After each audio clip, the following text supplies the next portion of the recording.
show. Time to start the show. Drop the link.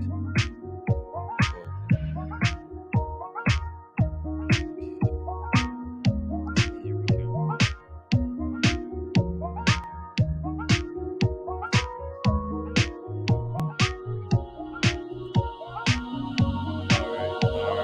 All right. Guys. It's so nice to be back in the studios, the JC Studios. Welcome to the show, guys. Welcome to the show. I know, right? I missed the music as well. I missed that music as well. I just arrived about 3 hours ago. Had a quick thing there with the roommate. Then we filled out a bunch of forms for her new job. The roommate has got the job, and you know what that means. It's time to celebrate and with I don't know, we're gonna celebrate the roommate's job. That's pretty cool. Actually, I'm gonna be going to the city tomorrow to get her something very special, and then of course I'm gonna be running home. I'll be probably late a little bit tomorrow, but it is what it is. It is what it is. Hopefully, you guys enjoyed the coverage from Watches and Wonders. I had fun. Huge. Yeah, the power roommate back. The power roommate back. My biggest regret before we go any further. What's my biggest regret from Watches and Wonders? It's not being there for 7 days. Not being there for 7 days. I'm already imagining how we could do it better next year. And that's if I arrive like 3 days early. We can do tours around Geneva. We can go to a whole bunch of places. We could actually, with this time, we got invites to Le Loc, to factories in Loc, to workshops, independent watchmaker workshops. We can all schedule this around the Watches and Wonders. I can go maybe 2 weeks. Forget about 1 week. 2 weeks. We go to all the independent watchmakers. Then together we all come to the Watches and Wonders in Geneva. Also, I wanted to show you guys the Zurich, how amazing it is there. But look, it's all next year. Hopefully, you guys will upvote. Let's hit that upvote button, okay? Upvote, please. Upvote the stream. Leave me comments. I do need those comments because they actually play with the algorithm. You know those the about effing time guys. They were criticizing me for my videos lack of comments. So we gotta step up the comments game. It's You know what? Even if you say, "Hey, Tim's hair was ridiculous today," that's good enough. That's good enough. We need something. Something is better than nothing. Okay, we can't let our competition win. Then next, you gotta power up this channel. Become members. This is what's gonna help pay for all the events, for all the trips, hotels. This is how we do it. We want to stay independent. We don't want to be bought and sponsored by these brands, because then when I go into their workshop, I can't really criticize them. I can't say how I feel. I have to lick their ass, and we don't want that. We want the truth. We want the truth as we sees it. Gorilla Time GK1, welcome to the show. We got Tyrondo. Watches and Wonders was epic. Glad you enjoyed it, guys. I'm so happy. A lot of good feedback, surprisingly. Very little negative feedback, which is okay. Look, we could have done more. There's few hours that we missed. It's because we partied too hard on day one. That's a amateur mistake. Something we should have. I should have arrived Thursday, but I was working. See, I had the second job.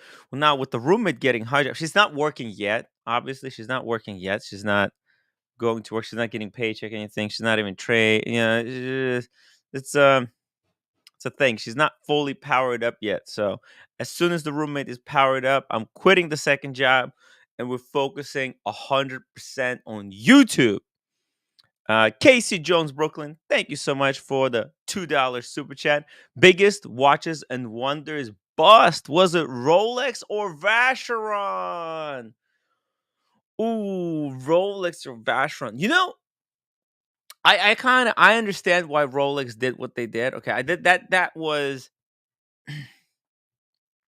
you know, I thought back on it, like why was Rolex booth so disappointing?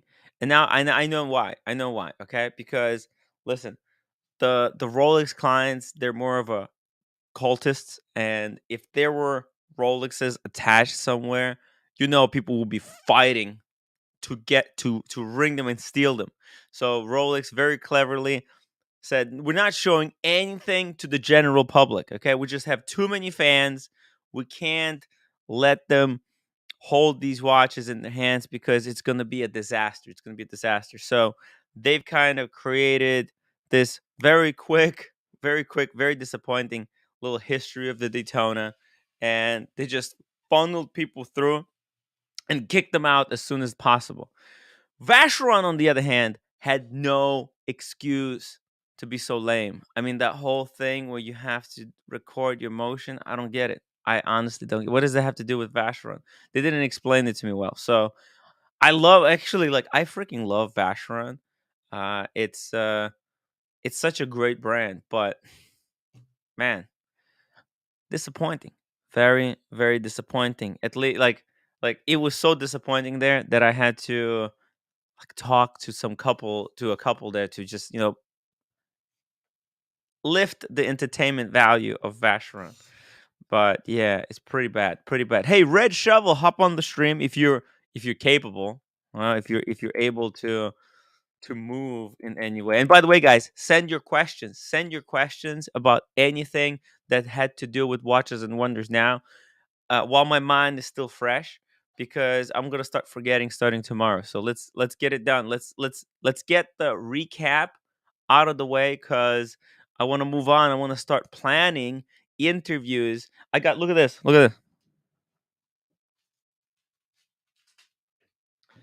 I've got the leads, guys. I've got the leads. The leads are strong with Timmy, okay? We got strong leads here. I'm going to have to start contacting all these people and start bringing them onto the show for interview. Talking watches on the Tim Wright channel. Believe it or not, it's not just all about the drama.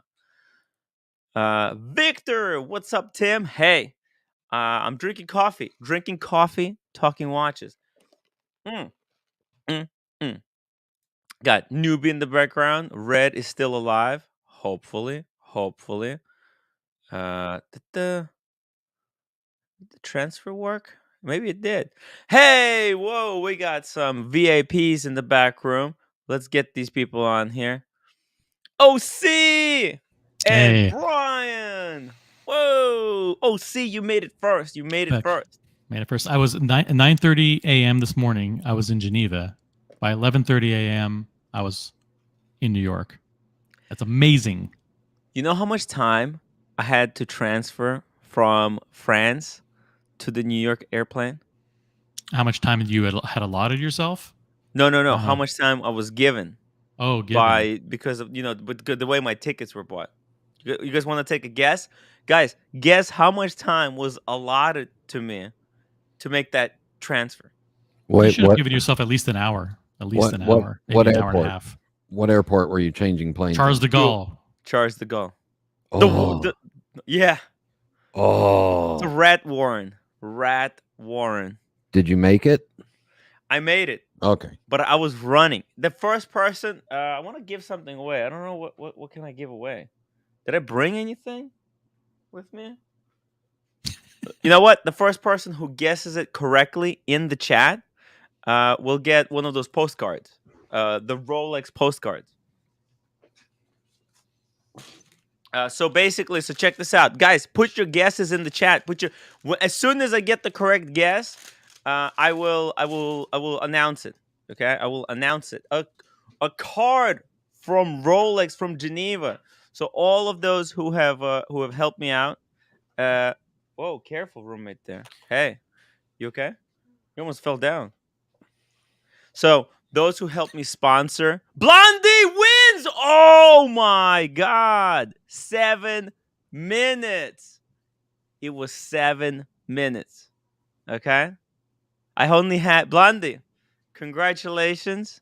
I'm gonna write you a postcard. She was gonna Okay. get one anyway, but there you go. She was gonna get one. Well, I'll send her 2. I'll send her 2.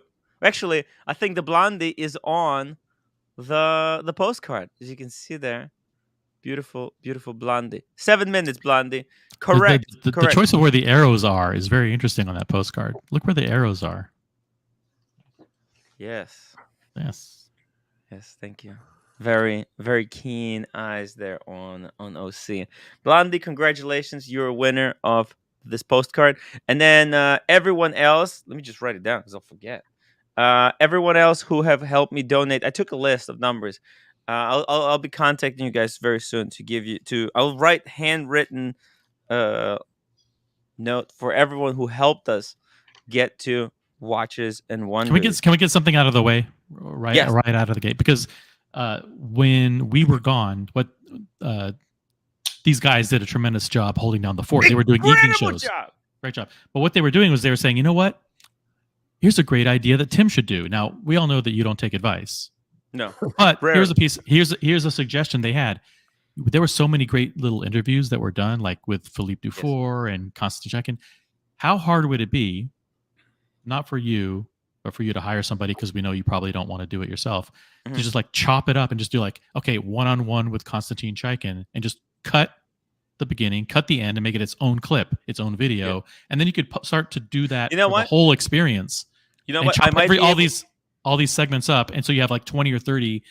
Instead of going through like a 9-hour live stream, now all of a sudden you can also see the snippets. I might be able to turn them into shorts. What do you mean might be able to? Shorts are too short. Shorts are a minute. But okay. So this is what I need. So huge shout out to Jay. Let me see if he's in the chat. Jay, are you in the chat? And Rolly Mania, I believe. Rolly Mania and Jay, they have been doing outstanding job.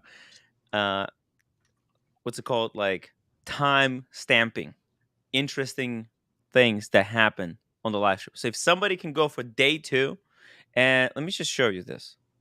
This is what I need. This is what we're getting done. Because I need help. Day 0 too.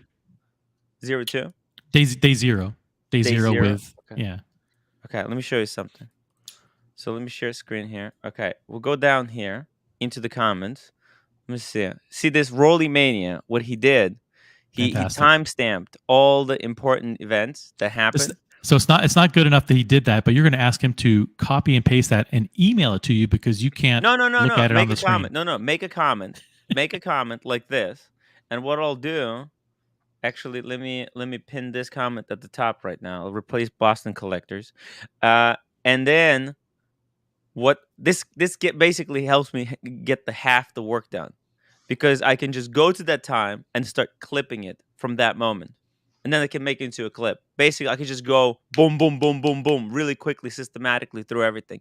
So if you guys do this stuff for you, I promise I will I'll hire Curly to do it. No, please don't do that. If you don't want me to hire Curly, then he already does it. He already does it. He knows how to do it. He's very good at it. He's already clipped. He's actually already clipped all of these things for you. Yeah. But he needs to send me the links. You know, he clips it for himself, but doesn't share it with me. Shout out to Trapper, also. And Docs Reports. They all do all the hard. Why can't we? If we can't do it, how come they can do it? We can't do it.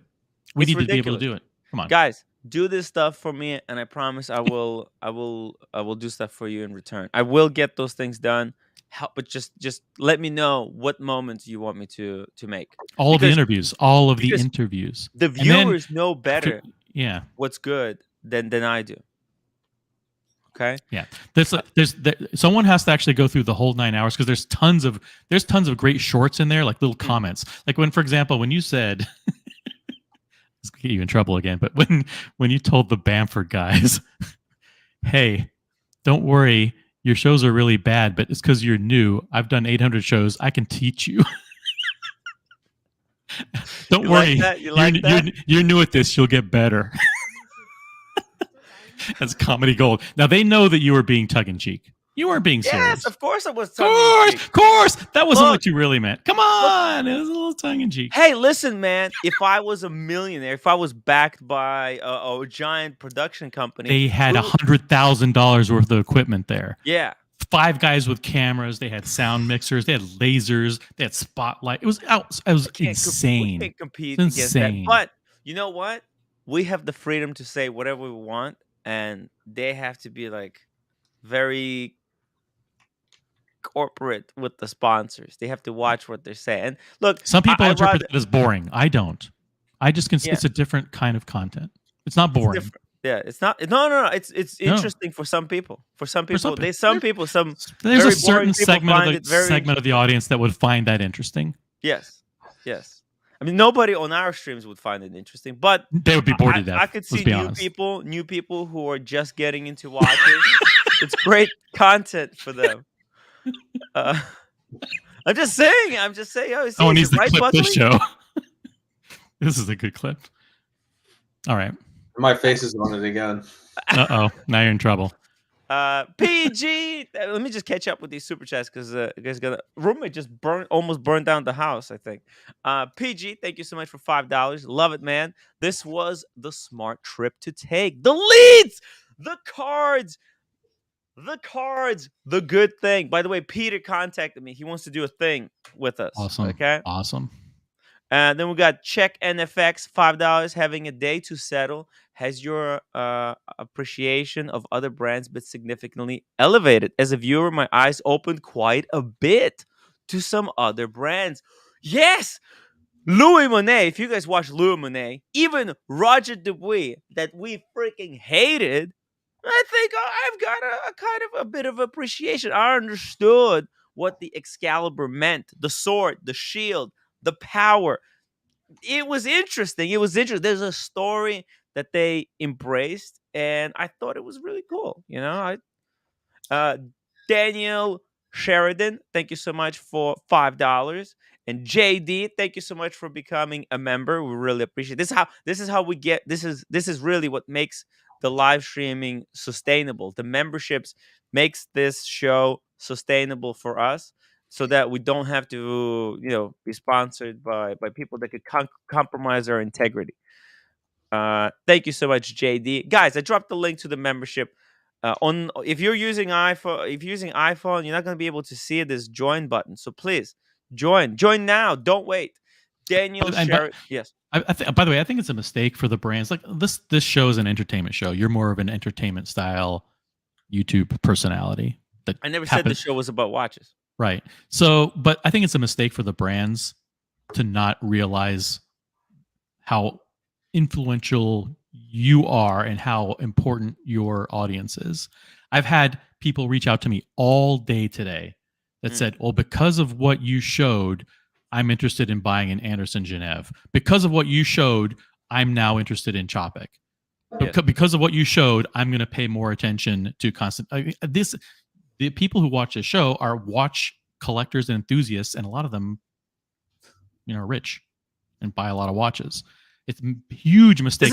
I don't know if you know this. This hobby is stupid corporate media to come in and stroke their egos for a few days. They don't, Yeah. These are the people. I hate the fakeness and all the corporate speak and just being just nice and cordial to everyone and just smiling. Come on, let's be real. We want to be real. Their articles are garbage. A lot of the articles that they wrote are recycled press releases. They didn't ask any questions. Copy paste from the press releases. Like, okay, completely lost all their integrity. Take us to an expensive dinner now and with a DJ. Yeah, that's it. Seen it, done it. Who cares? We had more fun with the watch community than with some corporate headquarter. Come on. The person who realized that the people like at Roger Dubuis and at Louis Monet and Xavier from Chopik and those guys, they know how to sell. Brothers. They know how to sell watches. They know. They know how to. It's about connecting with people. Yes, and look, a lot of the times you look at the watch, and if you don't know what the watch means you kind of like whatever. It looks ugly compared to Rolex that you already been programmed to understand and see and understand the design language. But it really like listening to some of the explanation, be able to engage with them and challenge them on their approach to watchmaking. That's what I think what's most important in an honest way, not just like corporate way. Daniel Sheridan, thank you so much for $5 super chat. Hey Tim, the new Tudor Black Bay 41 or Omega Seamaster 300M. Buckley, what do you think? What do you think? You saw the footage. Omega Seamaster 300M. Oh, on the rubber.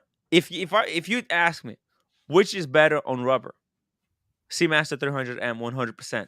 Yep. But if you want a diver on the bracelet, Tudor Black Bay 41. Because the new bracelet on the Black Bay 41, it's got micro adjustment. It tapers really nice, slim. It's comfortable on the wrist. Yep. Perfect. But yeah, on rubber you can't be the Tudor rubber is a little bit weak. You have to cut it, and then you put it in. I think it's good. It doesn't look reliable, to be honest. Okay, it does not look reliable. Go with the Seamaster 300M for the rubber. For the bracelet, Tudor Black Bay 41 and the vintagey look. Wayne Basha, thank you so much for $2.79. Did someone say Newcastle? By the way, did you guys see the picture I posted in the watch community WhatsApp group? Yo, Newcastle was banging. It was banging. All the hot chicks that were there. Not.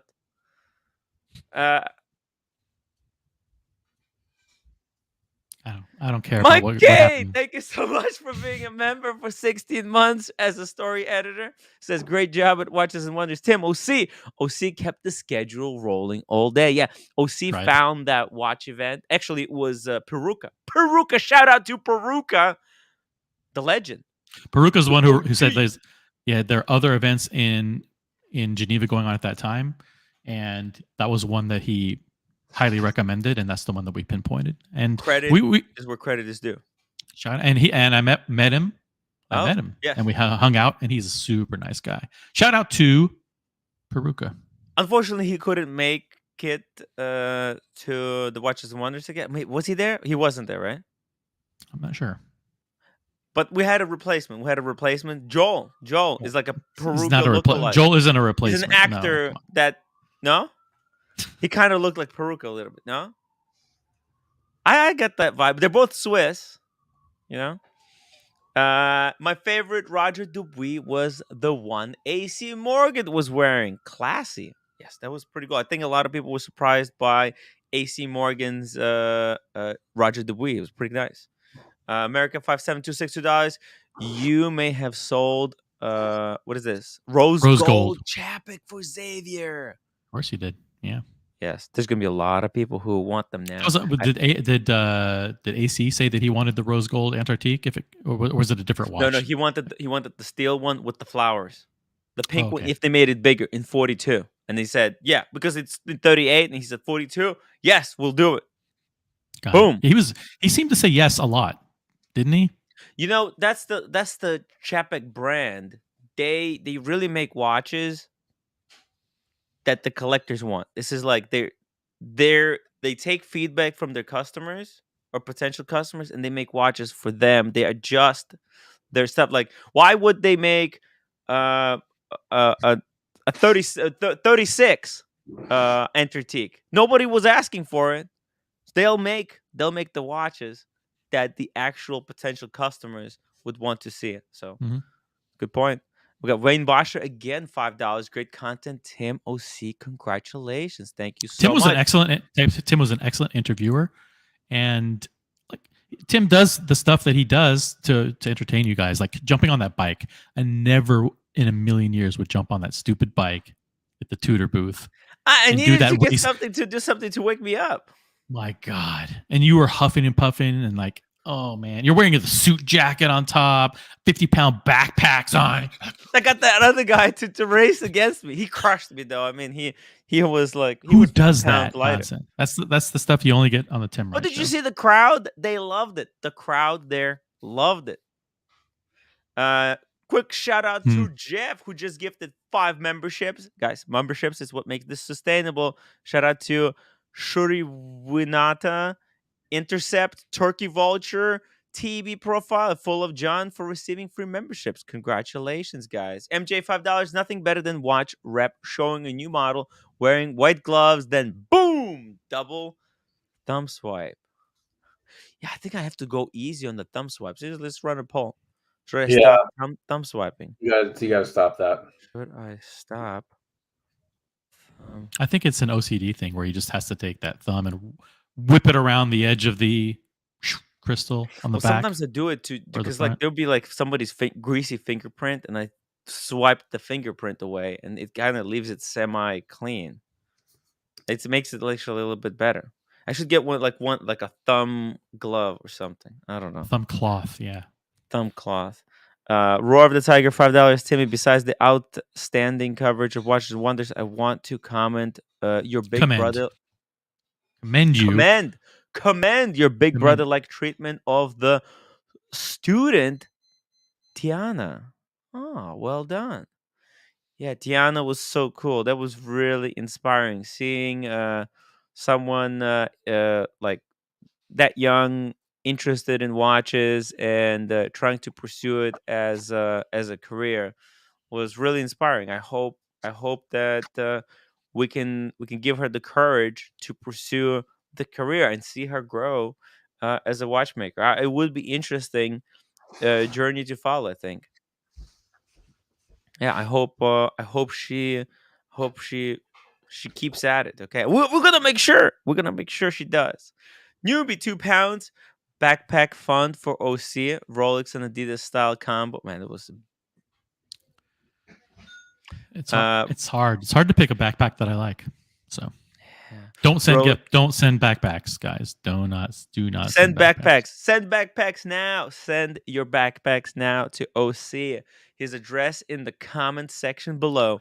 Rolling Mania, £2. No Tim, no Gonzo. Ooh. Yeah, we love the Gonzo. We love the Gonzo treatment. We didn't use the microphones though. We did not use the new microphones. Yeah, I didn't have the wiring. I didn't have the wiring. So what I realized, so because we're streaming for 10 hours, I needed constant source of power for my phone. So you needed to use the USB port all the time. Yeah, well, I need a splitter. I need a splitter that splits it into power and into a microphone. That way, I could do it. So next time, I'm gonna get the wiring. Fund the splitter. Fund the splitter. Okay. And I lost the small G. I lost the calipers at the when we were drinking with the Sheen. Yeah. The calipers were lost. I can verify that. Yeah. Besides that, Buckley, are you coming to Watches and Wonders next year? Maybe. Yes, you have to. You have to come, Buckley. You can split the room with someone else, lower the cost. I might be able to. That's an incentive. Yeah. You can split the room with somebody. Does that make you want to come? There's a lot of there's gonna be a lot of people who would wanna go there, and it's literally right across the street. I mean, the convenience. That the Ibis Hotel, brilliant. You walk out and you're in the location. And it's connected to the airport, so it's like we walked from our hotel 10 minutes. 5-minute walk. 5-minute walk to the airport. So the airport, you don't have to do anything. It's very lazy. Yes, you have to do it. I could never go out drinking till 3 a.m. That was a tough night. That was a tough night. I don't skip dinner ever. But it was fun. That was a fun night. You have to admit that was a fun night. I didn't see it all. Oh, you have to rewatch it. There was so much fun. I didn't see it. I saw at the end when you were walking around the streets trying to find food. Oh, I almost busted my knee. Did you see? I posted in the WhatsApp. Are you in the WhatsApp group? Yeah, I have a big bruise. Actually, I didn't say it on air because I was a little bit embarrassed. But a few times that I had to sit down, take a break, it's because my knee was hurting. I was recovering from last night injury. I walked into some stupid, like those things are way too short. They're like right there. What the hell? You could see in your eyes the next day how hungover you actually were. Oh. I was watching on camera. I'm like, he's not gonna make it. Who has dinner at 3 a.m? That's what we did. Yeah, it was fun. It was fun. It was actually like the good old times. OC, what you got is literally the recreation of the experience that I had with Oshin a year prior at AV Augusta. Because this is what we did. The same thing. We had like cigars. We were partying, drinking, and then 4 a.m. at night we went out to get a halal food. It was amazing. Huge shout out to Father Artifact for $10 super chat, and actually 14. Enjoyed the coverage. Tim at AL. What does that mean? At AL. And everyone else. Oh, and everyone else felt like I was there in And Geneva. others. That's what we were trying exactly to do. what we did. We woke up one day and said, okay, what are we going to do? We said, we're going to start the stream outside and we're going to go through security. Yes. Why would we do that? Because we're going to show everyone what it's like to be here and have to go through the same thing that we're going through for the first time. That's literally what we did. It was all planned out, and I hope you guys liked it. I think it was pretty. I watched it back, and the camera worked as it went through the security machine. Did you see anything in the security? No, it was just Did gray. the camera go? No, it was gray. No? It was just gray. Oh, it was just gray. Okay. Yeah. Buckley worked. Phil, how much more can Oshin drink in person than you, Tim? Oshin can drink. Okay, on the last day, we had the Glen Morengue, and Oshin had to bring his own bottle of tequila because it was not enough. No, I'll eat later. Just cover it up for me. Oh my God, the roommate made like dinner for me, but I mean, how am I supposed to eat this? What is she thinking? I mean, I'm on the show right now. Yeah, just put it. I'll do it later. Okay, I'll just take one potato. She just said it. Calm down, Timmy. Calm down. He said on the what was it, Friday? When he came, he's like, he was on his stream. He's like, all right, I gotta go. I'm gonna go teach these fellas how to drink. I was like, pray for Timmy. Pray for Timmy. We wouldn't have. It's like, for me, I did not. What I really liked about that night, I did not black out. All right, so it was successful then. It was successful. That was a successful night of drinking. We drank a lot, but it was scotch and soda, so it was balanced. And Oshin obviously drank more because I was ordering like 2 drinks for him, 1 drink for everyone else. Oshin is like, just get 2 drinks for me. I'm like, I made a mistake because I think it was like 4 people, but I ordered 5 drinks. Like, yeah, actually, I ordered by mistake. Well, he's like, did you read my mind? I'm like, here's what it's like seeing Oshin for the first time. Like, everyone orders cocktails, and it's a cup maybe this size, but it's a clear glass. It's got a couple ice cubes in it, then it's got the scotch or whatever, right? So, the normal person's like, oh, hey, thanks. I just got my, damn, that's good, man. I can't. This is gonna be great. Here's Oshin's version. Ooh, scotch and soda. Next. The entire glass. Where are the drinks, fellas? Takes the entire glass. The entire glass. It. That's it. That was a sip. That's a sip, yeah. That's a sip. So it was fun. It was fun. We had. I wish we didn't return the glasses. At one point. Oh my God! There was a whole table full of glasses, and it was a mistake to have them take it away because it would have been a great picture at the end to have 30 or 40 glasses there. I'm gonna remember this for the next time. Yeah, don't take the glasses away. Yeah, do not take the glass away. We want the record to be there. By the way, I think I was doing really well because I was not drinking for 2 weeks prior to Watches and Wonders. So I don't know what happened, and I wasn't like eating much either, and I did really well, I think. And by the way, that night, after all those drinks, Oshin said that he had to go home and drink a half a bottle of tequila to finish up the night. It was not enough. Oh my God. It's brutal. It's brutal. It's brutal. That is Absolutely. And then you're gonna walk around watches and wonders all day? No. Well, he didn't. We did. He didn't. He's smart. He doesn't need to do that He stuff. doesn't have to do anything. Oh my So, The god. thing that what he does is he has that high-powered camera or whatever. He can take some B-roll and Yes. he cuts it into the videos that he makes later. And he does a couple of solo shots of him. Hey, I'm here at Watches and Wonders and blah blah blah. And that takes like 2 minutes. There you go. Tim G, thank you so much for becoming a member. Or oh yeah, thank you for becoming a member, guys. Become members. Become members. Need those members. Yes. I was going to tell the story about how YouTube has been a little bit glitchy, and that after creating 10 hours of content, when when you hit the end stream button, it didn't work. So if you guys were paying attention, it would stay live, and you could still comment on it because there was a glitch in the system. And she saw me almost lose my mind. I literally lost my mind there. You saw, I was so frustrated because it's 10-hour video. Actually, shout out to Roommate because Roommate had to do it from this Roommate computer. Managed it remotely. Yeah. On the desktop and to fix the issue. So shout out to Roommate. Otherwise, that stream could have been obliterated. She almost hit the wrong button too, where it deletes it. It was so close because what happened was it's bugged. The YouTube is bugged. And there's no override button. On the phone, there's no controls. As soon as I hit end, I'll lose all control of it.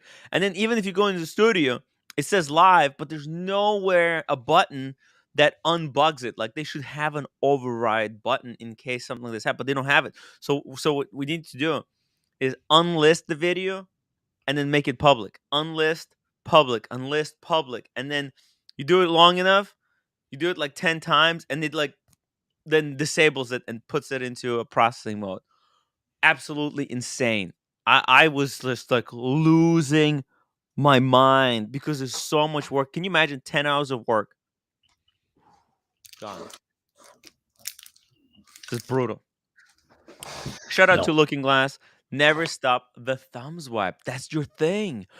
Ooh, never stop the thumb swipe. That's your thing. Listen, I don't want to stop it. I want to do a t-shirt that says thumb swipe. That's kind of cool. That would be cool. No? Merch. Should have trademarked it by now. Huh? Should have trademarked it by now, but it's okay. We can have the lawyers work on that. Well, yeah, the lawyers. Contact Anderson and Cohen. Luckily, we did not need the bail bonds, the Coney Island bail bonds. No need services. And there was one point. It was off the stream where we were accosted by a homeless person. Or how would you describe that person? Remember outside of the restaurant, he was. Oh, I was. You know what? Like I was this close.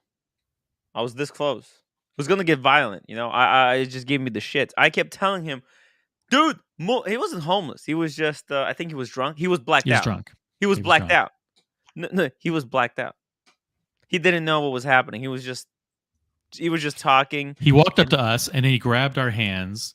And he wanted to shake our. He seemed like he wanted to shake our hands, but what he did was he grabbed them and then kissed them, or something like that, right?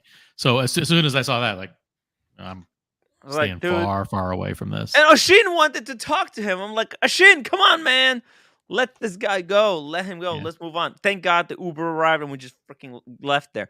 Otherwise, we'd be standing there until 6 o'clock in the morning with him, chit chatting. So there were shady moments, but there was no physical confrontation. No physical confrontation. It was gonna get physical if he didn't leave, or if we didn't get taken away by Uber. Because by then I needed to get home. To the hotel. I had work the next day. So Humble Pine, thank you so much for $10 super chat. Welcome back, boys. Great job at Watches and Wonders. Cheers. Where's my coffee? Cheers. Delicious. And Kent Daigle, $10 for Roommate. Watches and Wonders help. Hey, Roommate. By the way, yes. Did you? Is there an official announcement about roommate that you're going to make, or no? Is she got a job? You just announced it. Is that true?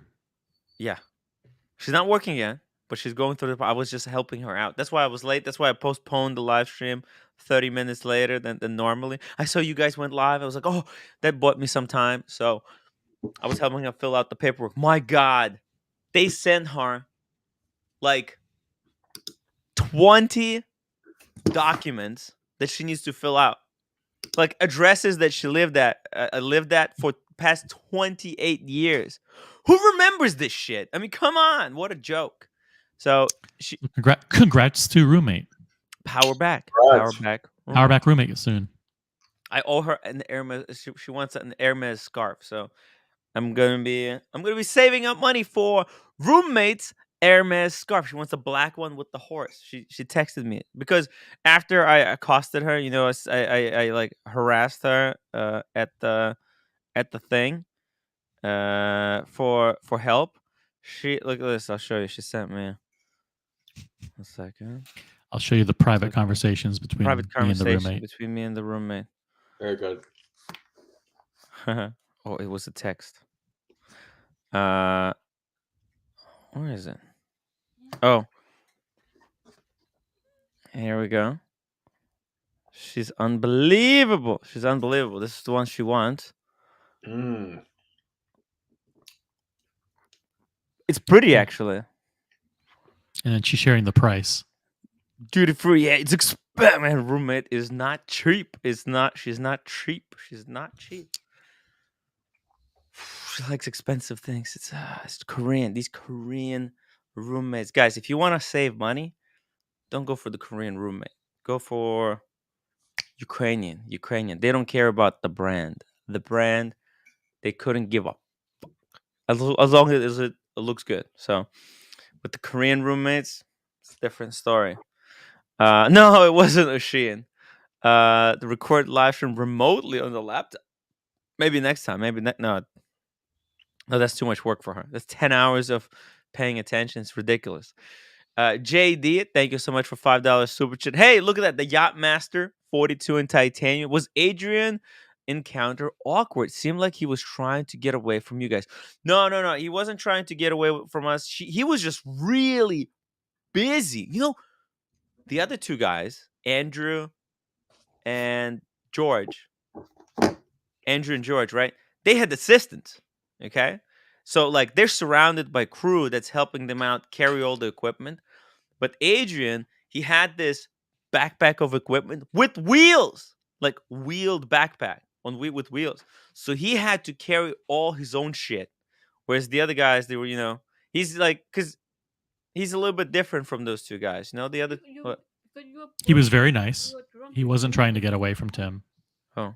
Very nice guy. You missed it. Oh, sorry. You missed this one. Yeah. Sometimes I miss stuff, yeah. Yeah, I missed some super chats. I missed super chat from Ross Rachel Brady. Don't forget, what was the super chat from? Don't forget my drawers from Shein. I forgot. Damn it! I could have gotten them too because we were in the hotel. You know what? I'll email Shein. Okay, I'll get it done. Sorry, Ross Rachel Brady and Dubs and Dials squad goals. Okay, cool. Thank you. All right, it's okay.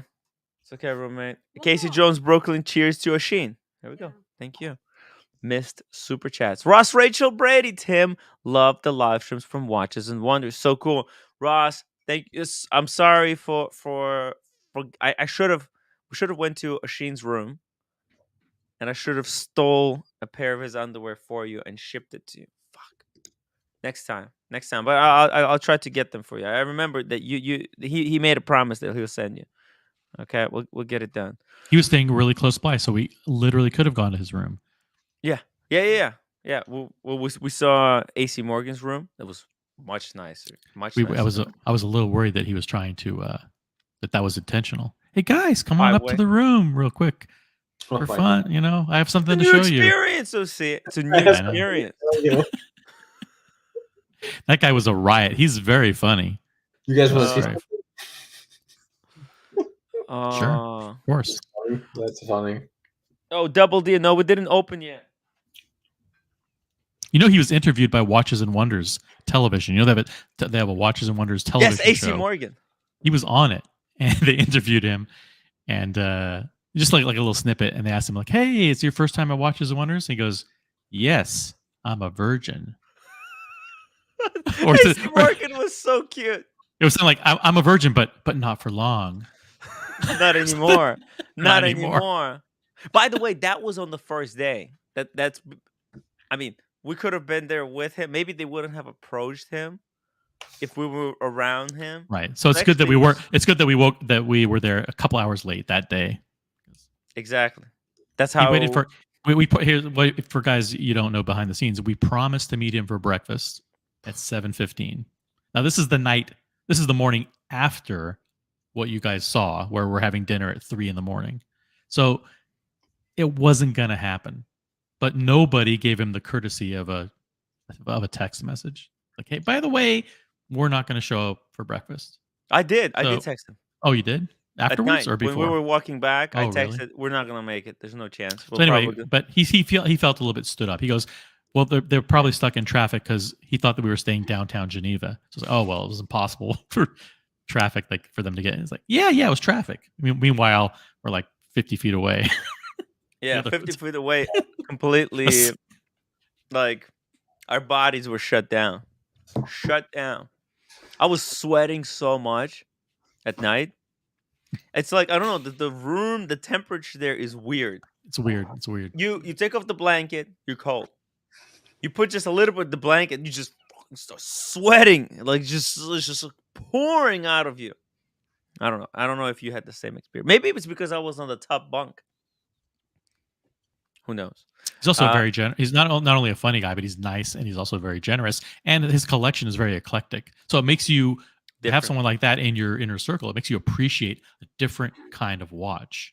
The guy, he has a Roger Dubuis, he has a Louis Monet, he has like a lot of the shit that we would not look at. We would never even consider, because we're brand snobs, just like mainstream brand snobs. But he buys what he finds pretty. And he was there. He was there as a guest of Roger Dubuis. Yeah, we were a guest of nobody. We were basically kicked out of the place. Trash. By the way, I got text from Audrey from Beauvais. She was a little bit disappointed that we didn't come to Beauvais. You don't have enough time. Maybe if we came for 5 days to Geneva, yeah. But look, next year I'm going for 2 weeks. I'm going for 2 weeks. I'm going to Le Loc for like 5 days.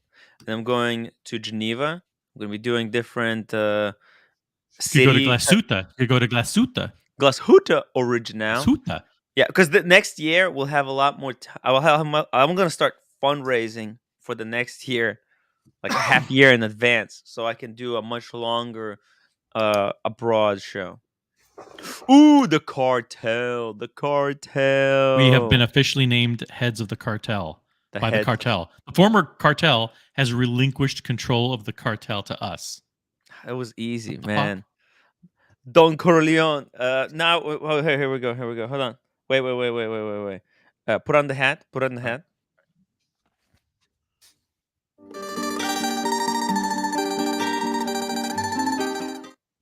Yes? Yeah. Get a copyright strike. Dear Artifact, right? You and the team are champions. No one in the watch space covered Watches and Wonders better than you guys. Thank you so much for bringing us all the great content. You're the best. We had people literally going to other forums and going to other shows, repeating news that we were breaking on your without channel. crediting us. They're like, oh, did you know Chapek is releasing rose gold version of the Antarctique? Yeah, really? How'd you know? Yeah, it's just been announced. No credit. Bullshit. No we pulled it out of him. Where it's just plagiarized. Just take it. No source referencing. No link dropped to when it was mentioned. Just really disgusting. You know, people like plagiarism. Apparently, is acceptable now. I don't get it. Stealing content. Just stealing content. I see how it is. You know, I get blamed for stealing shticks and stuff. But these guys just absolutely just ripping it from me I'm just no credit. It's as if whatever. Say I don't care. Okay. It's just the only thing I find is that it's hypocritical. Okay, it's just hypocritical. I don't mind if people take stuff they hear and share it with everyone else. But at least they're watching. But at least they're watching. They're watching. Listen, everyone is free to take it and share it. But put the link. Tell them that you saw it on the Tim Wright show. I need support, guys. I need support. We need more viewers so that we can bring bigger shows. I want to go for 2 weeks. 2 weeks. And maybe even bring the roommate. No, I don't think she wants to go. She could shop while we're in the show.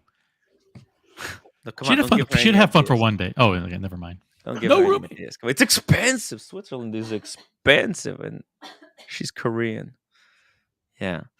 Double D, I may want to come with you next year. I'll spend at least a week in Switzerland. Double D. This will turn into another Tim Wright watch community mecca event. Yes. It's like a Vegas 2.0.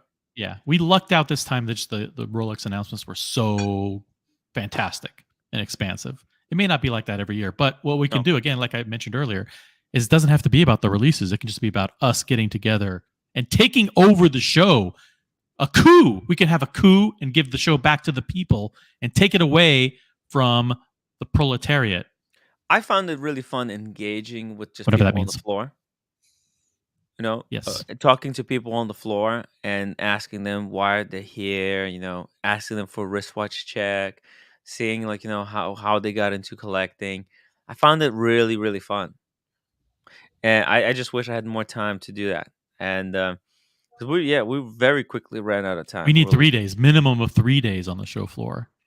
I want 7 days to cover everything. 7 days, because I want to cover all the watch bullshit, all the booth stuff when there's no public, and then when there's people, I want to just be talking to people.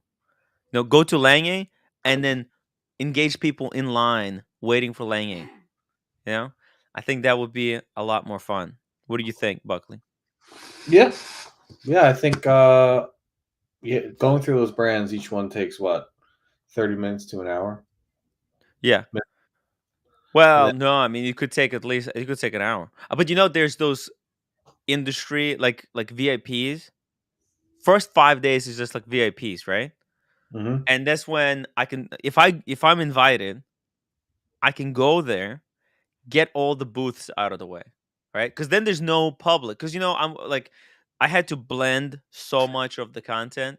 Like I'll be walking to the next booth, and we run into like someone from the watch community, like Rodent Mutations. And suddenly we're there for for 15-20 minutes talking to Rodent Mutation, talking to him, how he found the show. And then we go to the next booth, right? So we get a lot of interruptions between the booths. But if we arrive for the VIPs, there's gonna be no one there. There's no public. I can do all the booths, all the boring watch stuff, and then instead of talking to the heads of corporate, we can talk to people at those booths. Like Vacheron, right? Vacheron, really disappointing.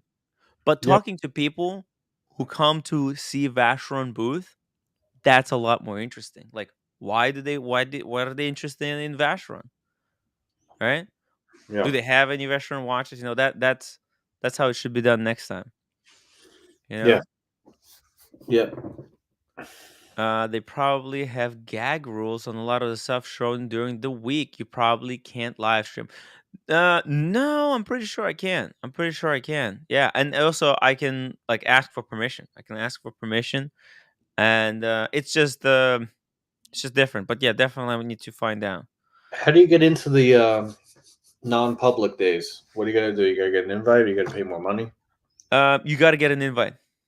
So someone, a company, if you're invited by one of the companies, you can be there for 7 days. And actually, I already have.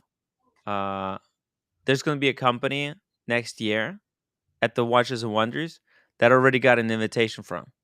I don't have any documents yet, but they already told me Tim, we'll give you the VIP access next year. Okay, so next year I can go, guaranteed. It's guaranteed, and I'm gonna try to get that VIP access for a few more people. I'm gonna be like, look, these people are like brand ambassadors. I'm gonna be a brand ambassador for this company. It has nothing to do with like actual watches. It's a service. It's a watch related service. So I think I'm gonna try to become ambassador for them. I think that could be cool. Yeah, interesting stuff. Yeah. Where the money is. If you could have got those Rolexes on wrist, forget about it. Dude, you know that Rolex booth was so massive, and the access that they give to the public was just that little Daytona booth. Everything else was VIP only. Yeah. Yeah. And I think, look, I think they allow everyone who's there, they're given access to do the kind of media that they're doing. Like, Adrian, he was given access to the tutor thing, and they let him photograph stuff there, and because that's what they know he's known for. Oh wow, okay, I need to follow this. Yeah, so I'm pretty sure they would allow me to live stream.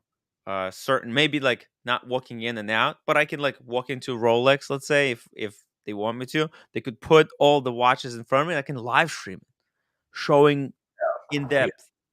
Because it looked, I don't know. That would have been fun. And imagine if we had 1,000 people watching instead of 200. We need to grow this thing, and because the more people we have watching live, the more respect we can get. Like Rolex could look at this. Oh, I mean, this guy gets 1,000 live viewers. We gotta do it. This is a great opportunity to, you know, get exposure for the new models. Yeah.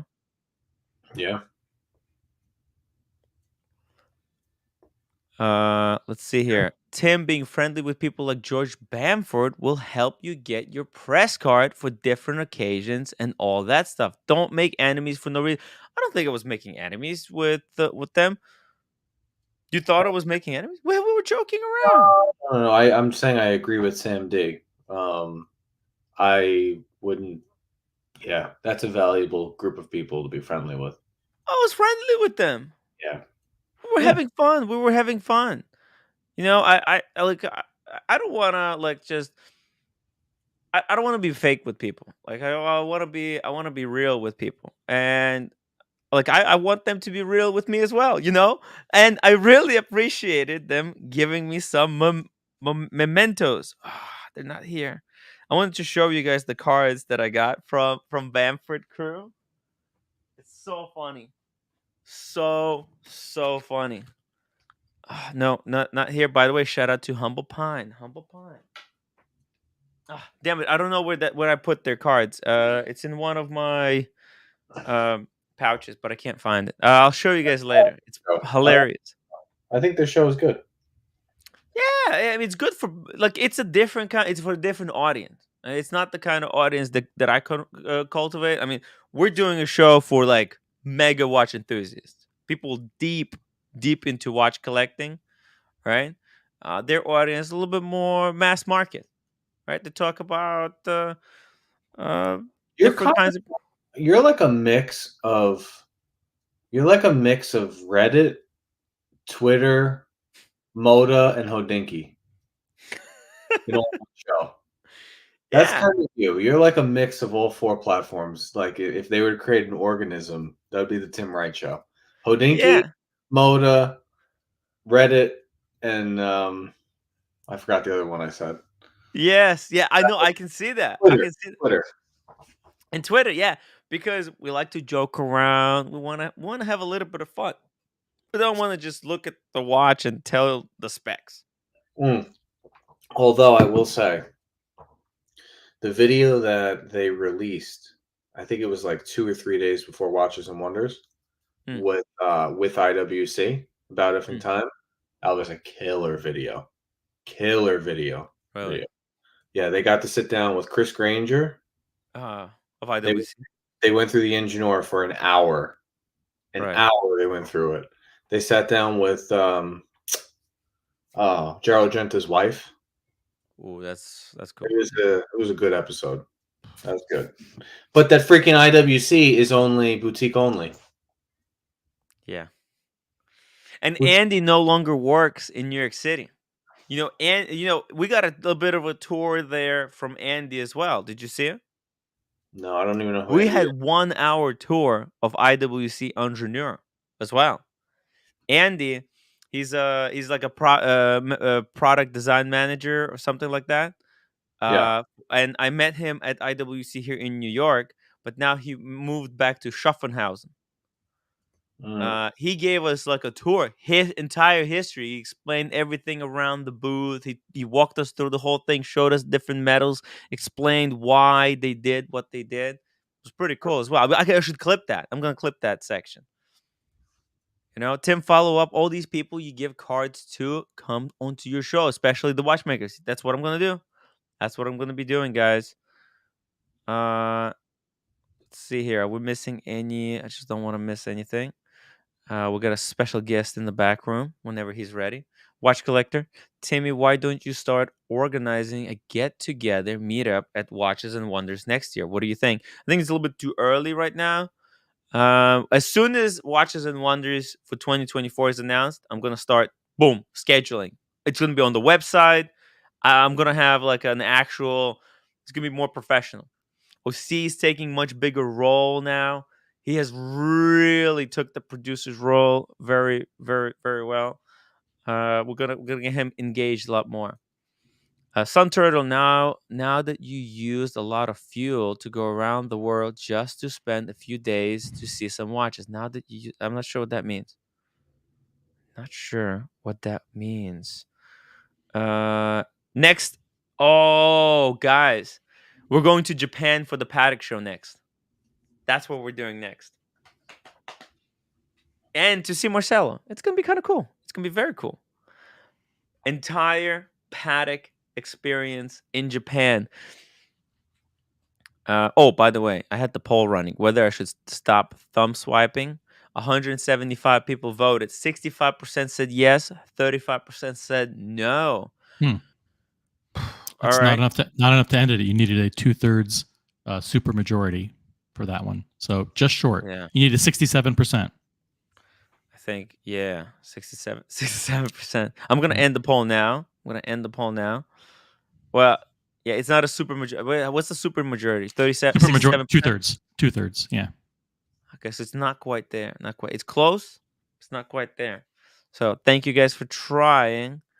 But I'm gonna cut down. What I'll do, I'll cut down on the thumb swipes. Kind of was doing it a little bit for the joke of it, but okay, I get it. All right. OC. Yep. I think we're gonna wrap up the recap and let's talk about what's new. Yeah. Oh, there's so much to recap from what I mean. We could go through each of the individual brands. You could talk about but the thing is, you could talk about all the highlights that happened in between the interviews. But we could save that for another day. Buckley, I dig the Ingenieur. I really dig the Ingenieur. Yeah, I like the green one because of the polished aqua. links. It's aqua. Yeah, aqua. It looks like it reminded me of a Milgauss as soon as I saw it, and other people have said that too. They said we see a little bit of a Milgaussy vibe. You know what? That's the one to get. You know how they called that color?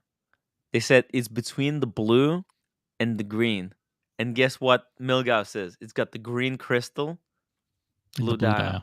By the way, someone in our community, I don't know if he's in the chat right now, texted me and he received an allocation of the Ingenieur in aqua. Wow.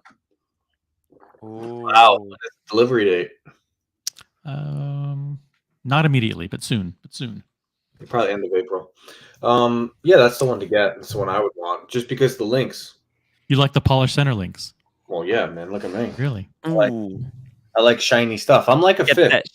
Get that shine in. Ooh, wait, what the hell is that? What is that watch? Is that a bluesy? Yeah. Fuck. Yeah, you totally different right water. now. I'm gonna swim over to it. Shiny. You get me. But yeah, Diego, what's going on? What did you think of the Ingenieur? It's okay. I think if you compare it to The upper tier watches it's trying to be, it's a good bargain. If you compare it to the lower, it's a good if you value. compare it to an Aquaterra or a Datejust, it's not. No. But I don't think it's fair to compare it to those. It crushes all those lower tier watches. It's not even close.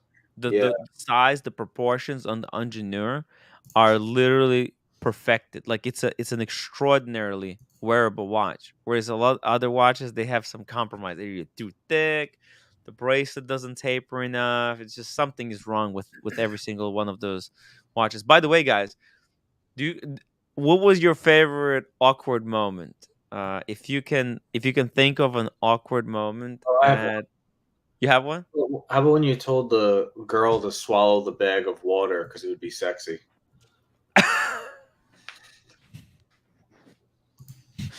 It was sexy. Yeah. I was like, no, you do one. We want to see you do it. Yeah. During that whole thing, remember, Red Shovel put it in his mouth, and I grabbed Red Shovel's face and I squeezed it, and it blew in his mouth. It almost came out. Who gives bags of water? Bags? Why That are there was so edible weird. bags of water? That's just Dumbest weird. of all time. Very refreshing though. It tasted like cucumbers. Such a Lime. By the way, I forgot to enter the competition. If you guys saw the QR code, if you filled it out, you could win a Bowman Mercier watch. By the way, what did you guys think about the Lange guy? We're like, hey. Huh? Everyone on the panel was like, "Oh, Mercy, all right." Yeah. Link for John. Did you guys like? I probably one of the most awkward moments was when the Lange guy was giving us a tour and then suddenly he had to leave. That was so weird. Yeah, I'm not sure how much of that. Not sure how much of that was on the live stream, but I was watching what was happening, and it was very, very strange. Well, he got some manager pulled him off, and like reassigned him to work on like some VIP customer who was. But then that appointment ended like 30 seconds after that.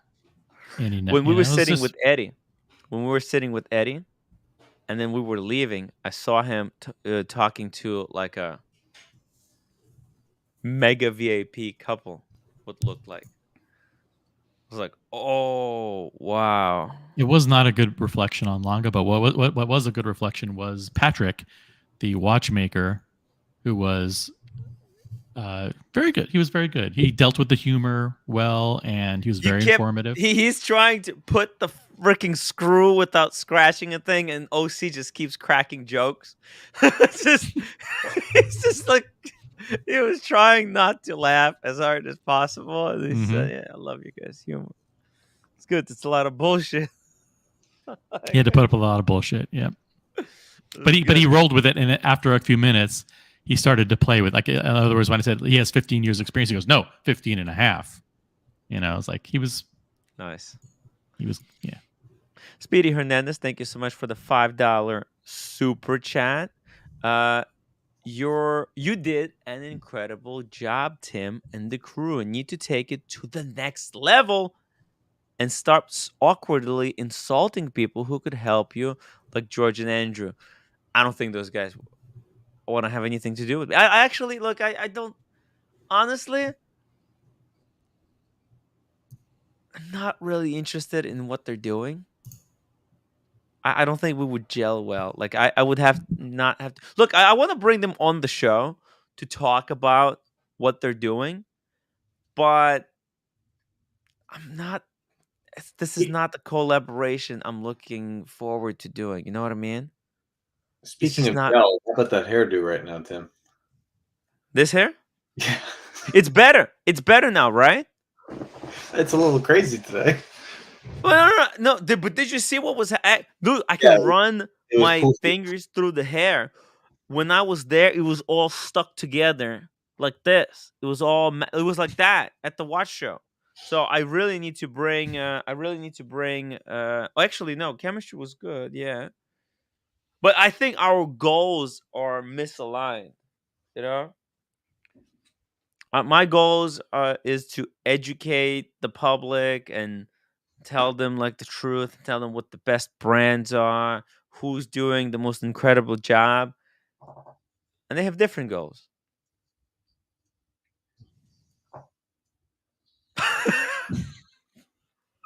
The look on OC's face is always amazing, amazing. No, look, listen. I think they should engage with people like my audience because it will challenge them to Do a better job. do a better job. Yeah. Hey, Brian, come back. I see Brian's face. Huge shout out. By the way, huge shout out to Diego for starting that Tim Wright Unavailable show. Yeah. Yeah, People have to understand that if they're so serious, then it makes the hobby not fun. Yeah. Right? Yeah. Like the guy, the head of marketing at Oris, that guy was a trooper. And he was dropping F-bombs and he was saying bullshit. And he opened up and made the brand more accessible. He made the brand look good. Yes. That's what a good marketer does. Now, when you're sitting there and you're got your $40,000 microphones and professional lighting, all that stuff, and you're just sitting there talking. And yes, I think I like the bezel on the Kermit. How do you feel about the bezel on the Kermit? So, yeah, I like the bezel. Yeah, what do you like about the bezel? What the I want to be able to criticize the stuff that's not good and acknowledge stuff that's good. The thing with Ingenieur, fucking perfect watch. Blew my mind. It is good. My mind. It is good. I think the only thing it was lacking is a micro adjustment. Or maybe even had a micro adjustment. I forget. Because we didn't have, you couldn't like put one on. They had it kind of spread out on the table, and I didn't. There was no buckle. I couldn't see the buckle, so we couldn't see the buckle. That's right. Okay, that was the only thing. Yeah. I wish that they did all of them with the links polished. All the links polished. There may be a model in the future with fully polished because they had. Polished. I mean, like the blue one, like just the center links. Yeah. All four minus titanium. The other two models, I felt that they should have kept that theme going. It makes the watch look so much more expensive and luxurious.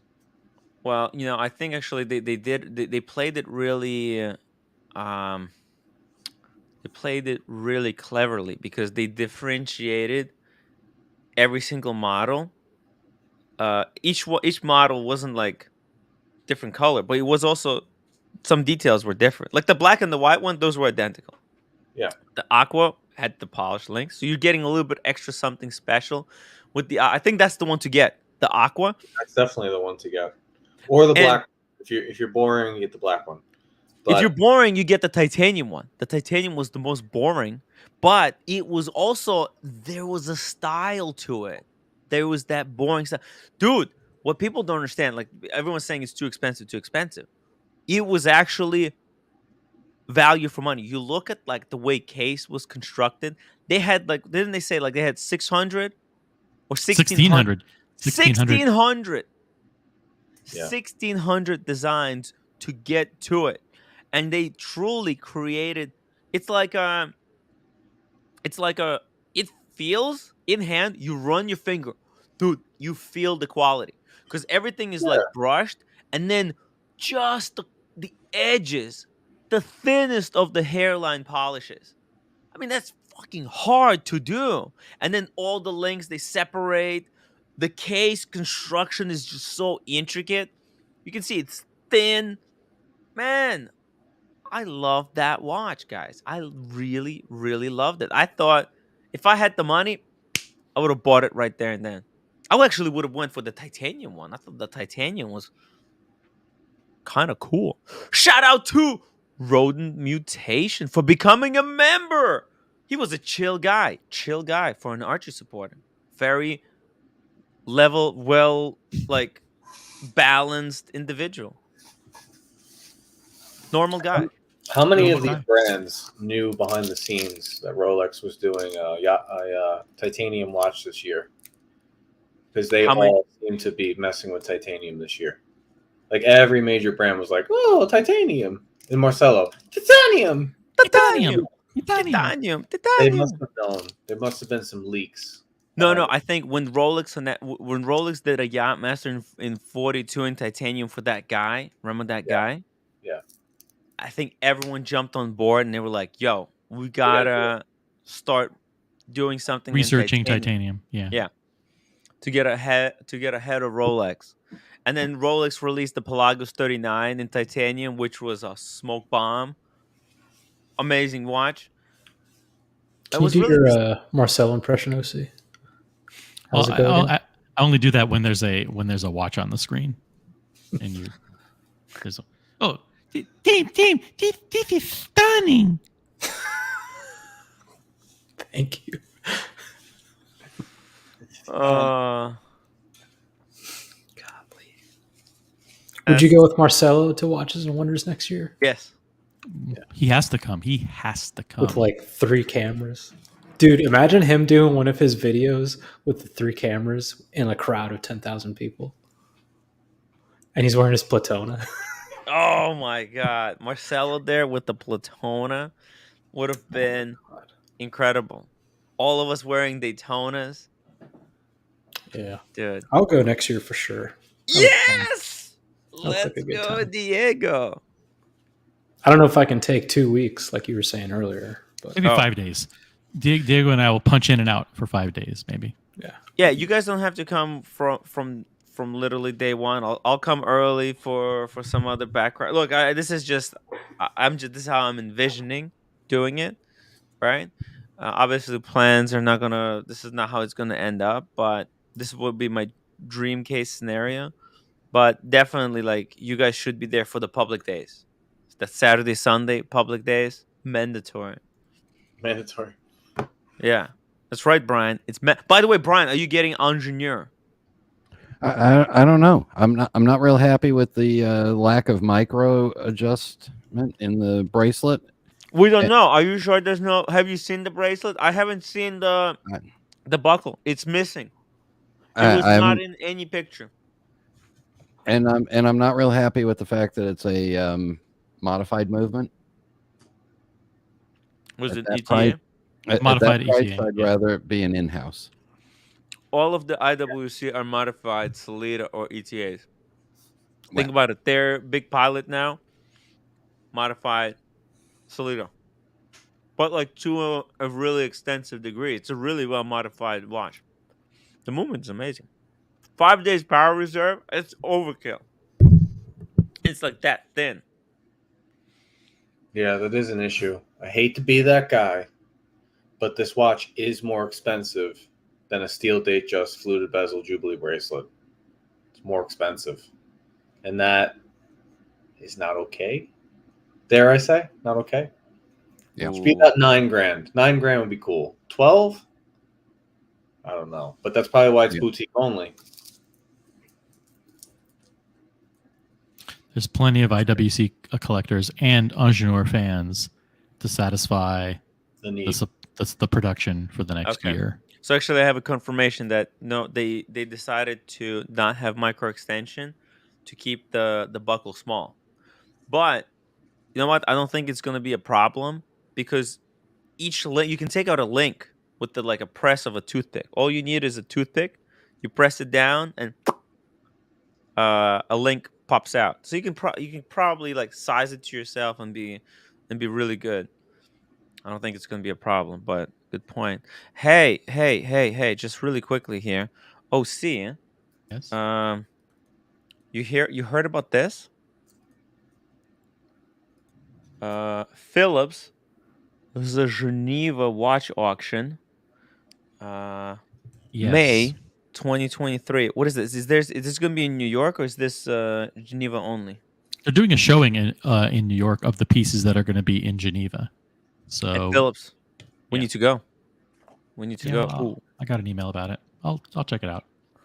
Okay, let's check it out. This looks like there's gonna be some amazing stuff. A lot of the stuff we've already seen before, but there's a lot of stuff that's holy shit. Look at this. They're already gonna have that beaver.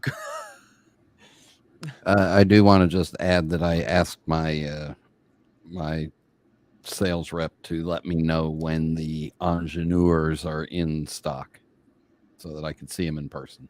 You think they're going to be in stock for you? Whoa. If I can get, I don't know, it could be beneficial towards other purchases with that AD. They're not going to get them. It's boutique only, isn't it? Don't know. That's what they said. Ingenieur. The Ingenieur is boutique only. Yeah, boutique only. Well, Damn. then once again, the middle of us in the other cities besides the top 3 get screwed. So, Well, watch, mind. Brian. If you want one, I'm pretty sure I can order you one here in New York. You can get in touch with Nick. Get in touch with Nick. He'll hook you up. No, I'm good. I don't need it that bad. Because Okay. again, the only reason I would need a 3-hander with a date that I would want is maybe to increase my spend with Spend. somebody that I'm going to do other business with. I see. Hey, by the way, Russell says IWC have announced a micro adjustment option for Ingenieur. What the hell? Really? I didn't see that. When did they do this? Where did they do this? Is this in Hodinky, Monochrome, Billy Piccolo, new Starbucks, or the old Starbucks? Okay, let's first have Buckley watch Brian and Diego answer, and then I'll tell you. What do you think, Buckley? It doesn't matter. I would just, for me, I'd go with the new one because if you get on the list from the AD, that's what's going to be there. Most likely. Next 3 months, it still might be the old one. But it really, I don't think it matters that much. Brian? It's light. What are we talking about? A Submariner? I don't care. Yeah. Oh, see, what did you think? Well, if the old one isn't available anymore and you have no choice, then you have to get the lighter one. But I prefer the look of the darker one. Ooh, I actually prefer the new one. I thought it was a little bit more it retro. Popped. It popped. It popped more. The current one is so freaking subtle. It's green, almost black. It's green black. It's more black than green, to be honest. The old one. The new one is a lot more green. So you look at it, you see the green. I was actually, when I was walking to Dunkin' Donuts earlier today, I saw a guy wearing an old Starbucks. I said, "Hey, nice Starbucks." He said, "Thank you." And then I said, "By the way, it's already outdated. They just released the new one." I was at Watches and Wonders. They changed the color. The new one looks so much better. And he said, "Oh, really?" I'm like, "Yep." I'm like, shit. Good times. Good times. Here we go. Russell says, Tim, YouTube interview of IW CEO with Watch Advisor announced the bracelet option is coming. So it's going to be released on the non-adjustable, and then they're going to release an upgrade or something like that. I don't understand. This is very, very confusing. Very confusing. Hey, roommate. What was that?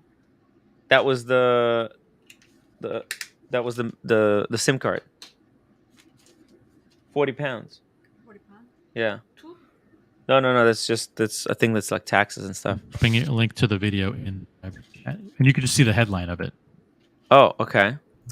Ooh, my God. Oh, okay. Are you here? They're charging two. No, that looks like a Tissot clasp, doesn't it? This one, the non-adjustable, yes. The non-adjustable looks like the Tissot, yeah. That is actually. That's a right? Tissot clasp. ERX next to an Ingenieur, you say one is $800, the other one's $12,000. Can you figure out which one it is? No, the quality is completely different. Oh, and then you can put the old clasp. I get it. So you can put the old clasp, just like on every other IWC, or you can put, this one is, you know what? Yeah, I would go with this one. Were we looking at an IWC not long ago, and we realized the clasp was taken from a different brand's bracelet? No. It was the other way around. It was the IWC clasp is actually on Lange Odysseus. That's right. That's okay. right. So yeah, that's bad. Yeah. It's the other way around. The other way around. But it's a good clasp. It's a good clasp. And this guys, this watch, I don't want to hear anyone compare this to Tissot PRX. Okay, Tissot PRX is a fucking piece of garbage compared to this. This is literally It should Diego. be both of the price.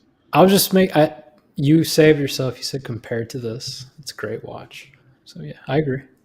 This watch, I swear, the quality Is is it on the heavy? level with. To me, it was on the level with AP. That's how sharp everything was. Wow. OC, would you agree with that? I would say this is better than the Nautilus. Better than the Nautilus. This actually crushes the Nautilus. All right. Yeah, it's more solid. The attention to detail, how sharp the lines are, how sharp those crown guards are, the crown, everything is just higher level. I know you guys don't believe me. Buckley, he's But- been texting Canadian Watch Monkey this whole trip.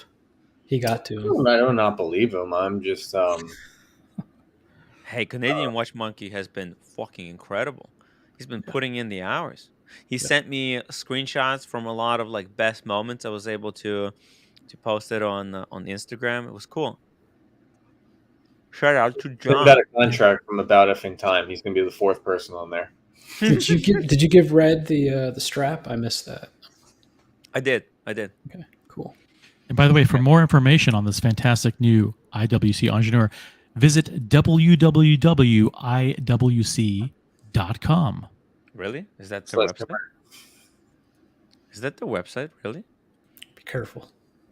Let's see. Could be some German porn site. Oh, really? It's probably International Schausvoggens. Frederick Constant.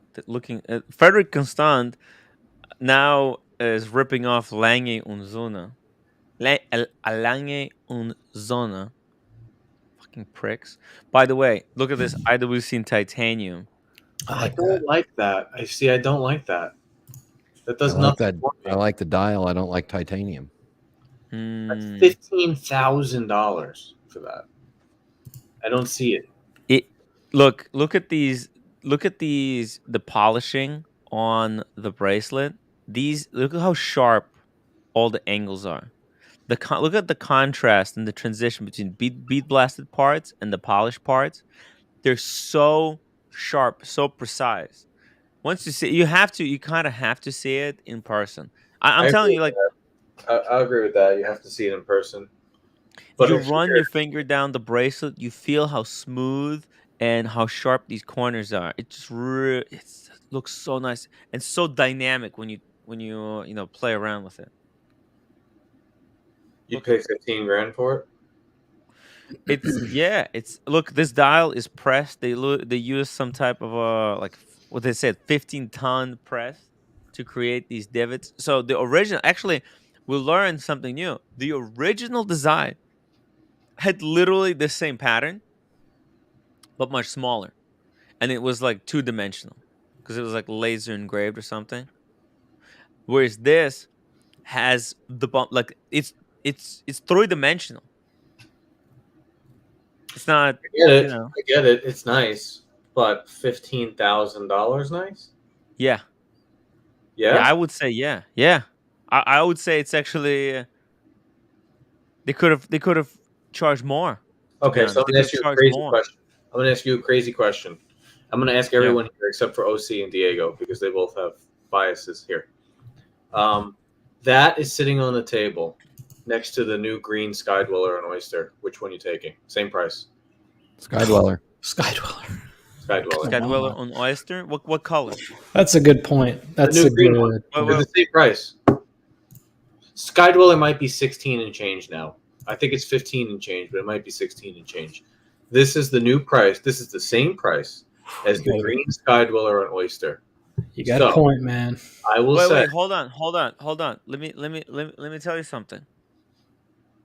You I've can try really and fallen- spin it. No, I have fallen. I have fallen out of love with the Sky Dweller. To be honest, I have really fallen out of love. Actually, it's like this is actually more wearable. I know. I would take this, to be honest. Tim, are you still high on all the chocolates you stole from that one booth? You'd take that over a Sky Dweller? Crazy. First of all, how are you going to get a Sky Dweller? Most You're not people are getting. not going. First of all, you're not getting a Sky Dweller. Second of all, You tell us, OC. Yeah. But the thing is, you might not even be able to get this. I don't even know what the demand on this thing How is. about this white you Sky guys Dweller? you guys the disdain for this brand of this watch is at a fever pitch here. Wait. This is a boutique only That's not fair. edition of a watch that it came out in 1976, for which there is decades of pent up demand. Okay, they completely bungled the watch in the 90s and 2000s or whatever, turned it into a disaster, and they finally went back and restored it to its former glory. There are thousands of collectors who've been asking for this for years, and they finally did it. Not people like us, older people who remember what it's like when this watch came out in the heyday of the 70s and begged and pleaded for decades for it to return to its rightful place in the heap of stale This is sports perfect. watches. This is literally. This they may can not be keep for this us. Design for for the next 100 years. This design. Listen, I've been saying for months IWC is a winner. I've been saying that. I've been saying Bulgari, IWC, and Omega. Those are the three winners going forward. I agree. But the question remains, I don't care about the green Sky Dweller, a white or a black Sky Dweller. You're gonna say no, and you're gonna take this over that for the same price? People they already have a Sky Dweller. People are going to buy this piece already have a Sky Dweller. You know which watch this one actually competes against? Antarctique. This is like getting more expensive than this. That's what I'm saying. This is like getting Antarctique for 6,000 less. No, it's not. 10,000 less. The Antarctique's a micro rotor, 100% in-house movement, and this is an off-the-shelf modified something else. But look, you really have to feel the quality of this piece. There is something. It was really sneaky of what you did there, Tim, by getting Brian to jump in and spruik the Chopik like that. That was very, very clever. See, we're now promoting two brands at the same time. See, there you go. Right. JD, thank you so much for your $5. Better than Nautilus, 100%. It's not even close. This watch in feel and objectively speaking. I mean, the only thing that the Nautilus has better for it is the brand name. And that brand name means a lot. But by the way, they're both Giorgenta design. So, just so, and this is like as true to the original as they could do, yet still keeping it. When I walked into the booth, I said, "Yeah, it's a shame that that this isn't even a real bezel. That it's got these phony bolts, on there." Bolts. He goes, "No, this is a 3-piece case." So what? Yeah, that bezel is fixed and screwed in. Those are screws. We invented special tools to not scratch the watt and actually bolt those in. Yes, so that's a 3-piece case. How jet lagged are the two of you? How high on Swiss chocolate edibles are you? Shit. Tim, here's a wager for you. Tim, I'm going to tell you something. You shut up, cunt. Tim. Here's a wager for you. You guys, listen. For you, Tim Wright, here's a wager for you. It's April, what is it? April 3rd right now? Yes. April Fools. By the end of this year, I bet that I can purchase an Ingenieur brand new at retail for 15% off. I'll take that bet. I'll take that bet. It's just for Tim. Just for Tim. Okay. I didn't invite. What's I didn't invite your father into this. Just Tim. What are we putting on the line? What do you want to lose? Don't look around for shit you're trying to throw away. I mean, let's put $50 on. $50. You got it. Yeah. By the end of this calendar year, December 31st. Get PayPal ready. Oh, by the end of the year. I thought you said by the end of the month. Year. End of this year. Okay. Let's still do it. Bright comment. Yeah. I agree with you. I think these are going to go above retail. I think they'll start to go under retail right around the time that Tim is finishing up the highlight clips from Watches and Wonders 2023. Boom. None of you are buying it. Let's be real IWC should be one of the first ones you do. That 20 minutes of that guy, the head of product management for IWC, giving you a personal tour of how they developed that. That's a great 20-minute video or 30-minute video, whatever it was. I'm going to clip it. The price is the problem here, not the watch. The watch is fantastic. Price is the problem for people who didn't see what we saw. Yes, you have to go back, feel it. You have to go back and watch what the video is not doing it enough justice. Then, because can you hear me, Timmy? Yes. First of all, tremendous. Let me just start with this before I rip you guys apart. Tremendous job in Geneva. I felt like I was there. It was such a nice thing to have for somebody who wanted to go but couldn't. Any other year, you wouldn't have been able to see that many hours of it. So thank you. Really, really enjoyed it. Thank you for being a member and supporting the show. It would absolutely. Bright Blue, this wouldn't be possible without dedicated viewers like yourself and everyone who has donated and contributed, and our members and subscribers and commenters and viewers. No question. All right. Enough pleasantries. There's no way that any of you will consider for a moment spending your money on this watch. I'm considering. No, you're not. I'm considering. No, you're absolutely not. There is zero chance that any of you would buy this. OC, you would take a Nautilus over this any day of the week. I can't get a Nautilus. You can't get a Nautilus, and you still won't buy this. You still won't buy this. What's up with these crazy hypotheticals, Bright Blue? Well, if you had a choice between a Sky Dweller and this, who's getting choices like that? Well, you said you said this is better than the Nautilus, so I'm responding to that comment. Yeah, okay, it's better than the Nautilus. Yes. If you held it in your hand, you give this watch, and you give it a Nautilus to someone random on the street, and you ask them, someone who doesn't know anything about the different brands, and you ask them, which one do you think is more expensive, more luxurious, and better? They'll say this one. Then why don't you guys buy it? I will. Maybe we will. You won't. Actually will. You won't. When we'll put our money where our mouths are. All right. Yeah. I'm going to be tracking this like a hawk. And listen, after I buy it, 5 more people from the watch community will buy it. Because this watch is so fucking gorgeous. I think it's a nice watch. I just think it's priced wrong. That's all I said. I've been spruiking IWC for months before anybody on this panel, except maybe Brian, because he's old. No, I'm just kidding. Buckley might buy it. He has an independence. He's an independent thinker.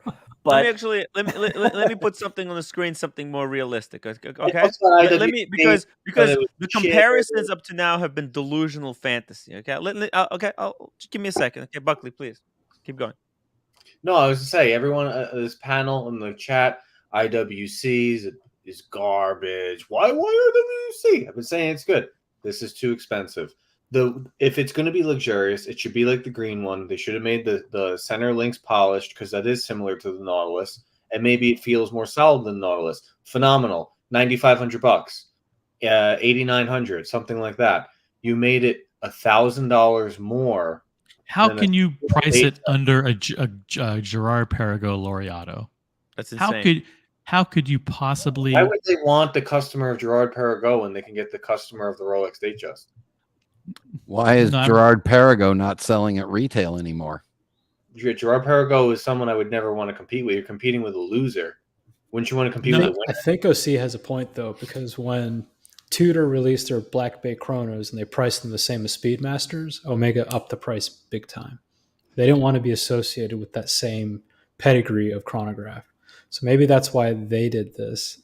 And there is something to be said from a marketing standpoint. When you put a price like this on a watch, probably not us because we look so deep into watches, but somebody might say, damn, that's a $15,000 watch. I'm wearing a $15,000 watch. This is amazing. They don't know that they may be overpaid. What is smart, somewhat smart, is it is boutique only, and if it is boutique only, that means I think there's two. There might only be one. There's only 1 or 2 entry points for the entire city of New York to get an Ingenieur. So they are going to be limited. They are going to go over retail at first. This thing is not going to sell. This thing is going to be a flop, and I'll tell you why. Because I think it looks nice, and I will concede that the build quality is probably as quality as you say. But when the average person decides, you know what, I'm going to splurge and spend $15,000 on a watch, $15,000. They want some brand name for that $15,000. They want it to say Rolex, something like that. Or Omega, but really Rolex. This is not a watch for normal people. This is watch for watch enthusiasts. This is for but you guys are the watch enthusiasts. But you guys are the watch enthusiasts, and you're not going to buy it. Yeah, but we're not rich. We can't just blow 15 grand. Like Cars and Chrono ain't buying this. I'm broke. I'm fucking broke. Skintus after that, and I have to buy a roommate a $540 scarf. God damn! What? Are you kidding Russell, me? I love IWC. Yeah, but still. No choice. All right, I got to run. You cleaned the apartment yet? Tim, tremendous work. You really nailed it. Make those clips; they'll really take off. OC gave you some good advice. I hope you take it. I will. Calm down. I can't clean right now. You want me to stop the show and start cleaning the house? Roommate. OC, great job. Drop everything? You guys produced a lot of great content. Should I just stop everything?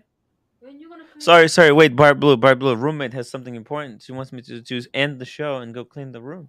When you gonna clean? After I'm done. And I'm working tomorrow. You know that, right? Why are you looking? She clean while you were in Geneva. What were you doing when I was in Geneva? When you didn't have a job? Yeah, you messed up all the everything is out of order. I don't know where to find anything. You completely screwed up the shelves. Okay, calm down. Hey. Yeah, she completely screwed up the background.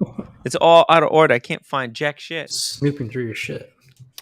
I know, right? And she took my what was that? OC. What was that thing that AC Morgan gave me?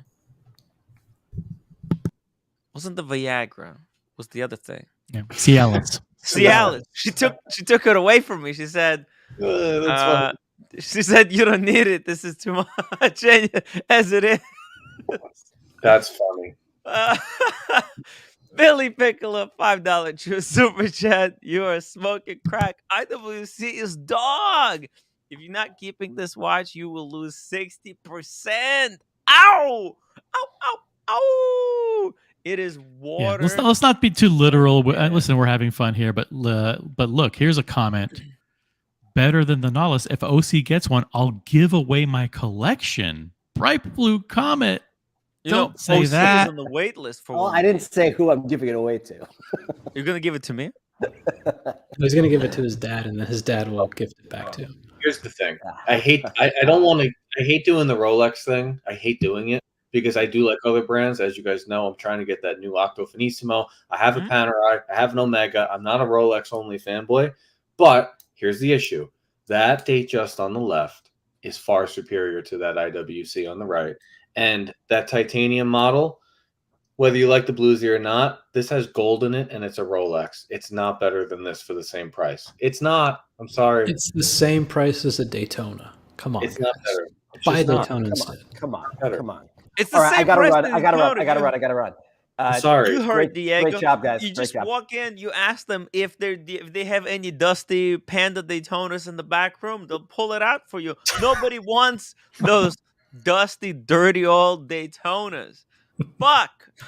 America, 5726, $2. Give it to them, Bright Blue. They deserve it. Guys, you haven't seen this watch in person. You need to feel this watch is not about the visuals. It's about the tactiles. You hold it in your hand, you will feel quality. A quality that's very tough to match. When I hold your $50 in my hand, I'll feel quality right then. By the way, so this Datejust right here, how much is one of these Datejust? Actually, let's go to They're 11 grand with the full full works. It's 11 grand. It's cheaper than the IWC. Oh, but you can't get it either. You have to go gray Yes, market. Yes, you can. This isn't Venice. We can get 15,000. There you go. They're both. This is same price. They're equal. That's a ripoff. You're getting ripped off. We can get the Datejust. Okay, so it's what, 12,000? So it's 3,000 cheaper. 11. It's 11. It's $1,000 more expensive than the Datejust. 11,000 more. What? The Datejust is $11,000 with a Jubilee bracelet and a fluted bezel. Okay, that's outrageous. If you want it, why is it so expensive? If you want it to look similar to the IWC, I think it's 9,000 and change for a 41. So it's now $2,500 cheaper than the IWC, and it's a Rolex. The titanium, whatever. Oh, titanium. There's gold in Rolex that's the same price or cheaper. Gold in Rolex that's the same price or cheaper. Or it's white gold. You can't really tell the difference. No. This is gold on my the yellow gold. Yeah. Gold is more precious than titanium. And it's not just about Rolex. This isn't a Rolex thing. I'm sure they could make this watch in two-tone, and they could have made it in two-tone and priced it the same thing. But it's the design. It's Gerald Genta. The Datejust is not designed by Gerald Genta, is it? Let's be honest. Gerald Genta basically saw a ship porthole or whatever and made the same watch 5 times. Humble Pine, $50 super chat for cleanup. For a cleaner to clean up the apartment. Don't fuck with the roommate ever. I learned the hard way from my roommate. This is where I sleep now. Ooh, separate bed. Ooh, that's brutal. Georgia, the chef, $5. Let's be real. Genta design and integrated bracelet aside, this is still a 6K watch. Come on, man. Having said that, I'll take the teal one killer job in Geneva. Thank you, Giorgio, the chef. Tim G also, thank you so much for being a member for 5 months as a staff writer. IWC Ingenieur, Chapek, new model. Yeah, it kind of looks like a Chapek. Very close. And Billy Piccolo, $2. IWC must be the new sponsor for Tim, right? Guys, you have to feel. I'm not gonna. You know what? I'm not gonna prove anything here. You have to hold that watch in your hand, and until you hold it, until you touch it, how incredible the finish. I don't know what they did, but it is one of the most incredible feeling watches in your hand that I've ever held. Hey, Meech, you came to beat the shit out of me as well? Tim, look, I just got to say, I got to be frank and honest with you. Totally 100% honest with you. I think I'd rather get a vasectomy than admit that an IWC is better than a Nautilus. The fuck are you thinking, you silly wanker? I mean, it's absolute garbage. It's garbage, Tim. Look, Meech is being a little sheepish. Meech, it's not garbage. It's just too expensive. It's priced 20% more than it should be. No, how about 50% more? It's 50% more. Ain't no way anybody's gonna shell up the 15 grand for this fucking thing. No, 9 grand. Right around 9 grand. Now hold on a second. The titanium's hold on. The titanium's 15. The steel is 12.2, right? Yeah. Okay. Mm-hmm. We gotta make sure we're keeping up with the Joneses. 11.7. 11,700 US. Okay. It's the same price as Datejust, basically. Bollocks. I'll take the Datejust. I'd rather wear the Grand. I'd rather wear a Grand Seiko for the price. Ooh. I mean, look. Let me show you something. Let's go to. Oh shit! What did I just? Now let me just weigh in, because I think the Ingenieur is a great watch at $9,500 to $10,000. Yeah. I think it fits in a watch collection when you don't want to wear a Rolex. I think it's a great looking 3-hander.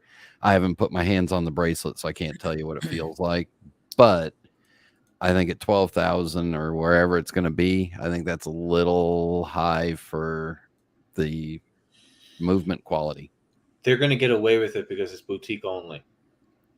If this was going to all the IWCs around the country, you'd have a major problem. You'd be losing your shirt. You might maintain your shirt because they're not going to make it easy to get. You're literally going to have to, if you live in Jersey, they're not easy to make. They're not easy to make. To Manhattan, and then beg them for one, the green one. No one's going to be able to get the green one. Oh, but I want the price the green is one. still wrong. I really want this watch, guys. It's so now you might get it. Tim, you and OC wouldn't be caught dead wearing this garbage. I would be caught dead wearing it. Well, Meech, hang on, because Tim's the one that bought a Panerai at retail. So yeah, you know what? This is true. He also bought a Cartier at full retail price. Actually, that was a very valuable Cartier. And they still go at they hold their value. But I saw one at fuck. It's just ridiculous, you know. They literally had. Look at that. OC dipped. OC dipped as soon as the truth came out. Like he said, "Yeah, I'm gonna bow." I think he's out to get lunch or dinner. Dinner maybe. Yeah. You know what else is a good one? Super chat. No, Brian, go. No, and also a good one to compare this watch with is the Chopard Alpine Eagle. Oh yeah. Which I've actually touched and felt along with the Laureato, and I like the Alpine Eagles feel better. Yeah. Are you talking about that salmon dial one? The one that kind of looks like a puckered anus? No, not the high frequency thin, the regular one, and they've got a green dial version of it now too. See, I actually like that blue dial.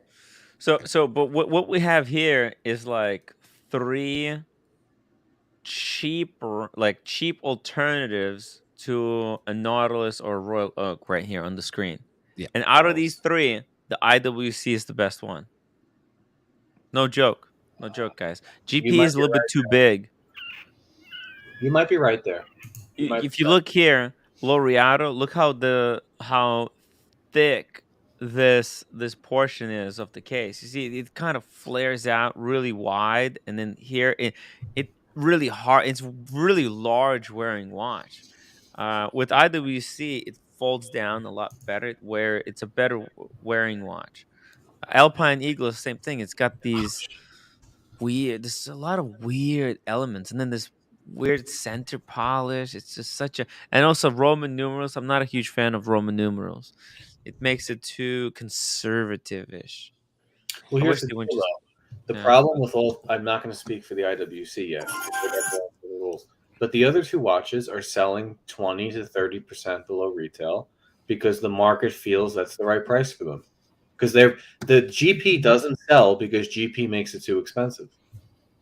If they had priced it correct, which they could do, let's be honest, they could do it if they wanted to. It would sell more. It's too much money at 13, whatever it is, 13.3, 13.5.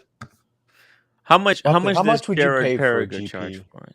How much would I pay for what? How much would you pay for a GP? I don't love them. The white one's nice. Probably like $7,500, $8,000. Okay, yeah, you can get a pre-owned Laureato for $885. I think that's a great price for it. The issue with these 3 brands is they think, oh, we're going to make a version of a watch that's going to be a cheaper version of a Nautilus or an AP. That's not what you're making. You're making a watch that's going to compete with a Rolex Datejust. And you're not competing. You're never going to compete. You're not even close. No. So you should make it a little bit cheaper. And I'm not exactly sure what movement GP is using in there, but I know it's not a modified ETA. And the Chopard is a whole separate. I mean, it's a real movement. So Chopard has a real movement in theirs. Yeah. It's sexy. I don't know. I'm gonna go here, but Brian, I think you got a lock there. As Cosmo Kramer would say, it's a lock. It's a lock. So yeah, Tim, I think I think you just lost $50 right there. I may just to piss Tim off. I may take him to the IWC boutique in Las Vegas and watch me negotiate my 20% discount. Now, Tim, You know I gotta go. you know who made a three-hander watch with a bracelet and also a quick change system with an in-house movement that is priced $7,100? The Octoroma. Mm-hmm. That's a problem. Pretty cool, yeah. And see, this is what I'm saying is the pricing. We don't. People are like, oh, the movement, sure. But the people who are walking in like, oh, let me buy a nice watch as a reward. They're looking at the watch first, and then the price, and then well, what looks better, right? What looks better here? Well, these three look nice, but you're more money than Rolex. You have to explain now. IWC has to sit there and explain how they're better than Rolex. People look, oh, wait, no, you're not. I'll tell you why. I'll tell you how this Ingenieur, how I see why I think this watch is better than Datejust. Okay, I think I can justify it if you're willing to listen. I'm willing to listen. Okay, let me read this super chat and I'll explain it to you. America, thank you so much for the $2 super chat. IWC money grab is worse than Brig. It has an ETA. It's not an ETA. Come on, this whole thing with the movement. I mean, I don't understand what's wrong with their movement. Let's see, we're movement. 3211 caliber automatics, 5 days power reserve. What ETA has 5 days power reserve? I don't get it. I don't get it. How this movement is bad. Let's see. I think can we Google this movement? Can we take a look at the movement? Here, IW, okay, reference number here. IWC manufacturer, 72 components. These are the watches that they have this movement in. Analog, frequency, I mean, reference number, base. So it's based on ETA. So let's see here. IWC caliber 3211. IWC expands its range of automatic in-house movements for these rugged and reliable movements. And for the first time ever, IWC has used components made of silicon. The escapement wheel and pallet are made of this incredible wear-resistant material. A bi-directional Hall winding system supplies energy required by the movement. Similarly to Peloton movement winding system, it winds the main spring when rotating, when the rotor is moving in either directions. Thanks to advances in movements technology, the caliber 3200 caliber family offers 72. In addition, the long service life of the mechanical components and increased new. Look, I mean, it's like ETA movements are freaking incredible, and they juiced it up. So like that's a good thing. In my opinion, that's a good thing because like you're still getting you're getting reliable movement that's going to be easier to service, and it's going to be I mean, look, I don't understand this whole snobbery around the movement. Oh, the only problem I have is benefit from 6-year extension to a standard 2-year international limited warranty. So this watch is going to have 8 years warranty. So you buy this watch, you're set for 8 years. I mean, what's the problem? I mean, are you guys worried that the movement is going to fail? Come on. Think about when Panerai released their in-house movements. They were full of flaws. They were breaking like that. Whereas this watch is based on already existing reliable design, but it's improved to like nth degree. I see this as a positive, not a negative. But okay. We got JD $5. Sorry, but the Ingenieur has one major flaw. It says IWC on it. Will be under retail by the end of the year. Let's hope not. But you never know. I actually like, guys. For example, the Big Pilot 41, right? It's still too thick. I think if IWC modifies it even more, takes away the day-date complication, makes their IWC Pilot. IWC has problems. Their watches are too thick. With this watch, they have finally took control of how of wearability. Their watches are a lot more wearable. This is new generation of IWC watches. I I think it's agree good. with you. I think the watch is phenomenal. I just think it's 20% more money than it should be. That's all. You know what? Can you imagine if they did a no date Ingenieur? That would be I like the limited. date. You like the date? I like to. Here's a couple of things I would change. First, make it $2,000 less. Second, add those polished center links to the black and to the white because You know why they didn't do it? Why? It keeps it more sporty. But those what they did is that, like, when you see these watches in person, you look at the teal dial, and it's because they added polished center links exclusive to the teal because it looks better with the teal. On the black and the white dial, they said it wasn't looking as good because you could buy both and swap the bracelets, but it's just not going to look as classy. So they said they only added to the teal dial because to the aqua dial because it looked better on the aqua. It didn't look as good on the others. It was a specific design choice. So does that mean the other dials are kind of ugly and it didn't, or No, it's just the watch looked better when it didn't have those polished center links. It was too dressy. Bondage and Discipline, $20 super chat. The comparison to Rolex is a red herring. You can't buy most Rolex at retail.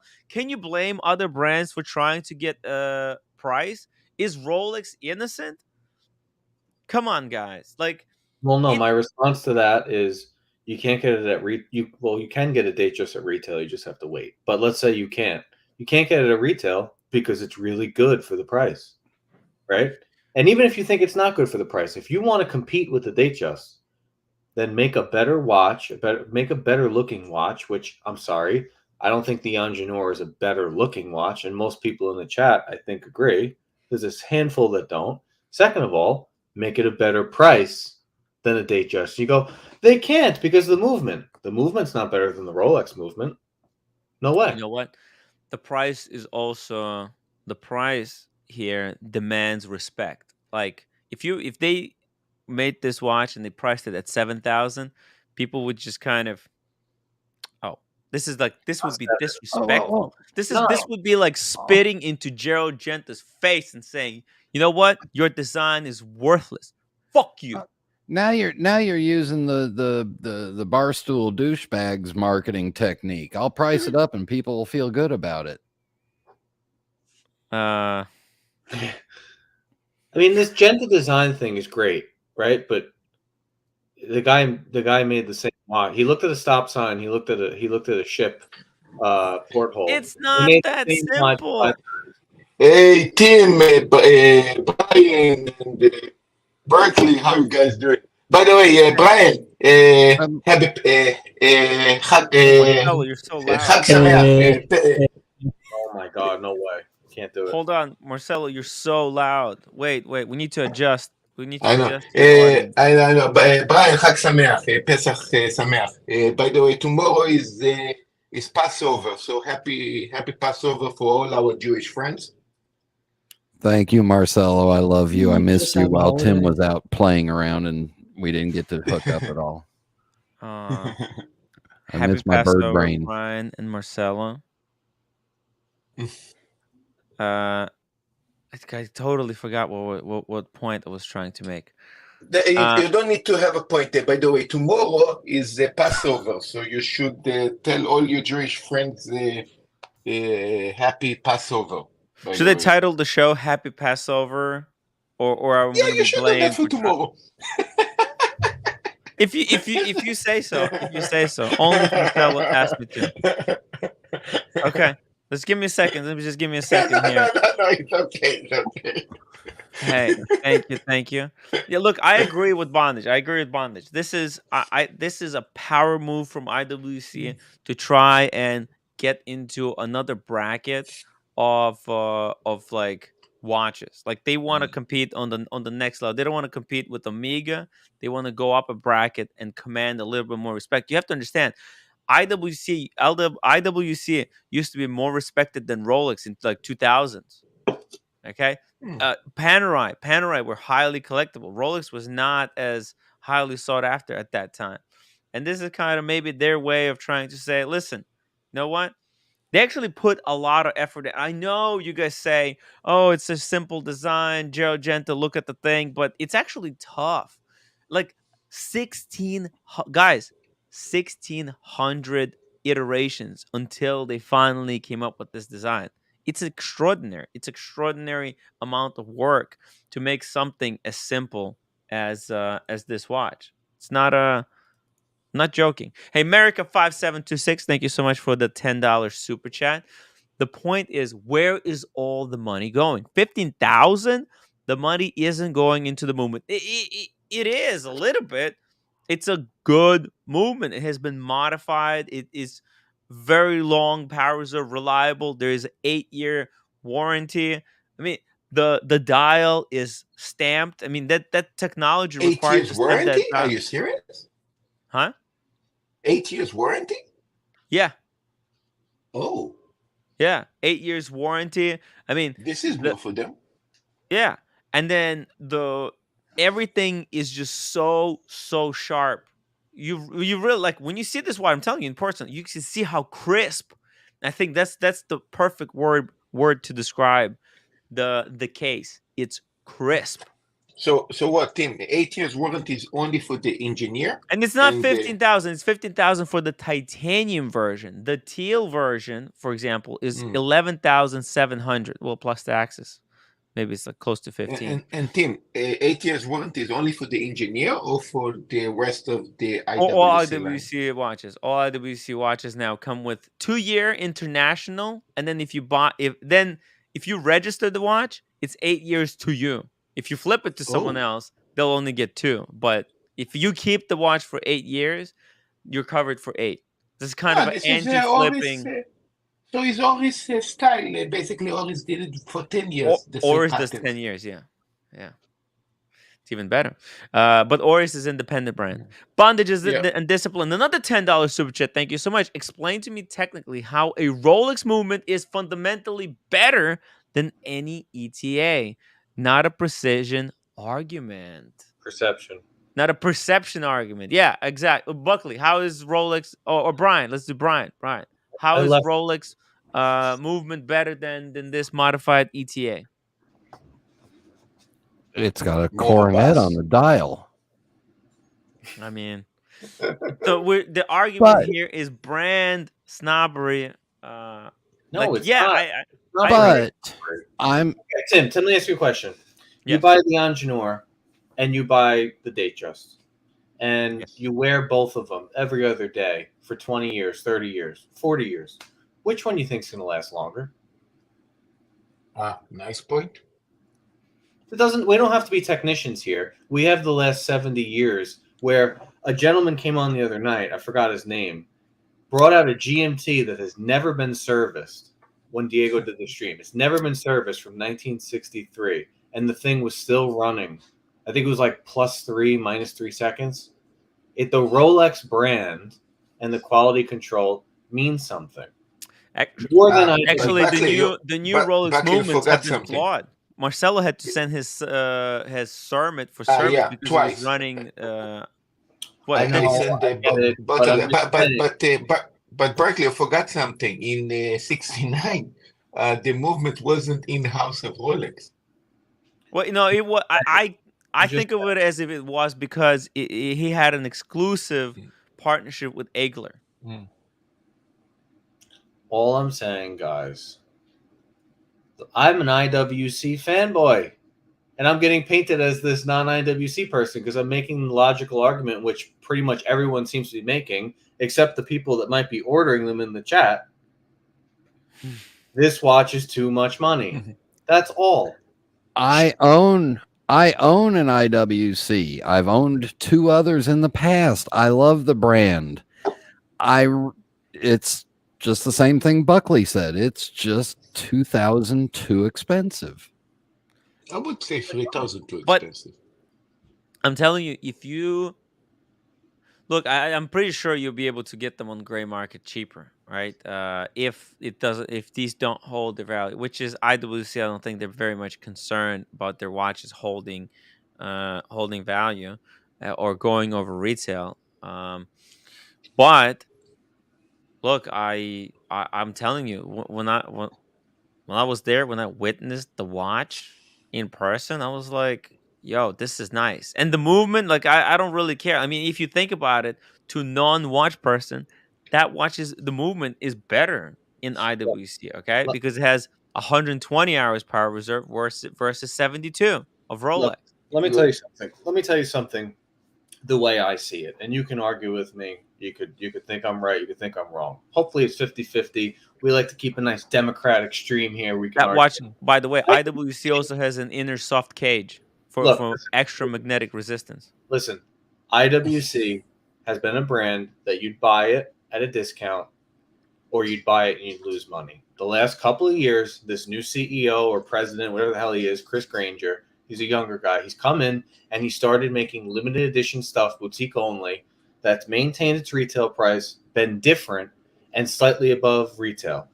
He's been listening to the people. He made an Ingenieur because it's going to go boutique only, and they're going to control it so that it's at retail or above. And the reason they made this teal dial is because there's going to be less of them than the other two colors. And the reason why they made the polished links, the center links polished, is because now this is going to be the Panda of IWC. That's what they're trying to do. It's a pyramid down. You can disagree with me if you want, but watch companies do not want their watches to sit in the case. It's the kiss of death. Well, you should talk to. One sec. America, the point is, where is all the money going? 15,000. The money isn't going into the movement. So some guy spends extra hour on the polishing wheel to make the bracelet smoother. Get the fuck out of here with your 15,000. Tim. Amen. It's 15,000, and again with the Rolex, I hate using Rolex, but they make their first titanium watch ever, Yachtmaster, ever in their history. Forget about the deep sea; it's nonsense. The first wearable watch ever. Yeah, it's $1,000 less than this watch. No, really? No. Let me see. Yes, really. Well, if you're talking like this, Rolex did a Daytona that is matched the price of the Grand Seiko. That is insanely ridiculous that they released. A Grand Seiko actually putting all the prices 50-60% over. I mean, the value price they're supposed to be. And you can get all the watches, each one of them in the boutique because nothing sells. What you can say about that? You know? Okay, so it's $500 cheaper. The Rolex Yachtmaster is $500 cheaper. Yeah. But the problem is you might not be able to get it. So that's the problem. You might not be able to get it, but if you could, which one would you rather have? Between these two? Mm-hmm. That's an unfair Don't you comparison. dare do it. Don't say it to him. I know it's an unfair comparison. Look at him. He's like, how can I spin this? It's an unfair comparison. Oh, where'd he go? But I'm dealing with the reality of the market and the general overall consensus, not the people that are like, no, this is actually what I would do. Great. More power to you. I'm trying to get a Bulgari Octo Finissimo, which is priced at $13,300. So it's more money than this Ingenieur. I get it. Sometimes you want to spend the money because you like it. But the overall consensus, this watch is too much money. That's it. I agree with. And I'll also say that I think the IWC Big Pilot is overpriced for just being a bigger watch with an in-house movement in it. But that's pretty close for $7,000. I have the Spitfire, which is an ETA movement, and they're what, $7,500 for a chronograph with a day date. Yeah. And by the way, Tim, IWC, they do have an in-house movement. Why they been so lazy and they didn't put the in-house movement in this? It's an in-house modified ETA. It's a highly, highly modified ETA movement that's in it. It's not like they were lazy. They took a reliable movement and they freaking juiced it to the nth degree. So it's a really, really good movement there. Here's my hot take real quick. This Mhm. is boutique only. Perhaps IWC knows there isn't a large market for this watch. Yes. They probably also know, because of the past 10, 15, 20 years, how many people have reached out and said, when are you going to re-release the Ingenieur? When are you going to do it? Come on, we want it. And this is their way of paying tribute to those few customers whose this is their absolute favorite watch of all time. They're going to sell out. Those people are going to be happy. Yes. Let's just move on. Agree. Because they're not making 100,000 of these, right? They're not making this watch to compete with the Datejust or the Yachtmaster or any other watch. They're just doing it to pay tribute to an old design. And I wish more brands would do that. I know if Omega made a Speedmaster like the original, the Broad Arrow 321, and they made it available, I think we'd all be willing to pay 15 grand for it when you can get a regular Speedmaster for 6. Yeah. And we could have the same argument. Is this Speedmaster really worth the same as a Daytona? You know what I mean? Like, so. Look, I think actually between these two watches, the Ingenieur is probably a little bit more difficult to make because there's a little bit more finish there on the on the dial, as well as on the bracelet and the case construction compared to the Yachtmaster. Well, hang on. Did you figure out how that dial was made? By the way, is it stamped? Okay, stamped, and then it's colored. They used like a DLC or whatever the coloring technique. It's a brass dial. They get like a brass plate, 15 ton of force, and they stamp it out. Yeah. And it's got depth when you look at it. When you kind of look at the edge of the movement, you can see the 3D dimensionality of it. It's pretty nice. It's it's galvanized to apply the color. Carolyn Martin, $5 super chat. Tim, I ordered this watch because I like it. I will lose money, absolutely. But from horological view, I'm excited. 5-day power reserve and bracket. It's cool. It's cool watch. I hope they do something to reserve to kind of keep the price of this watch up. Like don't overproduce. And by the way, they will make a Hodinkee limited edition probably without the date, clean dial. It's gonna go crazy over retail. Yep. Yeah, I think you're right about both those things. It's going to be limited for sure. Mm-hmm.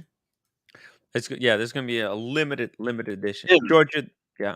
Before you read this, because this super chat has to do with what I'm going to say, everyone should know I like IWC. Brian likes IWC. We were having a nice conversation about IWC. We said, hey, maybe it's a little bit too much money for what it is. The problem, everybody listening, is about 25 minutes ago, Tim threw a haymaker and a punch in the bar and said, it's better than a Nautilus, which made people like Giorgio go, it's worth $6K. And now we've been here for 20 minutes throwing blows with Bondage and with Russell, with everybody.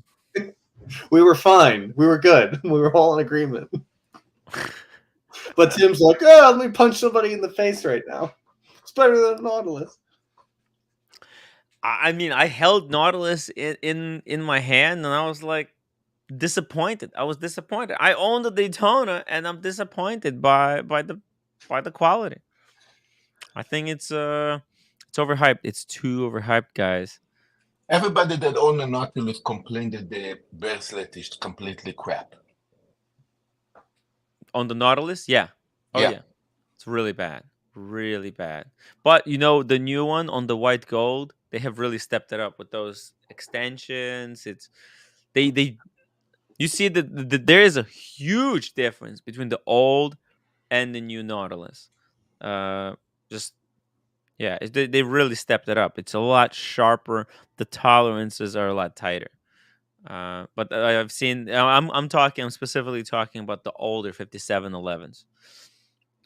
Benny B, Tim, let's be real. This is not about IWC. This is about riding Rolex, hype and resell, and caring more about what others think about what you're wearing. Boom, yeah.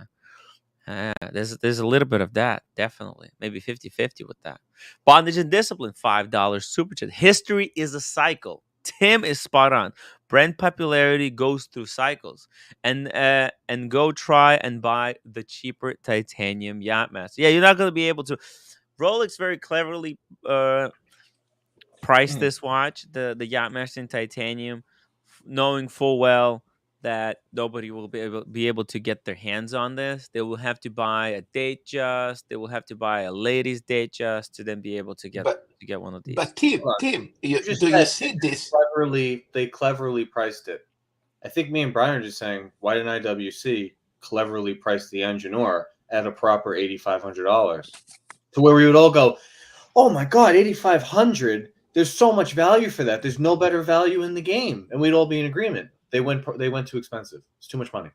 But Barkley and Tim, how much you guys think the Yachtmaster going to be in the gray market? Like 20,000, 50,000? Out of the gate, 30. Probably. So it's going to. So you see that going more than a Daytona? Wait a minute. The new Panda Daytona is going to be like 50, 60,000 when it hits the gray market. Probably more. The new one. But you're asking me, what is the first titanium Rolex ever that's wearable in their history going to hit the gray market for the first week it comes out? 30 grand. Double. Okay, comparing to the old Daytona, you see this going more than the old Daytona? No, the old Daytona is 35 right now. Okay. Yeah. So it's going to be the highest Yachtmaster ever sold in the gray market. A little bit. Then it'll come down. It'll come down 25, 20. But it depends on how good people say it is when they get it. At Watches and Wonders, everyone that put it on, all the videos, they were all blown away. And all the people that had never had a Yachtmaster before, all of a sudden want a Yachtmaster. But Berkeley, here's the problem with Rolex. The first watch ever that was released with the Oyster Flex was the Yachtmaster. Now you see the Oyster Flex in the Sky Dweller, in the Daytona, in other watches. I think the same thing going to be with the titanium thing. So yes, it's the first one, the first wearable one with the titanium. But I do see, give it 2-3 years, you're going to see that the titanium go to the Saab, go to the GMT, and maybe even Daytona. They're going to put in other models. Yeah, and people waiting for that. Your question was, though, when it hits the gray market, which will be in, I don't know, June or July, when the first batch come in, what will it go for? I think it'll go for 30 grand. And then it'll come down. Yeah. But the thing is, the thing that's unique about the Yachtmaster, which for years now has been on the lower end of Rolex as far as hype, not quality. I love the Yachtmaster. But hype, no one cares. Now they care. Now there's going to be an influx of people that don't think about all these Daytona fanboys, all these Pepsi fanboys. They don't have any Yachtmasters, most likely. And if they do, they don't wear them. You know, the clever thing about this Yachtmaster is that now it gives people who were not interested in Yachtmasters a model to try to get. Like to get this Yachtmaster, you probably have to get the gold one first. Like they're gonna be really limiting these, and like there's gonna be a reason for people. Or let's say someone has all other models except the Yachtmaster, and now there's a Yachtmaster that's a tool watch, and that's priced higher than the steel version. By the way, also what I have to commend Rolex on is on the return of the tool watch. This titanium Yachtmaster 42 and Explorer 2 are like the two. It's 100% tool. Yeah. There's now two tool watch, like proper tool watches in the Rolex catalog. Yeah, and then you could have what happened to me, and I'm not going to act on this, but someone probably will eventually. You go in and say, hey, I'd like to check the size of the Yachtmaster because I'm thinking about ordering it. Let me see the exhibition, which I've never done before, and a whole lot of people have never done before because they don't think about it. And you put on the white gold one, and you go, oh, wow, this is actually really nice. Where have I been? Yeah. No one talks about it. And they didn't have gold one. Oh. They didn't have exhibition. So it's going to be, I think this one's going to be a killer for a while. Absolute killer. Oh yeah, this is going to be so hot. Are you getting on the wait list to get one of these? I've asked about it. I'm not on the wait list for it. But I'm not really on the wait list for anything. I asked about the Skydweller. And I was told I can't get you that Skydweller, but we could do a Pepsi. Which one did you want? The blue one or the green one? Well, now you bring up a whole different topic. I asked about the green one. I asked about the green one. They're like, blue and green. That's like, we've gotten more people ask for the green one this week than we have the Panda Daytona. Yeah, the green. Wow. So I was like, okay. They're like, yeah, that's going to be. But at my AD, Tim, nobody's asked for the green one, which is crazy. Yeah. I got offered basically whatever watch I wanted, and I decided to go to the Panda Daytona, the new one, instead of the Yachtmaster. So you're on the wait list for the new Panda Daytona, Marcelo? Yeah. Holy shit! Congratulations! I'm on the wait list for a Explorer 140. I'm just being a humble guy. I'm on the wait list for the Pepsi. Just use my credit card to buy yourself a uniform, nursing uniform. Holy moly! Because I just got a message here from some fig store that $73 was charged to my credit card. I'm like, what is this? I opened it up and its roommate just used my credit card to buy herself. Okay, it's okay, honey. No, because go roommate, go. So is this replacement for the Hermes? Is this instead of the Hermes scarf, or is this on top of the? Do you still want the Hermes scarf? Or no. You should know the scarf is just because you travel over there. So just duty free. Not really. Because I was gonna go tomorrow to the city to pick you up one. Really, you don't really want it, right? Yeah. The one is the bracelet that's supposed to buy. I'll get the bracelet later. Okay. So anyway, thank you. No, because that I already want to wear the black color. Okay. All right. She got. I don't want any more green. Okay. All right. I don't need to wear green anymore. Dude, she's beautiful. Give her the helmet. It's okay. Billy Piccolo, $5 super chat. If I had IWC and I had Rolex Datejust and I had no money, I had to pay rent. What watch do you think I would get my retail price back for Rolex? You would definitely get your watch. You would definitely. That's the safe thing about Rolex. But if you don't have that problem where you might have to sell the watch, definitely go for look. Okay, so it's like this. For me, I think to answer the Billy Piccolo is like this. If you have money, right, and you want to get a watch, and you want to get something different from everyone else, IWC is a great choice. If you have no money and you're on a budget, and you might ever have to sell the watch back because you have if you have just like $300 after buying a Datejust, if you got $300 left in your bank account, 100% go for a Datejust. Just a safer buy. You don't be stupid. Don't invest. IWC is not an asset nor investment. Yeah. No, it's an asset, but it's not an investment. But Tim, what is interesting is when I thought IWC, you usually think about the Portuguese or I'll be back. The big pilot, Yeah. You never really the big pilot is really went out of fashion because of the rise of small watches. Okay, so IWC is really in the shitter right now because all they had was big watches. But this is their foray into small watches market. Finally, they can compete against other brands with something that's more wearable. You should talk to Tim. You should talk to John Mayer because he never mentioned the Ingenieur. Well, we'll see. Maybe he'll be talking about it. I'm sure Barkinjack is going to add one to his collection. I'm pretty sure. Yeah. Actually. Yeah. Oh yeah. Right. They might even use it for all the time. I mean, he got it early in the mail.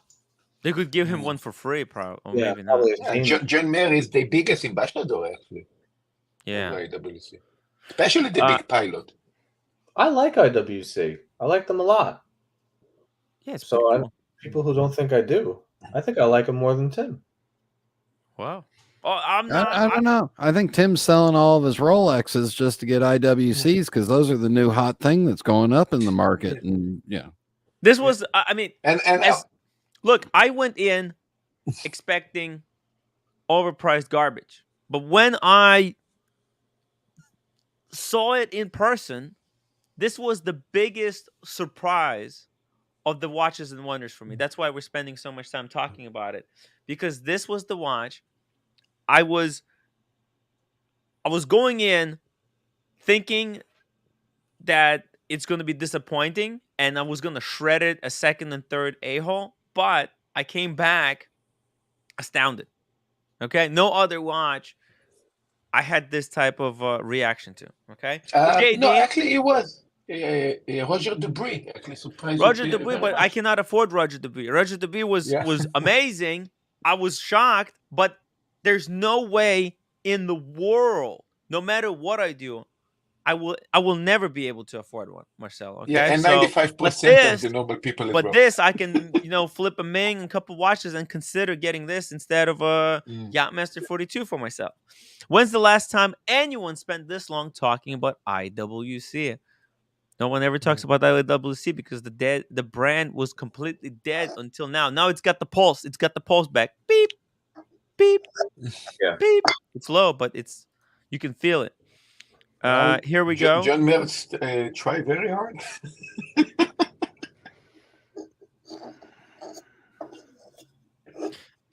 John Mayer tried. Well, back then. Bondage and Discipline, $10 super chat. Now I'm really going to throw a turd in the punch bowl. I think the new Tag 39 mil Carrera are not getting enough attention because of Tag hate. Tim, did you visit Tag? No, I didn't have a chance, unfortunately. He's right about that. That's a great point. Yeah, let me bring up this new. Where's the new one? Where's the best way to bring it up? Would it be on Houdinki? You know the biggest competitor that Grand Seiko needed to be focused on was the Tag Heuer, and not the fucking Rolex or Patek Philippe the way that they actually imagined themselves, because their prices are ridiculous, absolutely insane. Yeah. It's not this. See, this one, I'm not a huge fan of this one with the date at 6 because it kind of interrupts the running seconds. But what Tag Heuer did so cleverly this year is that they flipped the movement. They flipped the movement upside down. And they don't charge you 10 grand for it, right? No. It's actually, and it's not limited edition. What's really important, because Tag Heuer has this nasty trend of making their most beautiful watches extremely limited edition, like 500 pieces. Okay, it's not on Houdinki. It's probably on monochrome. Whoa, that looks nice. Where's that Tag Heuer? Damn it. Tag Heuer is value for money in a way, you know. Actually, a lot of value, especially when you talk about powerful, well-known brand. Tag Heuer, a lot of people just respect the non-watch people. You missed it. What? You missed it. Go up. No, it's not it. No, that's not it. It's the wrong one. Damn it! It's so hard to find. I think it was one of the first articles to come out. Was that Tag Heuer? I think. Okay. Oh, there we go. This one right here. Bam! Wow, nice. Yeah. Speedmaster in.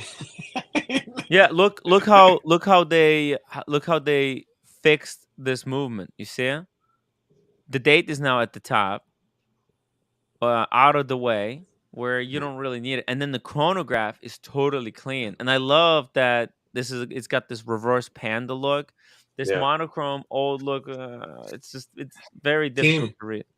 Yeah, help me out here. What I'm looking at, a Speedmaster or Navy Timer? Because it's like. Well, look, right? I think you're looking at a really nice watch. The Speedmaster, those guys, they don't do this. They haven't done this kind of a design. Putting a date at 12. It's kind of innovative. I think this is such a cool watch. Look at the tachymeter on the inside of the bezel, How much? giant 5 dome grand? crystal. Huh? 5 grand? Let's see. Let me check the price. Actually, and the new router looks actually nice. very cool. It's got this Tag Heuer triangle design. That's cool, right? It's much better than their old rotor designs that were kind of ridiculous looking. And the movement here is actually, look at this. You can see there's a column wheel chronograph Nice. with 100 meters of water resistance on this puppy. That's how much is you know it? what? Look at whoa, what the hell am I doing? Like Let's see here. 6,500 euros. You see? Perfect for the price. Yeah, but it's not limited edition. It's nice. Reverse Panda. Yeah, I mean 6,000. It's a Monaco. It's a Monaco price. Same price as Monaco. Usually, and this is Carrera. Carrera is a powerful name in, I wish that it was just a Heuer. If it was just Heuer Carrera, it would have been even better. But it's a Tag Heuer Carrera. It's clean. You guys if you like this one, type 1 in the chat. Let me know. It's a quality chronograph, actually. Yeah. America, 5726, $10 super chat. Tim is such a cheap first date. 30 minutes with IWC rep, and he's ready to jump in with both feet and get married at full price. Oof. Oh, oof. Look, I mean, if they liquored me up there, if they actually, they told me come back next day at 12 o'clock. You can go and get the liquor bar, the liquor bar. I might have put myself on the wait list right there and then. I fell in love with that watch, guys. I really, really did. I thought it was gorgeous. Daniel Katz, $7 super chat. Link for the cats, or anyone else who wants to join us on this here discussion. $7. If I was titanium, would I be higher value? Great question. Great question, Daniel. No, I don't think so. Nothing can make you higher value. Yeah. Too bad. Eddie Mav, $10. Curious about Buckley's state of the collection. What pieces are in your rotation, Buckley? Let's hear it. This? The Bluesy. The Rolex Bluesy. Omega Seamaster green on green. Explorer 2 Polar. Datejust 41 at Zora Blue. Azura Blue with the fluted bezel. Your Omega green and green is the epic, beautiful. And a Panerai Luminor. That one might be leaving the collection. That one might be leaving because the Bulgari Octo might be coming in. What did you think about that Bulgari that I brought up? I like it, but it's already gone. It's the limited. It was already sold? Yes, that was last year's release. Oh no, but on Chrono 24. Oh no, I mean it's nice, but I want to get limited edition from the boutique. I think I'm early. In on the game. By the way, someone in the chat saying that Bulgari has lowered the quality of their. Yeah, someone said that. I'm not buying it for that. I'm buying it for. Do you like this one? Did you like this one? This is my favorite release of theirs. That was last year. Yeah, that thing is like a mirror, crazy. But I would have liked it better if they got rid of the small seconds. You see that little seconds hand? Oh, yeah, but they have to put it. Get rid of that. But the one that I want's not even on the website. Oh, the which one? The bead blasted one? The copper. Oh, the copper.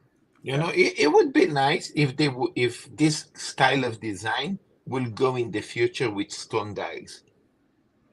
By the way, you know, Buckley, that bead blasted one, a fan of the show contacted Anthony Ferrante, Anthony. Now just Anthony, the timepiece gentleman. Yeah. And the TPG was able to get him that piece for like 30 grand. Freaking insane. They absolutely insane. When I was there talking to them about the copper, they had another one I never seen before. I don't know if it's limited edition. They made a ceramic one but the whole watch is like soaked in gloss. So it's like a glossy black ceramic, including the dial ceramic, right? Oh, yeah. It looks like the black ceramic watch, and then they dipped it in like some sort of gloss. So the whole thing it's crazy. It's a crazy watch. Shit. But the stuff, I don't know if it's on their website. I don't know if they uploaded it yet. Tim, by the way, when you passed through Gran Seco always was empty in the booth. Are you serious? Yeah, there was nothing there. I went inside Gran Seco. It was a waste of time. They didn't have anything. They had that super mega complication, but it was in a glass window. It was kind of hard to see it, but it was really nice. It's really nice. Humble Pine at Bondage and Discipline and Boston Collector would love to meet up in New York next time you're there. I'm in DC, but rarely here. Or let's set up a meet in the town. There you go, guys. Marsha, thank you so much for becoming a YouTube member of the Tim Wright channel. This is, guys, become members. We need the members. This is how we make the show sustainable, and we up it every single time. Yes. This is the tip version of the Daytona that you wanted.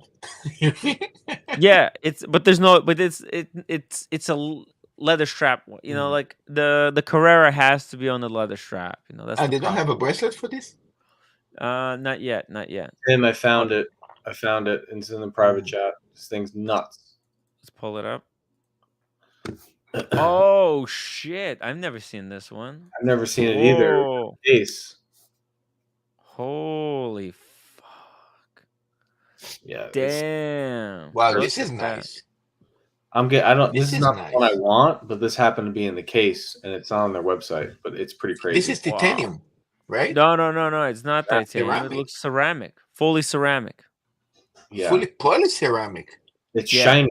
Apparently, it's sandblasted. No. This is not sandblasted because this is polished. It has to be polished because I know PG had the sandblasted version of this one. It was just like everything was matte. You're right. Never mind. Yeah, the sandblasted doesn't look shiny like this. Oh no! It says automatic black sandblast polished ceramic. A sandblast polish. Yes. What the hell does that mean? That's what that is. What the hell is that glossy look to it? Is that? Oh no! There's a sandblasted one. That's the sandblasted one. See? Yes. And then they polish this is matte. And then they polish another one. No, I think there's two versions. Yes. There's the. You have the matte sandblasted one, and then you have the polished one, which is this one. Yes. Wow. It's crazy. This one's really. Insane. This one looks so luxury. So luxury. You know, ceramic shine like crazy. I mean, it's sparkling all over. This is really cool. Really, really cool. And it's fragile as glass. You cannot touch nothing. Yeah, you have to be careful. You can't just mess around with ceramic. In fact, PG's the buckle broke. The buckle on his Octo. Yeah. It broke because the buckle was made of ceramic. Oh, I found it, Tim. I'll send it. I finally found an article with videos. Let's see it. Hold on.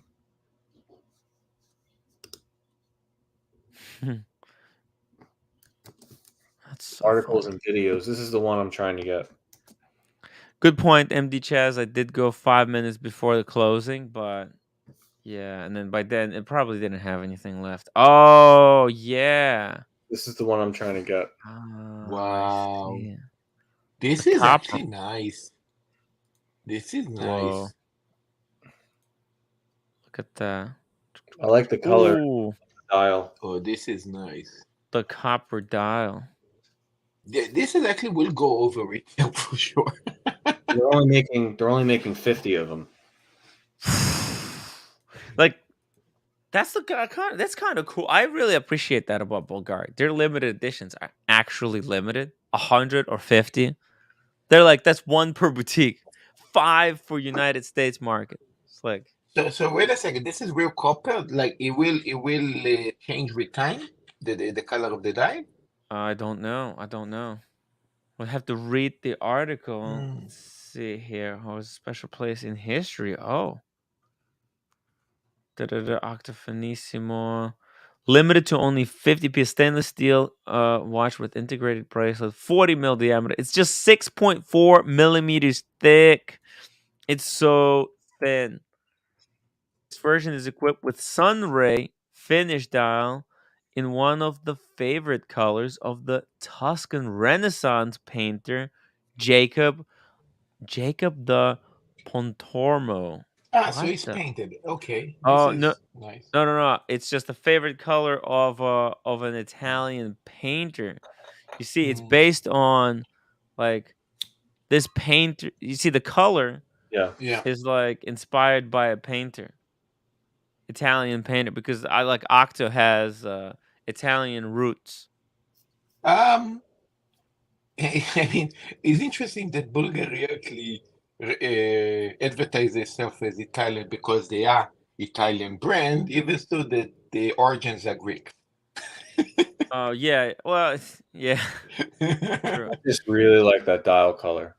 It's interesting. And then when they said they're only making 50, I was like, okay, that'll get. Wow. Would you buy gray market? No, I think once they sell out the 50. So Yeah. last time they did the Bulgari limited edition was that sketch, and those are all $10,000 over retail. Oh shit! I'm not actually a huge fan of those sketch ones, but it is unique. It is unique, right? You gotta hand it to them. But if this is 13.3, I think that once all 50 are sold, like 6 months from now, yeah, it'll probably be like 20. It's gonna hold. It's gonna be a safe buy. Yeah, I think so.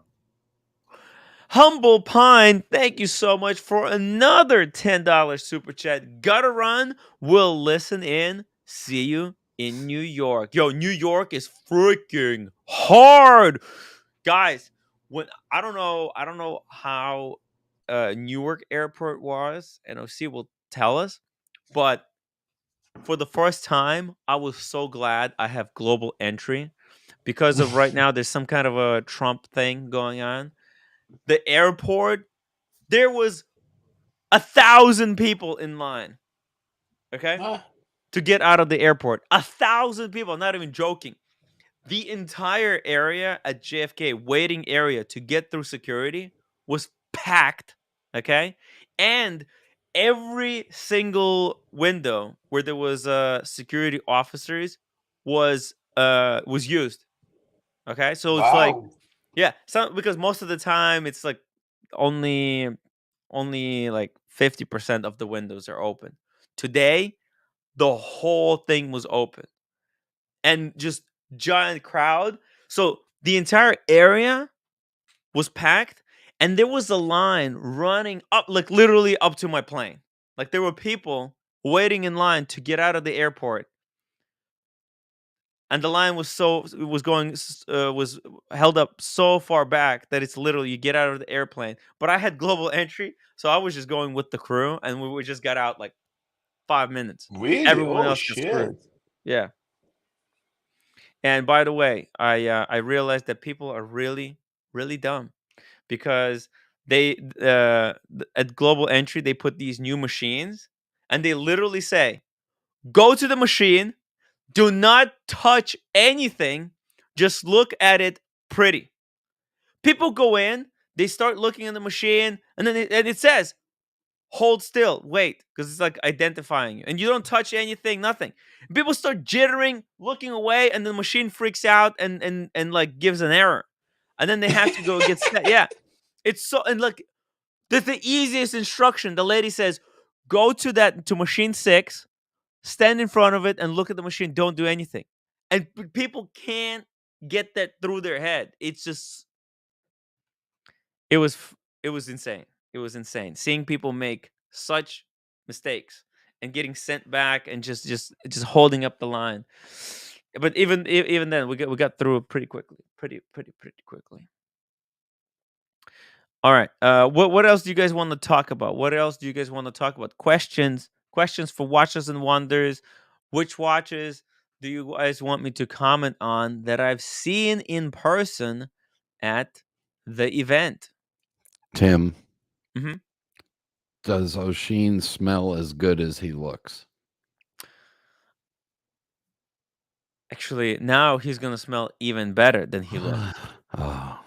Yeah, because months, like literally, like last year. Remember when when London Watch Show was happening? Mm-hmm. Yeah. When the London Watch Show was happening, I told him when I meet him there, I'll give him, because he was not into fragrances, but I told him, hey man, if you get there, I'll give you my bottle of Creed Green Irish Tweed. And Nice. yeah, and he didn't come, but this time he came, and I was able to give him my Green Irish Tweed. But He no, liked Tim, it. did Oshin? How long Oshin decide to stay in Geneva? He stay longer than you, right? Maybe No, no, still no. there. No? He left earlier today, and he stopped by Milan on the way home. I see. Yeah. Exactly. Yeah. He stopped by So Milan. did he use the event also to make content, like his own videos as well? Yeah, he recorded some stuff. Because when we were live streaming, you can actually see him. For example, when we were at Chapek, he came in and he recorded some B-roll as I was doing a live stream at Chapek. And then later, as we were leaving the Watches and Wonders, he was doing some walking and talking to the camera. When you've been to the Chapek guy is very, very nice. I was yeah, very surprised. he's a professional salesman. He's a very, very professional salesman. He tells people what they want. He really looks out for man. I think OC is like on the wait list for 3 Chapeks. Wow, this guy is. But I really like. Look, I really see the. I mean, I really love what you did, and I think you're going to have a lot of this kind of live streams in least 1 hour, 2 hours, 1-to-1 with these guys, and I think this is going to make this all Team Right show something epic, something very nice. I'm very happy to see this. That's why I want to go for 7 days next year. Definitely, I need 7. I need full experience next year. 7 days. 7 days at least. You got to get in for the trade days. Yeah. I will. And also, I was surprised to see a 16-year-old girl into watchmaking. She's like Swiss. Is like this what they actually doing? Wow. She said she was born in England. Tiana, you're talking about Tiana, yeah. Yeah.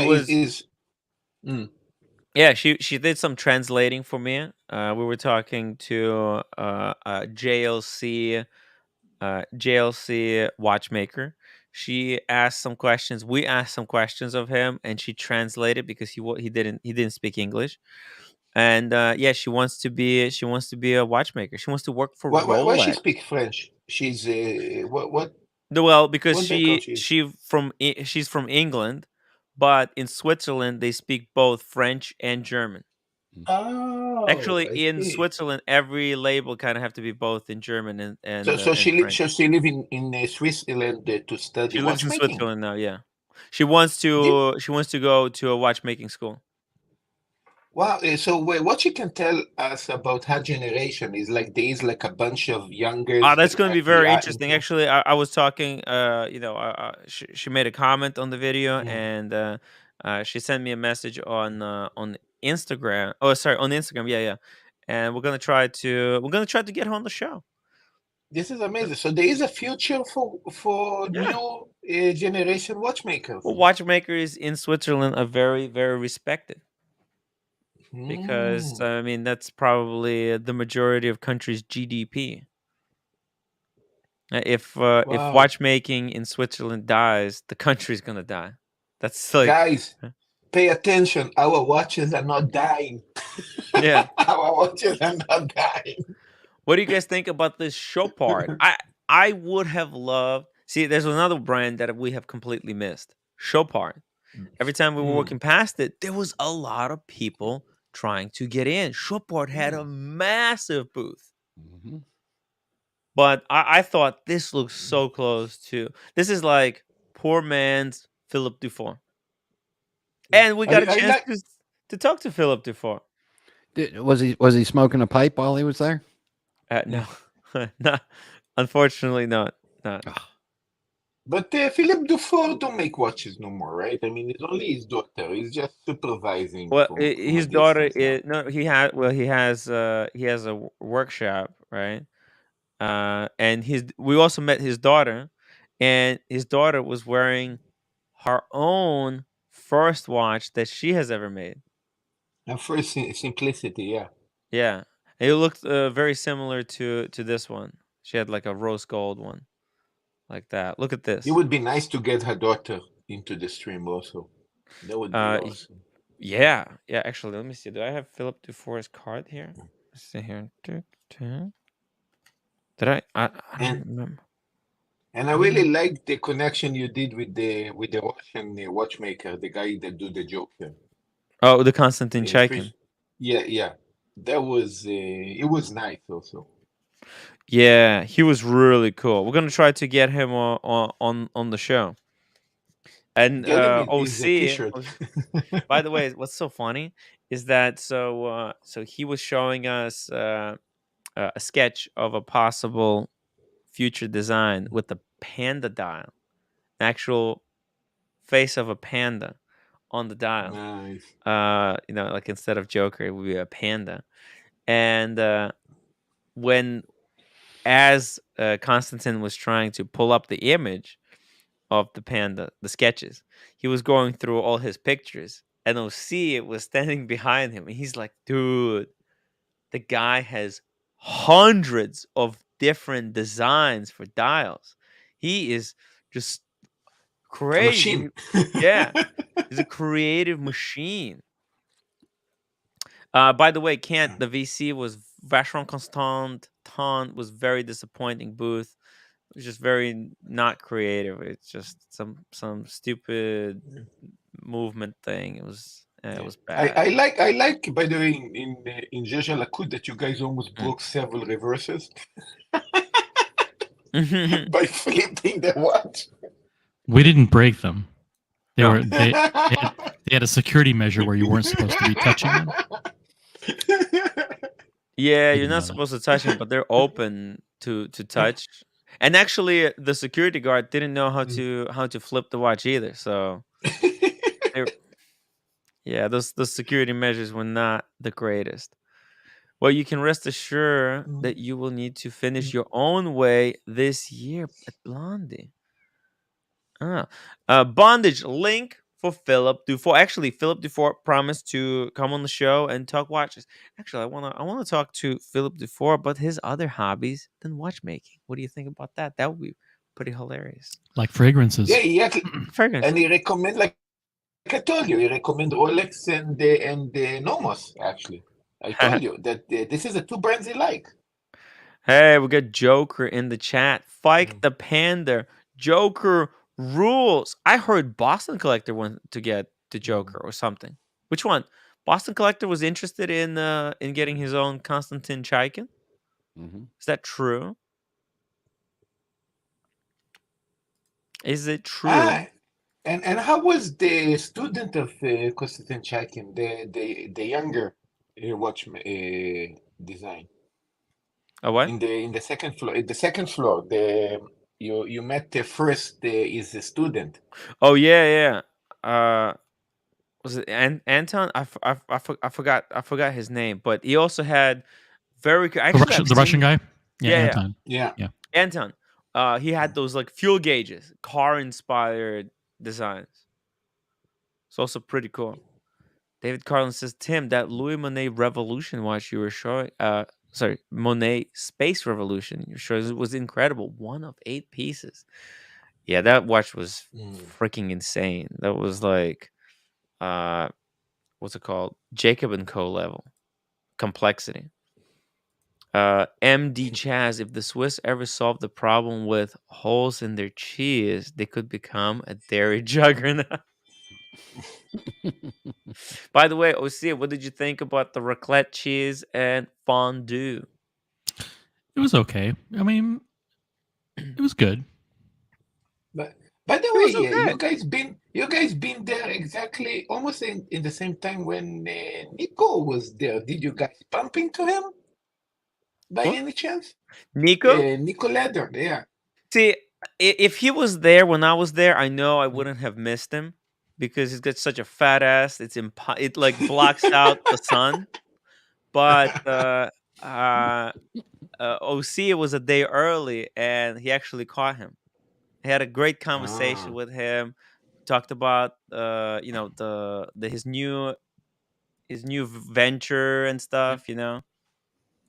Nico and I had a very cordial and pleasant conversation. Very long talk, actually. Very long. Yeah? And also it was Teddy was there, and also Christian. You should Christian also came there. I didn't see him. We missed. Listen, we were very, very busy. If these people want to reach out to us and schedule a time, maybe to meet up with us, we would consider it. But listen, you guys saw we were very busy. We didn't do all the things that we wanted to do. We don't have time to meet with other YouTubers. But if they reach out in advance and let us know, then we might be able to do something. But we can't just drop everything because somebody's there. Yeah, but you guys did meet Adrian. Adrian was he was there. We just bumped into him. We just bumped into him. We just bumped into him. It was very tough. He was very busy. I mean, remember, he's there for work. I was there for work, right? Like if we were gonna be there, we would have to schedule time where it benefits both of us. Like we got very lucky with Adrian and at Oris because he was just getting coffee. He was getting coffee, and we saw he was there. I was like, oh shit, Adrian. And we got a chance to talk to him for like 5 minutes. Bondage and Discipline, $5 super chat. Timmy, can you get me a discount for custom arrows dial from Anderson Geneve? Ooh, I can hook you up. I can definitely arrange it. Okay. Bondage, you saw the video, man. That watch was nasty on the backside, or from the backside. Blondie, please. Oh, yeah, Blondie, be cool. Let's be cool. Let's everybody be cool. Let's be cool. Let's not get too spicy. Okay, Blondie, behave. So everybody calm down. Let's take the temperature down. This was the Anton Suhanov. Anton Suhanov. Yeah, he was early like an early watchmaker that collaborated, like that helped Konstantin Chaikin to establish his brand. So he took, he learned while working for Konstantin Chaikin, and then went on to make his own brand, which is very admirable. One day, I want to see Tiana watch brand, Tiana watches. What do you think? That could be really cool. I would get one. I would actually get one. If Tiana ever makes a watch, I would love to be able to afford one of her first creations. Oh, he won the Jorn Award. Holy shit. Anton or Konstantin Chaikin won the Jorn Award. Oh, FB Jorn, he has like some kind of awards for young watchmakers to help them out. It's pretty cool. It's very, very cool. Friends. I can't read that last name. Franz Petzold. $10 super chat. Thank you for the reporting on Watches and Wonders. You guys did a great job. And next year, we are going to do even better. even better. Right, OC? Yes, sure. We're gonna. I hope next year I can join you guys. We're gonna put you together in the room with Buckley.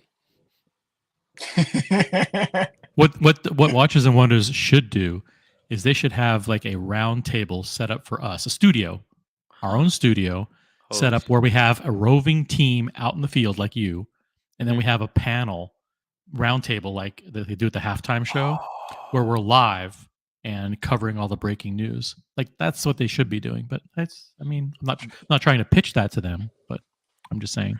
You know what's it called? About effing time, guys.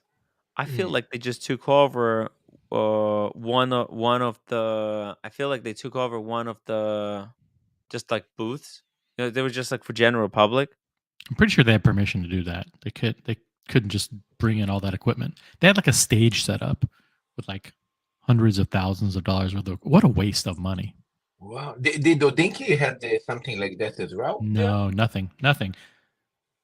Hodinkee was nowhere to be found. There were no mainstream reporters actually breaking any real news or asking any real questions.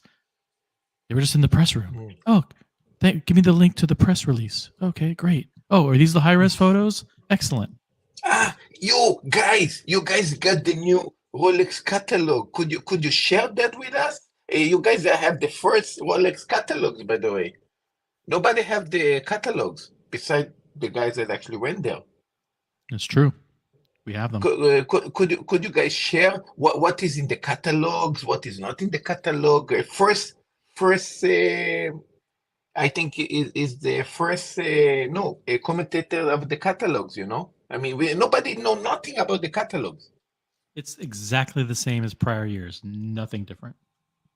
Get out of here. Tell us how. It's the same thing. It's Oyster Perpetual, then the Datejust, and the blah blah blah. It's the same order of everything.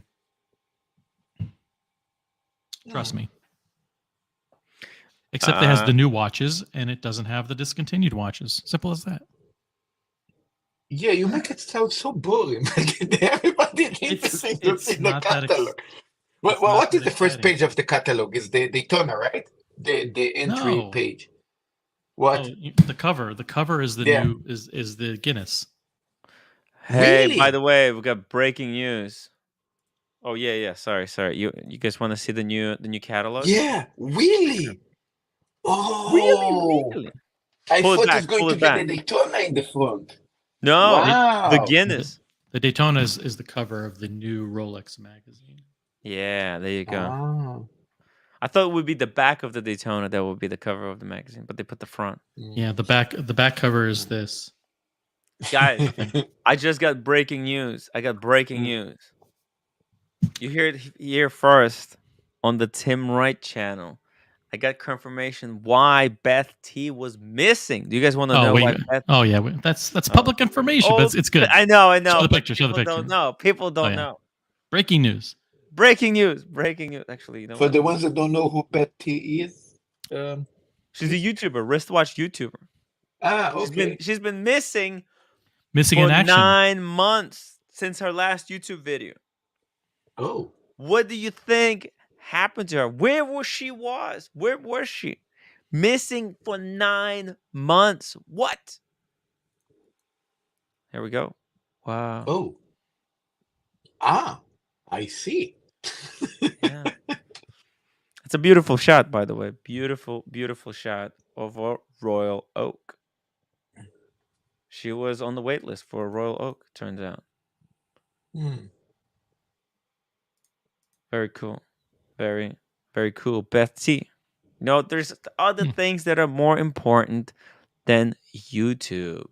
You know? It's cool. So cool. Right? Should get her on the show for interview on her when she's getting back into watch YouTube. Or maybe she's not interested in it. She's American, right? She lives in the state, right? I don't think she was doing it for money. I mean, the watches that she has, one of her watches costs more than all the money combined that she got from YouTube. You know, it's crazy. She's American, Tim? Yeah. She's a VIP from New York. Her husband is a huge Watches of Switzerland VIP. Oh, so a husband can get anything you want, right? I see. And she became famous because she was one of the first few kind of women people doing YouTube videos. By the way, I just got a brilliant idea. For Watches and Wonders next year. We're gonna sponsor. You could go as a woman, and that way you'll get special access. No. I'm just saying. Next year, we're gonna sponsor and bring Cam and Marcelo. They're gonna share a room next to Watches and Wonders. And we're gonna have a live hotel cam set up that will cover that room 24 hours. It'll be a live feed to which you can subscribe. Yeah. It's no. The community channel. It's gonna be the community channel is gonna be running 24/7 from inside of Marcelo and Cam room. Okay, so there you go. What do you think? That way, I'll pay, or the viewers. I think some of the viewers would love to contribute to for such an incredible meet. Well, I'm open for negotiation. Let's talk. Excellent. Pip says he can just identify a woman's next year for 200. See, there you go. Super chat. Woman next year. Oh, I can identify as a woman next year. No. 200 is not enough. 200 is not enough. 200,000 for the whole yeah, you met 200K, Tim. 200K you met. 200K. No. Look, that's it. I could wear a wig, like a woman, long hair, women's wig, and a dress, for $2,000 for one day. That would be really fun. After I lose a lot more weight. Actually, it would be so funny. Dress up like Gringa, I'll wear that long kind of sweater, and leggings. It's gonna be so funny. Was that Green Room in the movie? The Australian guy? Green Room, yeah. Tim, what was the most expensive? What did you think of him? Luckily. Tim, what was the most expensive watch that you hold in Watch and Wonder? You and OC. The most expensive watch that we held at Watches and Wonders. Great question. OC, you wanna? I didn't hold any watches other than a few Chopex and a few. You were the one that you were in Roger Dubuis and Louis Moinet actually touching the watches. So Roger Dubuis, I held. I think it was $500,000 bust down. Like with diamonds, Excalibur. Wow. Was Did you break the chronograph? No. I did not. No. It was actually like I didn't have a lot of access to get hands-on with watches. A lot of the watches that were released were like cheapies. By the way, those Chanel watches that were in display, they were probably millions of dollars. Bondage and Discipline, $10 super chat. PayPal for the Cam, Marcelo, and Oshin Caesar's Villa. Oh, nice. We're going to need more than $10 for that. I think Oshin would not take that. He would not take that deal. Oshin had a talk with me. He's like, dude, when you have good people on, you got to drop Cam. I'm like, I know. Sorry, it's a mistake. I will no longer repeat. Daniel Katz. Daniel, Chag Pesach Sameach, by the way. Whoa. Yes, hi. Daniel is looking more and more like George Clooney every single day. Yeah, and holy. By the way, guys, I'm going to teach you guys something about Jewish. If you guys want to build a relationship with somebody that you didn't talk for, let's say, even 20 years, this is the opportunity. You can send a message tomorrow. Let's say, hey, happy Passover, This is the way we do business, You said, hey, I didn't talk to you for a while, basically like 25 years. Happy Passover, Hey, what you doing? let me know what I need to text. I'm gonna text the Lord. Yeah, just happy. Yeah, ask OC. OC is Jewish Happy for Passover. Happy Passover. Yeah, happy Passover. Okay, that's all very nice. We'll talk later, Marcelo. Are you doing a whole service, Marcelo? Sorry, Buckley. We're going to get back to the right topics, but are you doing whole service, Marcelo, or with family? Passover? Yeah. I don't know. No, I'm going to buy some matches and that's it. Okay. Buckley, what do you want to talk about, Buckley? You look like lost there. What do you want to talk about? I don't really know. I don't know what Marcelo's doing or saying. So I'm just looking. I'm looking around, pretended to be entertained. I'm just reading the chat. I'm just following the chat. Okay. All right. Okay. No, Berkeley, very easy. It's just a Passover holiday. You don't even need to know what this holiday is all about. Just send the happy Passover for any Jewish that you know or guys that didn't talk for a while. And Marcelo. It's good for relationship. That's it. Okay, Marcelo, take a breath. Take a breath. Let's give Daniel a chance to talk. What do you think? What do you reckon? No, I was already here. I said hello to OC in the group, and then I had to take off, and then I thought, damn it, I'm addicted, and I came back on again for a little while. He's addicted to the fame. The real issue with Tim is that he was very significantly outshined by AC Morgan. AC Morgan basically, listen, the guy's a laugh. The guy's hilarious. He's a big over-the-top personality. And I think Daniel's feeling a little bit of the heat. He's like, hey, wait a minute. This is a guy who came in. He stole my thunder. He's hilarious. And what am I going to do to get back in? So I think he's a little, he's desperate. He's desperate. No, I'm not desperate. I'm very welcoming of Mr. Morgan. It's all good. I sense a rivalry. I just sense some jealousy. Is it true? No. But you can carry on that line, and maybe we'll get some reaction. Maybe no. I'm not saying you. I'm not saying he's funny. I'm not saying he's funnier. Okay, that's not me who's saying it. But we have heard a lot of feedback that he's much funnier. And that's fine, because right now I'm as flat as a pancake. But see, that was a good joke. All right, see, he's stepping up his game. Listen. The feet are being put to the fire. He's being put to the test. Asked him if I had a reiteration of myself in titanium, and he said, "Would it be better?" But it didn't work out. So, anyways, that was the best. Not a great joke. Link for AC Morgan. That's a song. That's a Lady Gaga. No, who's singing that? I'm titanium. You know what I'm talking about? No, Sia. Not Lady. Who? Sia. Yeah. We need Daniel Katz singing that song. That'd be pretty cool. Like titanium or something. Okay. Never mind. Hey, Cam, how are you doing, buddy? Pretty okay. I didn't get an invite to Geneva or a ticket bought for me, so Trust me, nobody did. I had to last second beg for money. It was and you were at the hostel. I almost went to Newcastle. Do you guys want to see what I missed out in Newcastle? Actually, by the way, Cam, they were staying at a hostel because it's so effing expensive in Geneva. Were you at a bunk bed and hostel in Tim or? Yes, bunk bed. Well, Switzerland's all for rich people, bro. Like, you guys want to see what we missed out? How much to kick Cam? $2? No, come on. No. Look, $100 for Cam. Cam has been good lately, so $100. He's been really good. He's been behaving.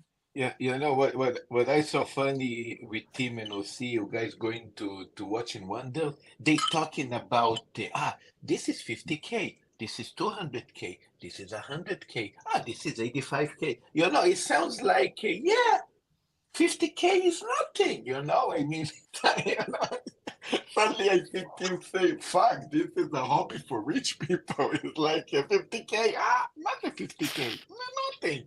It's expensive. By the way, this is the Newcastle crew. Oh, yeah. I thought this was. So this is Paul Thorpe posted this picture on his community panel, right? Says he just returned from the Watch People's Weekend in Newcastle. As always, I was blown away. He was blown away. But not capital blown away, but blown away nonetheless. They really, really wanted you and me to go. I mean, they were really wanted us to maybe go next there. time. I think the real reason. It's only gray market guys, right? And they only no, it's watch enthusiasts. Watch enthusiasts. No, the issue was that they had insurance covering the event, even though it was a small event, and they wanted you and me to be there so we could drag the average age of the attendee below 70. So that way it would positively impact the insurance premiums. It's like a Russian mafia meetup. You know, the most stupid things about the Newcastle that they decide to make this event in the same time that was Watching Wonders. What a stupid cunts. I mean, they needed to move it to a different Calm down there with the C word drops. It actually, you can only do it once per hour, according to YouTube. It's actually parameters. Did you know that? You can only say like certain words, certain number of times per hour. So just take it easy there on the C word. Marcelo. Luckily, I think Google's voice recognition doesn't pick up a lot of what Marcelo is saying. He drives their algorithms. They think he's just crazy. It sounds like cuts. They think it's just cuts. By the way, notice how Paul Thorpe himself did not want to be in this picture. Very disappointing, you know. He is like, I don't want to be anywhere near. I don't want to be seen at this event. This looks like a shot of when people get out of prison and they finally get together after like 30 or 40. Like they used to be like, they used to do like the carjackings and like sell illegal cigarettes when they're in their 20s. And somehow they didn't get killed and they made it through life and they made it to their 70s and like, you know what, let's get the old guys back together one last time. Yeah. Tommy just got released. Tommy got out. Next time they make this event not in the same time that he's Watching Wonder. Simple as that. Hold on, let me show you. By the way, guys, let me click over here for the next picture where all the ladies are. And before we start getting hate messages, these are just jokes. I mean, relax, guys. They're just jokes. Hold on, there's no picture with all the girls in it. What's going on? Yeah, just keep clicking. Keep clicking. Wait, didn't work. It doesn't work. It doesn't work. Well, guys usually live longer than girls, so this is all the guys that was left over. Look, you know what? If I was there, I would have had fun. I would have had fun. I would have extracted fun even out of those guys. You would have had more fun with those guys for sure. Oh yeah, I would. I mean, but they need to move it, not doing the same time. Of Watching Wonder. OC loves being interrupted by Marcelo. No, I interrupted him. I'm sorry. No, I love canasta. I love bingo. And I love a lot of those things. I love shuffleboard. Shuffleboard. Do they have shuffleboard in England? Lawn bowling. I love all of those things. Lawn bowling. Well, it looked like he was inside, but yeah, okay. So I love a lot of those activities. By the way, Daniel. Yeah. Ming has just announced 2901 World Timer pre-launch. Yeah, so, are you excited? Excited?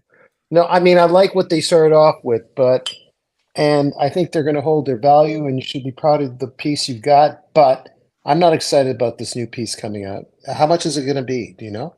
I have no idea, but this is pre-launch. They just posted this trailer. It looks crazy. It looks crazy. I don't know what the hell is happening. But I guess this is just like an art piece that will go with this new watch. GMT. Whoa. Oh my goodness. It's going to be a dome? I have no idea. I think maybe this is just an art piece, but then an actual watch is going to be that. Yeah, this doesn't look functional. This looks like it's made of cardboard. Well, they're usually their movement maker is Jus de Paris, but maybe this will be someone else that's making this. I gotta be then honest. I it's think going to be this is just a Skyward. piece of art. It just looks like it's Yeah. cut out of cardboard. Hey, Tim, I have a production question. How can I share my screen without it fully taking over your screen immediately? Like if you know what I mean? Like if I present something, it's going to just like take over and launch into that mode. Is there any way to prevent that from happening? Well, I think if we go here, I try to present it. Okay. See, when you add, did it automatically present? Yeah, automatically goes to that when I add. Okay, that's fine. You just let me know. Hey, let me share my screen, and then we'll do it like in a smoother transition. No, let's see it. Let's talk about it. That was an interesting new revelation. Holy moly! Audemars Piguet to offer industry's first guarantee against stolen watches. What does this mean? What does this mean? It's a new program that Audemars Piguet announced, and it's called the Coverage Service, AP Coverage Service, and it's a 2-year free service, complimentary, that covers, according to AP, the risks of theft as well as partial or total functional damage. And this is available for people who've purchased a watch from an AP boutique, AP house, or an authorized dealer starting on January 1, 2022 through 2023. So nobody before that is eligible, and they haven't announced that anybody after is eligible. But basically, if your watch is stolen and you meet all the prerequisites, Audemars Piguet will have the right to either replace your watch when the next one comes in or to give you a cash refund for the entire amount of your purchase. But what if you have, for example, let's just talk about. But Tim, you guys actually met something even better than this. You guys actually met a prosecutor there from New York, and you guys could talk about the wizard thing with her. She also told you guys that in another booth, I think upstairs, it was kind of something with barcodes that actually can register all watches, not only watches from. So there is a lot of new style of security to protect your watches now. Everyone is jumping on the hype of security, the watch theft related security stuff. Wait, everyone is doing their own thing. Doesn't this mean like OC could hire me to like give me his watch, and then he goes to AP and says, "Hey, my watch got stolen." He gets a refund, or a new watch, and he has 2 APs. Great. Well, are customers likely to do that? Yes. What the hell? Okay. People only care about themselves. Okay, that's the difference. You identified yourself as a non-typical AP customer. I think you would never sell you a watch. Exactly. You are not. No offense, but you're not the target market for an AP customer. You're not. But they sold him. They sold him. Yeah, I got sold. I got sold one. Actually, it was this exact one that you bought. OC. Yeah, white dial Royal Oak. Very cool. Well, congratulations. But I sold it, so I didn't keep it. I couldn't afford to keep it. But if AP had this program, best believe. You best believe you would have filed a false police report, and you would have done all the things that you're required to do in order to file a claim with AP under this program. Yes. I can't afford a goddamn AP. What the hell? Would you then be wearing it? But what happens when you need service? So it can only the scam, the fraud can only last so long until, I don't know, something happens. Yeah, unfortunately, I think Cam, he redeemed himself for so many episodes, but now he's gone down a slippery slope where the audience is about to turn on him. Think of all spectrums of like. Yeah, the criminal element of the spectrum is what you're trying to represent. Exactly. But how would they replace something like this? So this is when I guess cash refund comes into play. When they would say, "Listen, cash." Yeah. Wait, so that means I can buy a code 1159 right now. What do you mean? And boom, get my money back if it's stolen, and you meet if it's stolen, and you meet all the requirements. There we go. You might see me on the stream unboxing a Code 1159 soon. Evil laugh. Man, Cam's gonna get kicked off the show right now for even suggesting. The suggestions Guys, by the way, I have that to go. Cam is talking about. Okay, Marcelo, thank you so much. Yeah, but just before I go, I'm going to say that Eric, he actually make a short video that he step some of the guys in the bag regarding watches and halves. And I send you, I think, a link for that show. Send me a link. I send you already. I didn't have the chance to watch any of it. Okay. See you guys later. Love you guys. And by the way, Chag Pesach Sameach. Happy Passover tomorrow, guys. Don't be stupid. Do what I tell you. It's going to be great. See you guys later. I'm gonna send a message to Lord. Take care. Maybe not Lord. Okay. But thanks. In theory, you could. Okay. Bye, guys. All right. Bye. Ooh, that was brutal. I think I was. Marcel actually left right before I was gonna kick him off the stream myself. Personally. He was really. I had to mute him when Cam and OC was talking so that they could get their points across. It's hard. This job is difficult. I like Marcelo, but fuck yeah, brutal. Perpetual time. Notice Cam would never say some things like this with the camera on. Yeah, Cam, you have a criminal mind. It's not good. It's not good to even think about those things. Okay. Yeah. Look, I mean, at the end of the day, I'm gonna be working in cybersecurity consulting, so that's my job. Is to essentially play the bad guy. You have to play the bad guy to know where your vulnerabilities are. So you're saying you're doing a little bit of role playing. Basically, you have to look at all angles of something. Okay. Fair enough. Let's see this thing again. How do you think other brands? Because this is Rolex announced the CPO program. Okay. What? This is a while back. Rolex announced the CPO program. This is not quite the CPO, but why are they doing this? Is it? Do you pay for it, Tim? Do you pay? It's like a feel like an insurance company kind of thing? I don't know, right? So do they say like, is this extra or is this included with every watch? What's the situation? It's complimentary. What? Ooh, complimentary. So my thoughts on why they're doing it are as follows. So as you know, watch crime is on the rise and very public, and especially in places like London where now people don't even wear their expensive watches out in public because for fear of them getting jacked. Especially APs. APs are such recognizable. APs are very recognized. Like having a target painted on your back. What happens when you have a bunch of rich people, thousands or maybe even tens of thousands or hundreds of thousands, who would normally be buying tons of expensive watches, but they can't wear them anywhere? What do you think happens to sales? They plummet. And AP, they want to look. I think AP is very clever. I think they have pretty much automated as much of their watch production as possible. I think it's very easy for them to pump out the watches that they're making.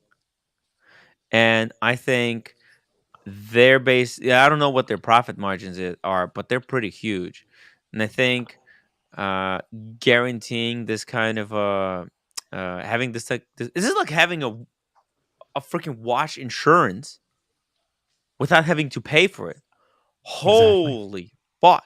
And a lot of people have been turned off from buying watches because they're afraid that what happens if they get stolen. Now they can just say, hey, we'll replace it. Do you think if the insurance industry in the watch market? I don't know. What was that? I'm sorry, Cam. Do you think it could affect the industry, the insurance industry, going forward? A little bit. I mean, a little bit. So people have dedicated insurance for watches, like through Jewelers Mutual or Hodinkee. So this would be one fewer watch that you have to actually insure, and you could save those premiums. So it's a talking point for AP. Now, $100,000 watch costs $1,500 a year to insure. So if you're saving someone $3,000 over 2 years, that's a legitimate point. And the other thing is, if someone's on the fence, let's say they're in the showroom, they're trying it on, they like it, they like everything. Is that feedback? What the hell is that? Oh, that was me, my fault. I knocked against the. This cover like gray market purchases. Like, let's say you bought like this. Of course not. Oh. Doesn't cover anything from the gray market. So if you're on the fence, you're in the showroom, you're looking at a very expensive piece, and you're thinking, oh, you know what, I'd love to get this, but I know I'm not going to wear it because I just don't. It's so visibly AP, and I don't want to get jacked. The talking points could be, listen, don't worry about that. You're safe with us. If anything ever happens, it's not going to happen, but if anything ever happens, we've got this coverage for you, and we'll pay you back for whatever you paid for the watch. It's a no-brainer. It's baked in, but it's baked into maybe a slight increase in the price of the watch. Maybe OC. Maybe it's baked in. Well, let's say I don't know. I don't know what APs are going for. There's different. They're all super expensive. So right. Okay. Yeah. And then the other thing that they want to do is obviously the second part of this is they want, in order to get the insurance, get this coverage, you have to register the watch. So once you register, they have all your details. They know this person bought the watch with this serial number, and it's all in their database. So right now the way they incentivize people to register is they give them free warranties. They extend the warranties for 3 additional years if you register the watch with them. Well, that's okay, but this is another way to incentivize registering the watch. Once you do it, you get the extra protection. And why would you not do this? The people who don't register their watches are people. Did you register the watch that you bought, Cam? What would happen to Brit's watch if FP Shorn had this policy? They probably would have refunded her the money. Would have got replacement, right? The Elegante, she would have gotten Elegante, a second Elegante instantly back, right? With this like rollout, does this actually mean AP is still an expensive brand, since the barrier entry to AP now is basically zero, because anybody could basically buy a code and then claim it was stolen and get their money back, and then sell the code to China or Italy and get like a Rolex or something? I think you're assuming that things are much easier than they actually are. Cam, maybe that's. I mean, your police report's you're gonna have to explain the circumstances of the theft. True. Yeah. Humble Pine, $10 super chat. Out of here. I appreciate Marcelo for all his support, but can't listen when he constantly interjects with nonsense. I know, right? What the fuck? Sorry, we got Cam. What the hell? Cam is taking his place. I get enough of that at work. Best of luck. Thank you, Humble Pine. But I could see a situation like, let's say you go to a third world country where like the police are corrupt. How can you prove that? Let's say you go to Thailand. See, what we're doing is we're actually workshopping criminal ideas with Cam. See, when we answer a question, he comes back with another retort. Like, wait a minute. Okay, so we need a police report. Well, great. Well, we'll get corrupt police to help us fake the report. Okay, next objection. I'm just like brainstorming. Like, why? Exactly what you're doing. Why would AP do this? It makes no sense. I think I know why they would do it. I think they have numbers of how many of their watches are stolen. Okay, and they're increasing production, and I think maybe they see maybe there's something in it. Like, maybe it doesn't cost them much to make watches, and they could just replace the watch for the customers to keep them happy and keep them buying more watches. Maybe they see it as a good investment. OC, maybe because you said like, hey, they're increasing production from 50 to 70,000, right? They were supposed to, yeah. Maybe it's to account for, replacing some of the stolen watches. I doubt if there's more than a handful of watches stolen. Yeah, it's very in any given month. They've worked out the percentages to a T. Whoever it's like the 0.0001 thing. Exactly. And sell more pieces just on this offer. More people will be attracted to buying. I think OC basically covered this by offering this protection, this kind of what's the phrase? Peace of just mind. Peace of mind. Thank you. They're buying the peace of mind. Bright Blue Comic Cam, you're just describing basic insurance fraud. You're not the first person to think of doing that. Yeah. You can get into a lot of trouble. And also, but I think the bigger trouble would be they'll never sell you AP ever again. And maybe if they find out, you're probably not just getting another AP. You're not getting another watch from any other brand. Probably so. Might get but it's just hard to wrap my head around why AP would like care this much. Oh, it's not about care. They worked out the numbers, Cam. Oh. They worked out that they're going to increase sales, peace of mind, all that stuff. This is about control. They want to have the customer data. Like they work the numbers. Listen, right now, 63% of the people register their watches. That's not enough. Okay, well, how do we get more people to register? We'll offer a program where if the watch is stolen, then we'll pay a certain percentage of people back what they paid for the watch. Okay, great. Crunch the numbers and see how much it'll cost us. And they crunch the numbers. Say, oh, this will cost us $2 million a year, or $500,000 a year, or $5 million a year, or whatever. They say, hey, great. What can we get the percentage up to? Well, we'll be able to increase the registration adoption up to 79%, which means we'll have much tighter control on who bought the watches, when they bought them, who has them, and identify if they got rid of them. We pull up Kent Diego's comment. No, we don't need to do that. Duck and his watch, replacing stolen watches is peanuts for AP. By the way, I also think this would be great advertisement for the brand. If people are not afraid to wear their APs because they have this stolen watch protection, they're more likely to wear their AP watches in public, and that can encourage more people to buy the APs. Like I was walking today, there was a guy wearing a Submariner, and I was like, oh, that's just fucking cool. If there was a guy with an AP, I'll be like, fuck. See another AP, it makes me want to get an AP. In the meantime, get it? Beaver's son, who's getting famous himself, the big promoter, he's walking around with a Baltic on his wrist a lot of the time. And Wei Ko, the founder of Rake and Revolution, wears a Baltic a lot while he's in Europe, because they drank the Kool-Aid that they can get their watches stolen. So this segment is being sponsored by Baltic. Baltic watches, everybody. They do have a watch that looks a lot like a Maurice Grossman. Yeah. You've seen it, Tim. You've been close to one of those shouters, haven't you? Tim? Bondage and Discipline, $10 super chat. While I largely agree with OC on this matter, the only weird angle is that AP doesn't have trouble moving Royal Oaks. That's true. They don't seem to have it, but a lot of those expensive ones and the lady sizes and the diamond bezel ones are harder to move. We don't know exactly how much trouble they're having with those.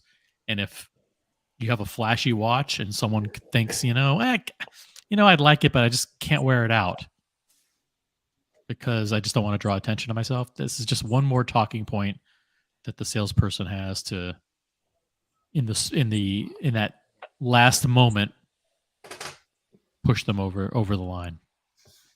Bond. Oh yeah. I'm saying, what was he say? Well, largely I wait to see on this matter. The only weird angles that AP doesn't have trouble moving Royal Oaks. Maybe they want to move more. They don't want people to be afraid to wear the Royal Oak. It puts stigma where people are, like, for example, right? Like Paul Thorpe, he always talks about don't wear your fancy watch that will draw attention when you go to travel. Well, guess what? If you want to travel now, and you want to bring your AP and it has a replacement guarantee, wouldn't you wear? Of course, OC, would you wear? I go to Thailand too.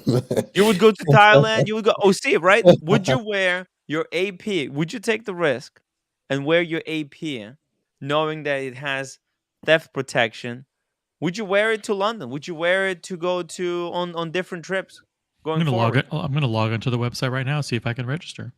Oh snap! How do you like that? I have a question to ask while you're doing that. Thailand guy. I got a dopey question to ask while you're registering, OC, and also to you, Tim. Maybe wrongly so, but I get really concerned at the airports when you go through security. I'm clumsy as whatever, and you have to put your watch in your, fanny pack or whatever it is. No? You never take it off. You can keep it on now. That's right. Oh, that's right. Forget the question. Okay. How would you take off? Let's say you're wearing a Cartier, like one of the bracelets that have the screws in it. You can't take that off when you go through TSA. So they wouldn't tell you to take off your watch. A what? The Cartier bracelets have the screws. Yes. You can't take that off when you go through TSA. They probably deal with thousands of women that come through that TSA line with those. You don't have to take off your watch. You don't have to take off your watch when you're going through TSA. Yeah. Actually, I was in line when I was transferring from. So when I was flying to Geneva, I flew to France, and then I had to go through second layer of security in France. And then we had to, again, go through the entire scanning machine in France. And that's why I was late for my plane, because this dipshit in front of me took off his watch and he was wearing like a Seamaster. He was wearing, he was actually wearing Planet Ocean with the black dial.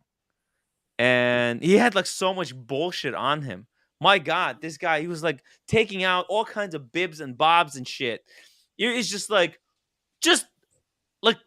so many little parts, fucking nail clippers, AirPod. I have AirPod, but he's like, little things. I don't even know what half of it was. Just all kinds of bibs and bobs. And he was taking off his watch. I'm like, you don't have to take off the watch. Just go. Come on, man. I'm late for my flight. Did you do that? Did you do that? Did you say that? Yeah, I was late. I was late. I was running to the plane, and I was late. Literally, if he didn't waste time taking off his goddamn watch, I would have made it. Wait, what kind of watch was it? What kind of watch? I just said Planet Ocean. He just said. Yeah. Planet Ocean with the black dial. And Tim, if that was me, you would have slipped. Because he kind of skipped me. We were like at the same. Same speed. He cut you off. Cut in front of me, and then he starts taking out all this shit.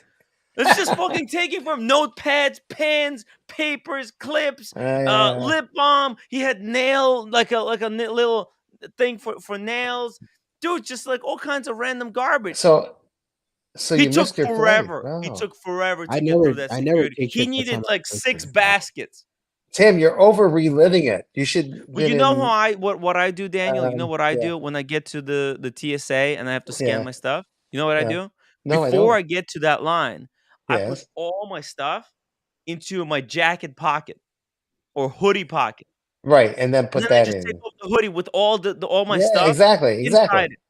Yeah, and I'm done. But this guy, he had to take everything out. Everything out. Yeah, no, I hear you.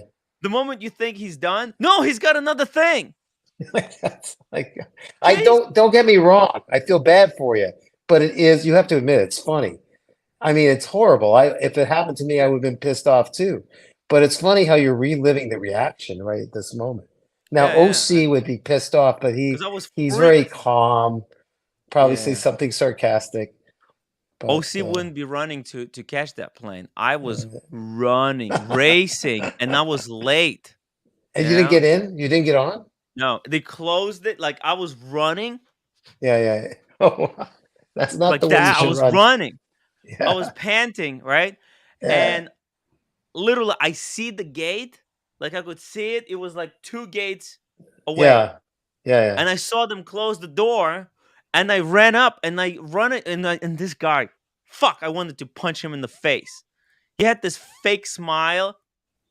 Yeah. I've seen those. I hate them. I think I figured out what's going on here. I think I figured out what AP is doing. He's like, Hello, What is sir. it, OC? Missed it. Please go over there to reschedule your flight. We need to know. Okay, OC's changing the topic again. It's okay. We get it. We get it. Let me ask you a question. Tim, if you had an AP that you purchased in 2022 and you found out that they were offering a free service where if your watch was stolen, you'd get your money back, would you register your watch? Well, say it again. If you purchased an AP in 2022 and you just found out, like today, that they have a new service that if you bought a watch from AP, there's a new free program where if the watch is stolen, you get your money back if it ever gets lost or stolen. Would you register the watch? Yes. Can you register your existing watch, or you have to buy a new one? Your existing watch. And you can register your existing watch? Let me go back to the beginning of the question. If you purchased a watch in 2022 from AP. Yes. That's in the past. In the past, yeah. In the past. Would you register that watch for the free service today? Yeah. Yes. I want to hear Tim's answer because it's a really hard question. Yeah, Tim, answer it. What's the catch? That's for you to figure out. Well, why would you not want to? Maybe I want to flip it. Okay. Pause. In order to register the watch, you have to do two things. So in order to complete the service, you have to take a picture of the watch, the front of the watch, next to the warranty card. And number two, take a picture of the back of the watch. Okay? And then that's it. You're done. That's it. You're done. Well, you do those two things, you're in the program. Now they've just figured out people who purchase watches in 2022, if they don't register for this program, they are immediately flagged as a potential flipper. Ooh la la. Because number one, they don't have the watch, and they don't have the watch and the warranty card together. Oh, fuck. Or they have them both together, but they weren't the original purchaser. Don't say this. Which means they will know whoever bought the watch originally flipped it. No, this is don't say this. Masterful. This isn't true. Please don't say this. Oh, it's true. It's true. As soon as someone, let's say the watch that you bought, Cam, as soon as the person who has it now knows that, hey, wait a minute, let me try to register it. I'll see if I can get free coverage. Yeah. You know what's going to happen? You will be identified as the flipper. Why? Cam, you're blocked. You're fucked. You're never getting another AP ever again because whoever bought the watch from you is going to register the watch. Register it, and you're going to be flagged as a flipper. You're done. You're never getting AP ever again. I gotta say, see you later, Cam. Genius. What? You kicked him out? Genius. He's a flipper. No. Wait, so I don't understand. If I never register the watch, but the person I sold it to is the first one to register for it, why would they think that? Because you flipped it to them, and they sold you that serial number, the warranty. I didn't know it's not a gift. It doesn't matter. Flipper, you're not getting. Come on, man. The girlfriend who buys gifts like that? Who have you ever seen anyone gift an AP Royal Oak to someone? Come on, if I gifted an AP Royal Oak to my brother, I would register for the service under my own name. I'd say, hey, you know what? Next time you're here, I'll take a picture of the watch with the warranty card next to it, and we'll upload it together and under my name, and I'll make sure that you get the coverage. But that's it. Done. You're toast, Cam. You're toast. AP outsmarted you. Well, the warranty card has a serial number on it, so as soon as you register the card, the AP that I bought it from is owned by Watches of Switzerland. So do you think? Oh, so you'll be banned from the entire Watches of Switzerland network. Good job. Yeah. Oh my god.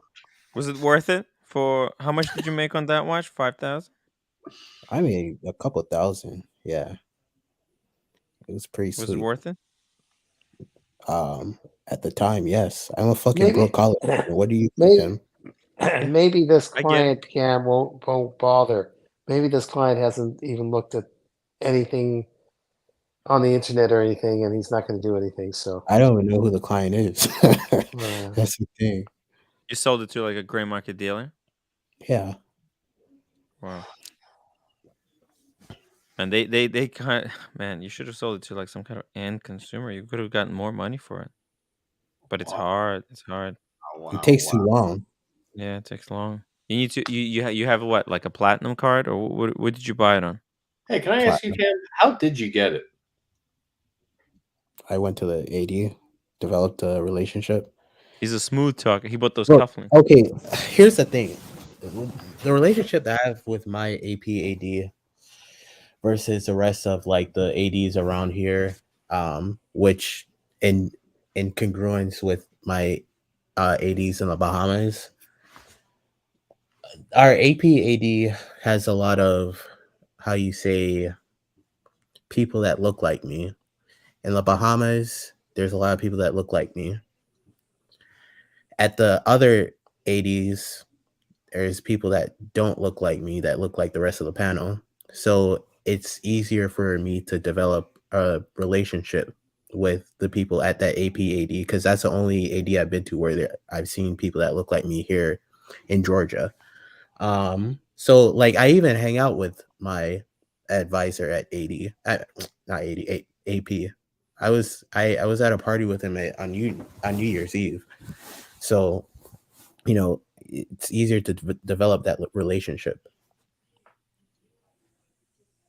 than, let's say, somebody that's, you know, elsewhere. But also in a relationship to that, our AP that we have in Atlanta is the only AP AD in the Southeast other than Florida. So if you're from Alabama, Mississippi, Tennessee, South Carolina, North Carolina, or Missouri, you're going to be competing for the watches in that store, and the people that actually live there are going to obviously have better relationships.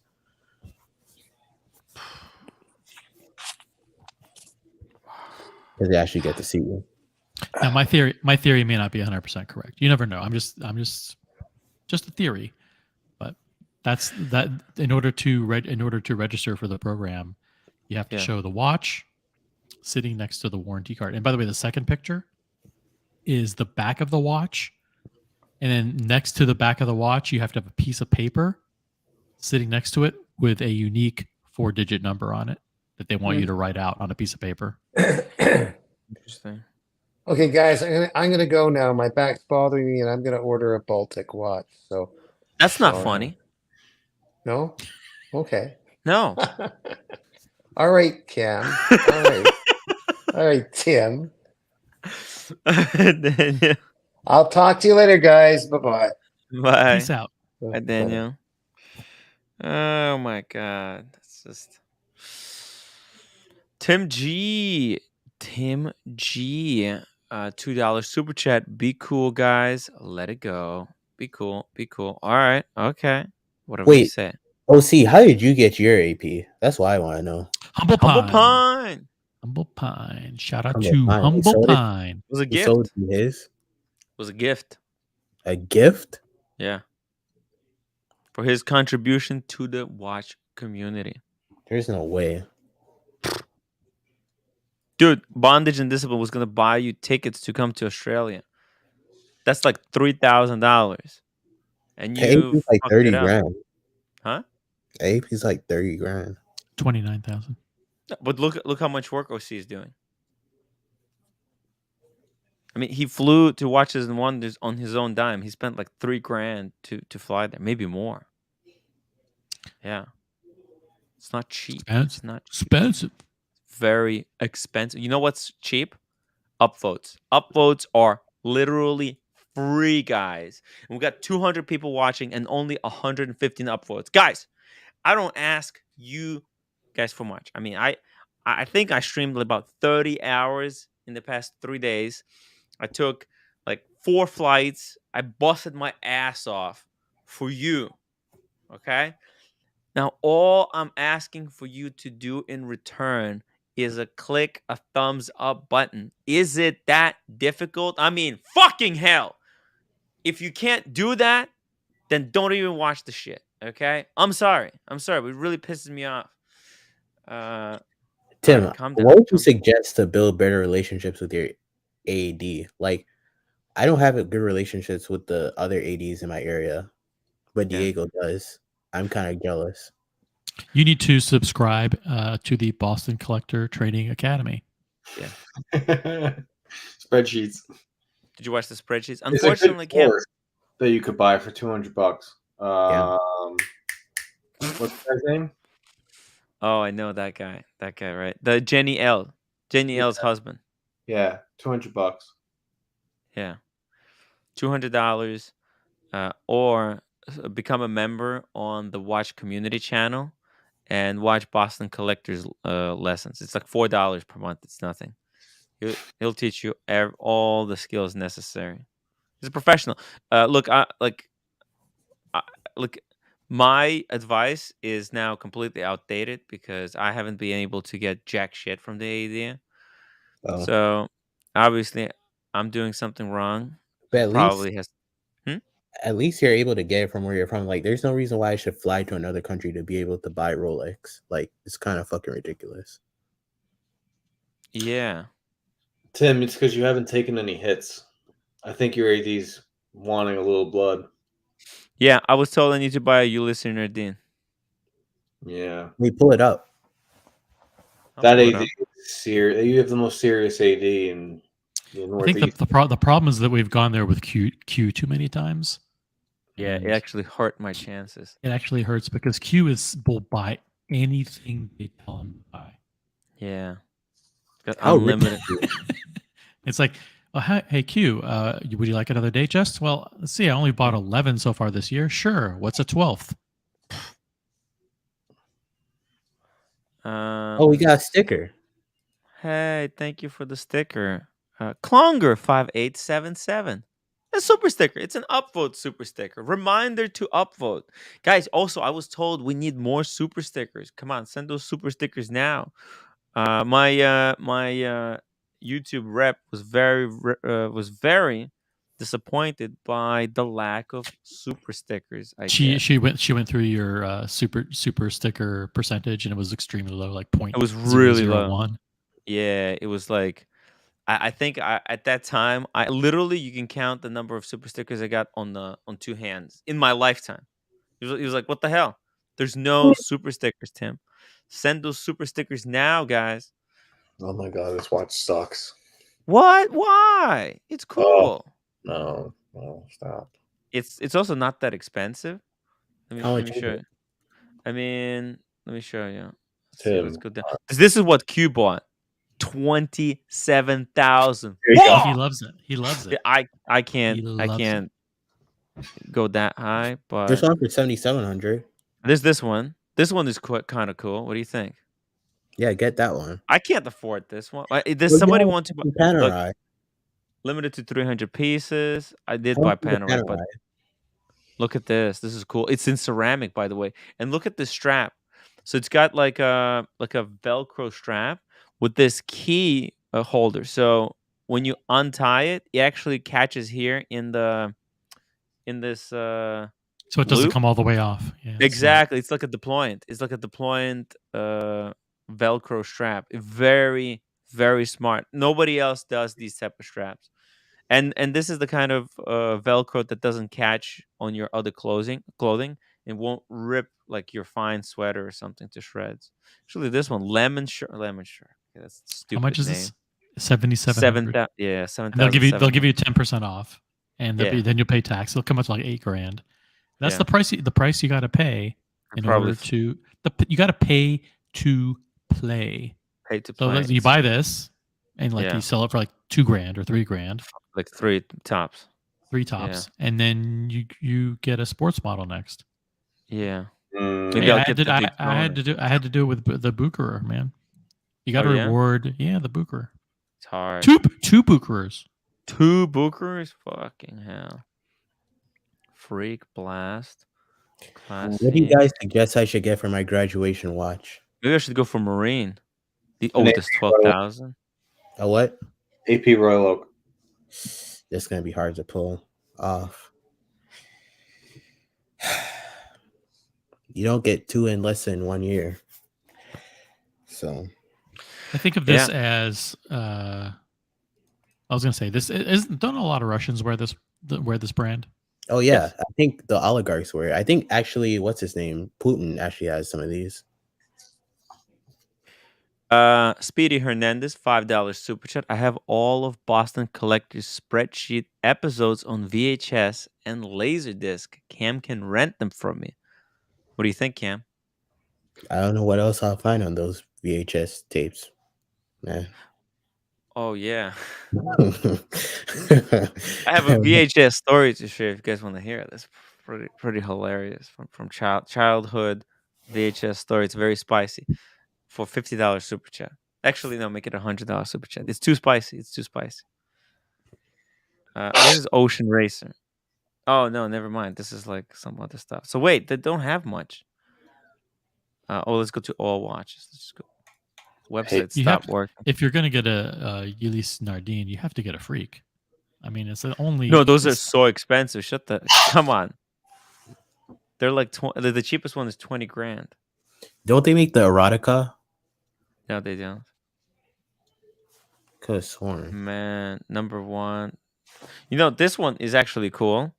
It's price on request. It's like $23,000, I think. And it's actually cool. I like this one. What do you think, Buckley? Yeah. Get this shit off the screen. Come on, stop it. Stop it. You're joking, right? Yeah. Okay. Stop it. With the whole brand.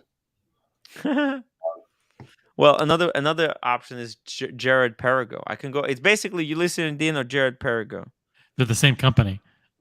Oh my god! That's why they're both. I was gonna use the G word, but that's not nice. Yeah, no, you're right. They're kind of they're G word adjacent. Right? What if you bought one of those Wente watches with the brand? They're even more. That's but they're only 5,000. Like 3,000 to 5,000 for the cheap ones. It doesn't even count. They made some bright colors now. They released some real bright colors. Really? Lime green. Maybe I'll get Tag Heuer Black Bay 54. Tudor, you mean? Tudor Black Bay 54. Yeah, I like that one actually. I'm Tom Austin. £5 super chat. Good night, folks. Thank you for all your hard work over the weekend. Tim and OC. Maybe see you next year. Tom, of course. I think we're gonna get 20 to 30 people next year to come with us. Definitely. I need to do more promotions. I'm gonna make stories on the the community tab in the YouTube that I'm coming. I'm gonna pre-schedule some meets at some bar at a particular time. People. The thing is, like, if the weather's good, then it's just a cool social place to be. They open all the boutiques till 9 o'clock. They serve food and champagne every night. I mean, it's a cool vibe. It's like a party for a week.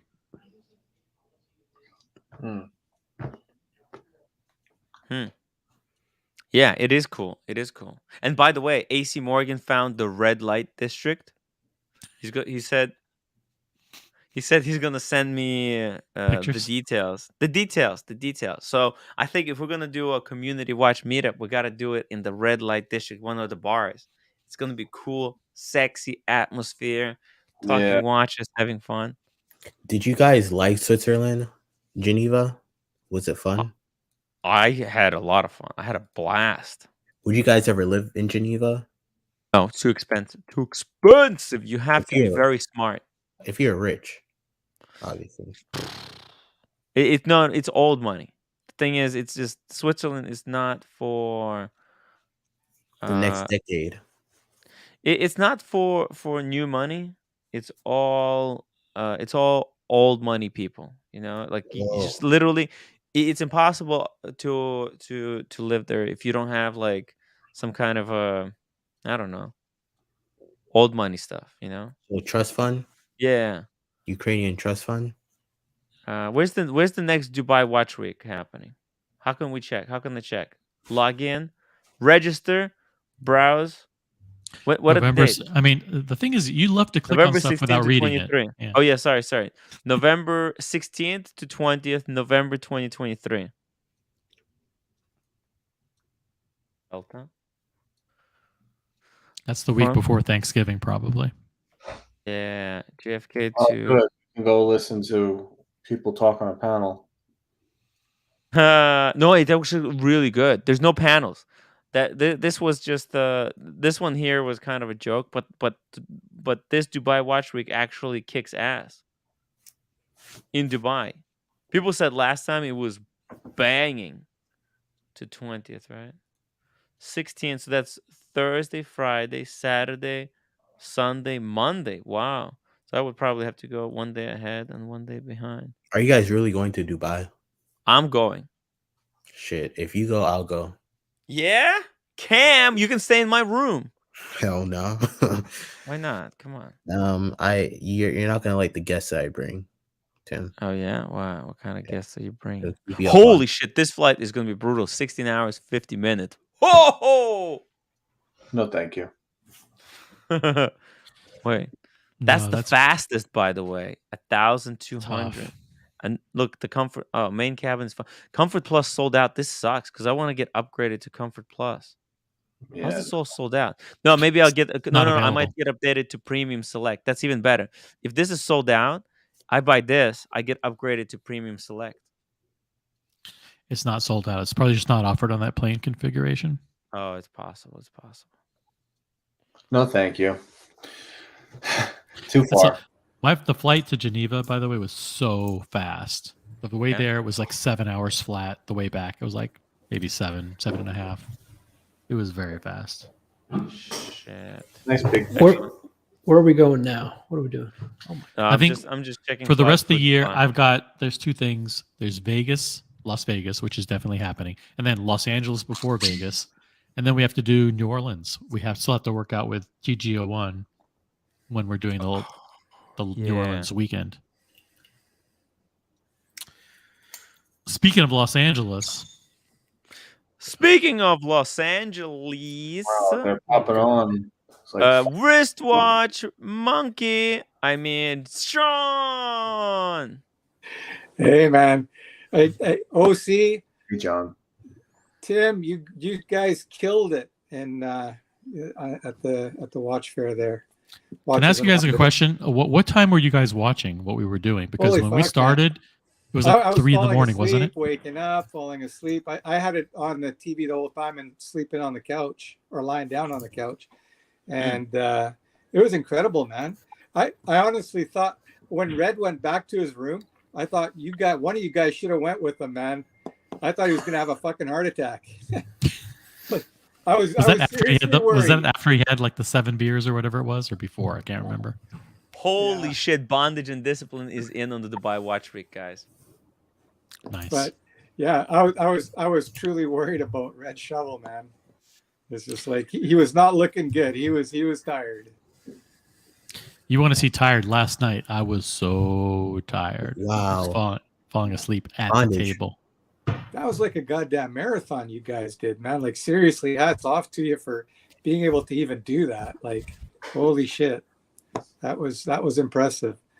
But hey, Tim, sorry. The only one piece of advice that I would give is if you could have a dedicated cameraman rather than you holding the camera and doing that. If you had somebody else videoing you guys, that would have been better. Because too many times you're letting your camera drop down a bit and you're cutting people's heads off, and it's just like, damn, fuck, lift up your camera. It's like, but John, I have to say, if he had a dedicated cameraman, he wouldn't capture the eye candy, and I'm not talking about the watches. Yeah, sometimes I'll let the camera drop down. So like I like to, whenever I'm pointing at the ladies, I like the camera right between here, like that, like this. This is to get the view. Well, YouTube should have with the guys. I like the camera pointed here. Not tall enough. Sorry. Well, YouTube should allow us to have 2 cameras running simultaneously, tethered together. So I could be. We can actually do that. Well, if we can, because one of the things that the audience may not keep in mind is that you have to read the chats. So the chats keep you kind of motivated. OC, we can actually link 2 phones together on the same live stream on the phone. We can actually test it in New York City just as a joke. if you wanna give it a try. Right. We'll see how that works. Test the technology. As a joke, we can actually test professional audio too. Yeah. Why not? Next year, While I we're would at like to see Diego and Buckley also out there with you guys. Where? Maybe. Anywhere. At the WNW, man. Oh yeah. You guys doing the investigative work for the community. Go out there, do the measurements, make sure it's all real. But hey, I just wanted to jump on real quick and say you guys killed it. I don't think anybody else covered the show or the event like you guys did. And I wish we would have started there a little bit earlier, but you guys did an awesome job. You guys were Energizer bunnies, and you guys tried to really accommodate the community's request by hitting certain brands. But it was fun watching it. And I rarely watched it live. The only time that I watched it maybe live was when you guys were at Chapek. By the way, that Xavier gentleman, I went back and watched the whole thing from when you guys entered Chapek. That guy is a really good guy. I can see why you guys had such a great dynamic discussion with him. But great job, man. Thank you, Sean. Yeah, actually, I had a special audio equipment, but I was missing a wire. Next time, we're gonna have even better audio quality. We're gonna have 2 microphones that we'll be able to juggle. Yeah. Not just OC, but whoever is with me will be able to get. Live chat with the watch guys. Uh-oh. Let's listen up. Let's listen up. Okay, yeah, let's. The real douchebags. Mute him. Sorry. Private conversation. Hey, AC, what a great guy that guy is. He's a fun guy. AC Morgan, yeah. America, thank you so much for the upvote sticker, super sticker, upvote. Thank you guys. Keep the super stickers coming. And think about AC for microphone. Yeah, AC is really good because he's also self-deprecating. You know, like he'll poke the joke at himself. Yeah. At least half the time, which is the sign of a really good comedian. You know? Yeah. I like when he's like, I need some cocaine or methamphetamine. Which one of the brands was the most disappointing? I'm not just talking about the exhibition itself and all, but as far as the watch. I think Vacheron.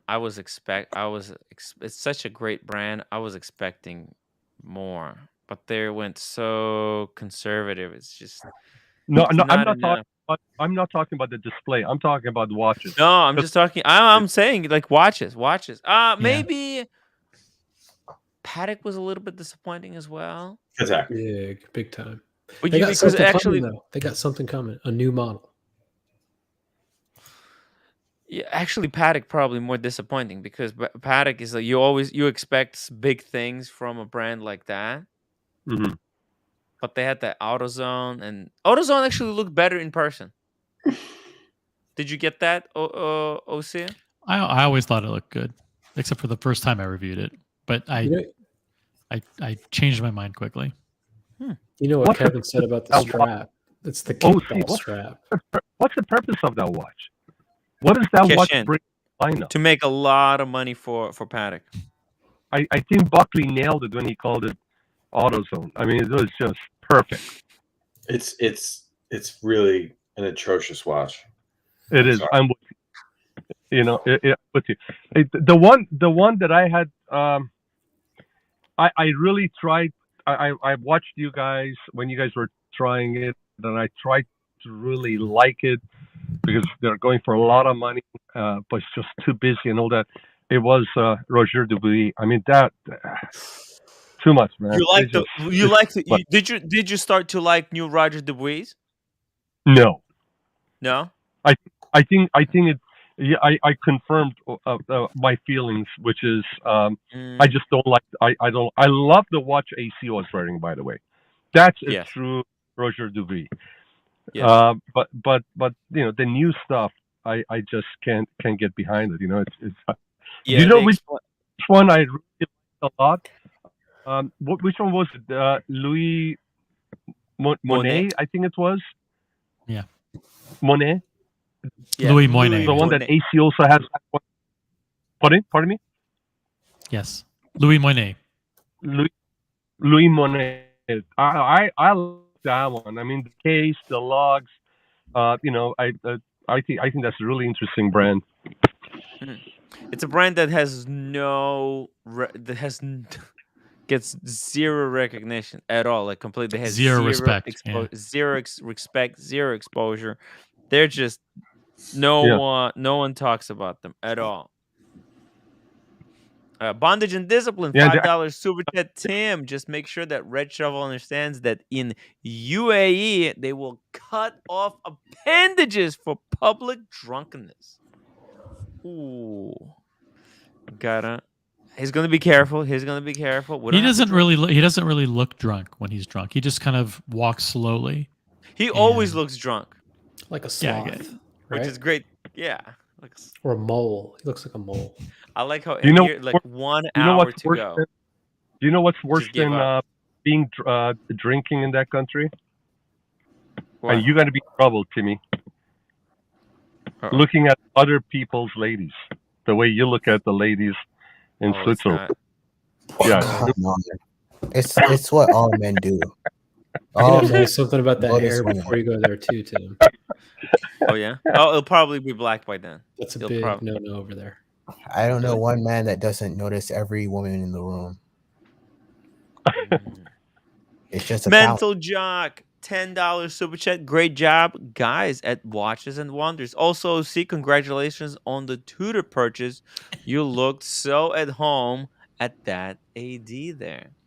That was actually some of the highlights were at that Tudor boutique where we actually got hands-on with all of the watches, and that wouldn't have happened as easily at the Tudor stand because there's so many people there. Did you buy a watch? Did I miss that? No, we didn't buy anything. Okay, it's just a joke. Yep. But I was asked to buy one. I was actually gonna go there I was gonna make a quick trip back to downtown on Sunday, but they were closed. So, question for you: if you were gonna walk away with a watch, and I'm not talking about because of the price, I'm talking about a watch that you said, "Oh shit, this was a cool watch. I didn't expect it," or it hit you, and when you walked away, that was the watch that kept you kept seeing. Which watch would it be? And this is obviously for OC and Timmy. From Tudors? No, during the weekend. Which watch would you, if you had a choice, which watch would you take home? Ooh, good question. Money no problem. Yeah, money no problem. Let's go with that first. That's gonna be a mug. Number one, actually, I have confirmed that I will work my freaking ass off to get the Daytona white gold black dial. Right. I don't know. I'm gonna turn the moon and the stars. I'll do whatever is necessary, whatever is needed. I'll sell almost anything. Almost everything is for sale. Everything is on the chopping block. I need to get that white gold Daytona.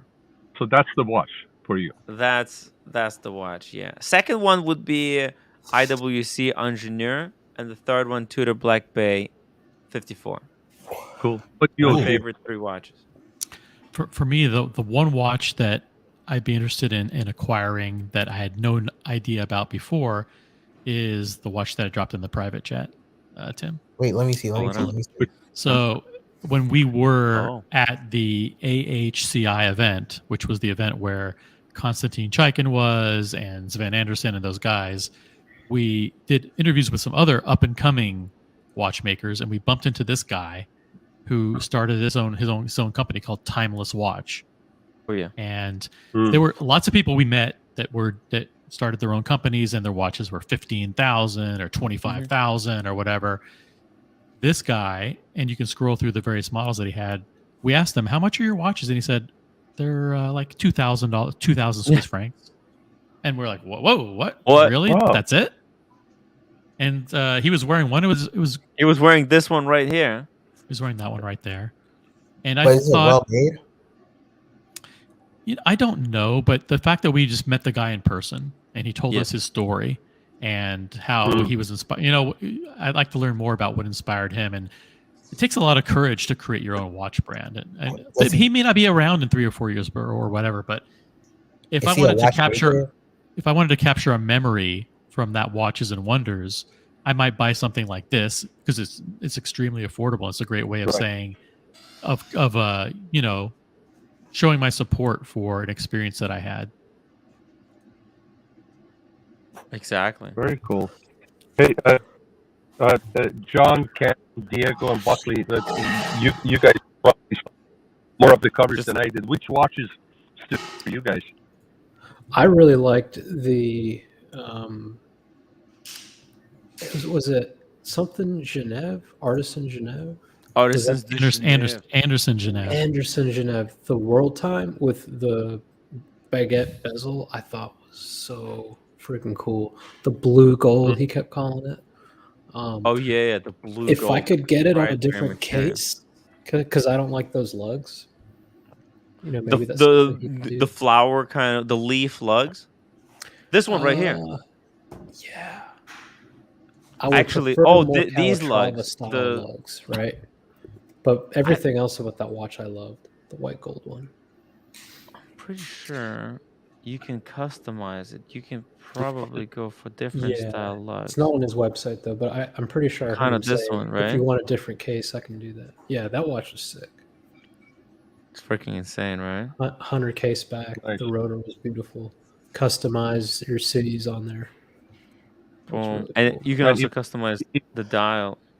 Perhaps like the dial a little bit. But no, that's beautiful. Which one is this? Anderson Genève? Mm-hmm. Yes. Anderson Genève. And the guy was really nice. He was very down to earth. Passionate about his watches. So I thought that was cool. Can I say, the major brands that everybody knows their products and anticipates their products, they were the watches part of the event. This is the stuff that would make up the wonders part of the event. Stuff that you didn't know and you wandered into, and they just they piqued your interest. That's the way I look at it. How about you, Buckley? I'm sorry. Oh, I mean, I didn't see a lot of what they were doing. I was busy all weekend. But from all the videos that I've seen on Instagram and stuff, money no option. Given that the Daytona is 1.4 millimeters larger now, that platinum Daytona is something else. I know that's just standard answer, but that platinum Daytona, ooh, my God. From my understanding, though, that the gold Daytonas really didn't change very much. I don't know. The videos I've seen, it looks like it's bigger, but that's money no option. Yeah. Money and option. I'm actually going to probably get the limited edition 50-piece Bulgari Octo Finissimo, the copper dial. Nice. By the way, Diego, if you're going to be buying this watch, make sure that you put Mali on the dial, the capital of Maldives. Oh shit! Yeah. How much is a watch like this? Yeah, how much is it? It's like, actually it's not that crazy. I think it's like $50K or something. Well, with the diamonds, it's gonna be a little bit more expensive, but it's not like those diamonds make the watch, I think. Yeah, and especially with the white, it's like a world time. So you can go Patek world time, where it's just like seen that, done that. Or you can go with something like this for the same money in platinum with white gold and customize the cities for the time zones that you like. Yeah, that'd be sick. What about you, Sean? Oh my goodness! Wait, sorry. I was just trying to. You're getting high, man. I'm the watch that it really piqued my interest, but I would not. It wouldn't be something I would buy. but it was something that really piqued my interest. Was the JLC floating tourbillon. I think it was beautiful. It was mesmerizing. Is that what it was called? The floating tourbillon? Ocean Timmy? I think it was called the. Are you talking about the new chronograph tourbillon? Is that what it is? I'm talking about the JLC, one of the last watches in their exhibition that you guys looked at, that had the tourbillon that was like floating, was rotating, and that was a gyro tourbillon. Gyro tourbillon, that's the one. That one visually was really interesting. The watch brand that I would, yeah. Let's see if this is the one. Yeah, that's the one. It's just crazy. It's rotating in 3 dimensions. I mean, I would just get a loop and would just. That's a watch that Sean. I'm here. If you guys, if you're in a state that you can smoke weed, if you smoke weed and just get a loop and just go. Oh, sorry. Yeah, smoke weed every day. There you go, Cam. There you go. Right. So this was really interesting. Damn, what the fuck, man? The one that really piqued my interest and the price points were relatively reasonable were the Louis Monet and they have a single pusher chronograph. I think that one really piqued my interest, and the fact that they were the first watchmaker 200 years ago or more that came up with the invented chronograph. That even the company's named after the person who invented the chronograph, but it's not. They aren't descendants of that person. I see. There's some kind of a lineage, but this watch here is just crazy. JLC actually was one of the most incredible booths at Watches and Wonders. Yeah. It was I sent you in WhatsApp you have videos too though of that main display in pictures. Oh yeah. The fountain. The fountain. Yeah, that was nice. I have to say there were a couple of moments where I kind of like I just closed my eye. One of them was when you were talking to the couple, and the guy was probably 6'3" and the girl was like 4 foot something. Like, you're short. I'm like, oh my god. But they took it very well. They were cool people, and they played along with it. But you guys was really pretty cool as well. Good. It was really entertaining. It was entertaining and educational.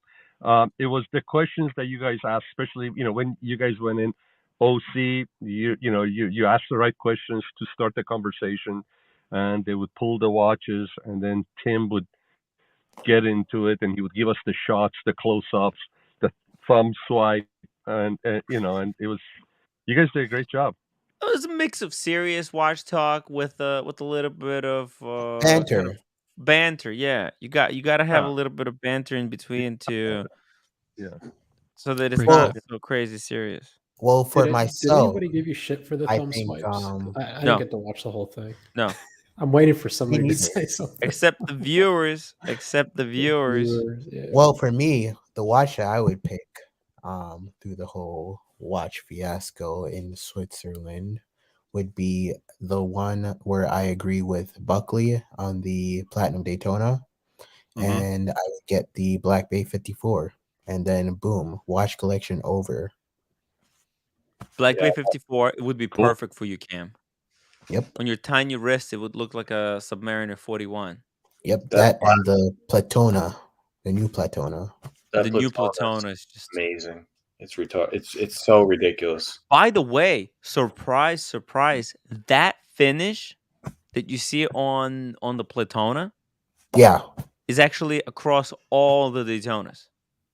Yeah. They all have that same finish and gold rotors going forward. Oh wow. Yeah. It's nice. I mean, all of the new Daytonas. Wait, you think I think gold rotors are only on display case back version? I think. It makes it heavier, I guess. Whoa! By the way, guys, this is the Korean lady that we met at the Watches and Wonders. Look at this. The collector. Yeah. Antique watches since 1965. What's their Instagram? What's their handle?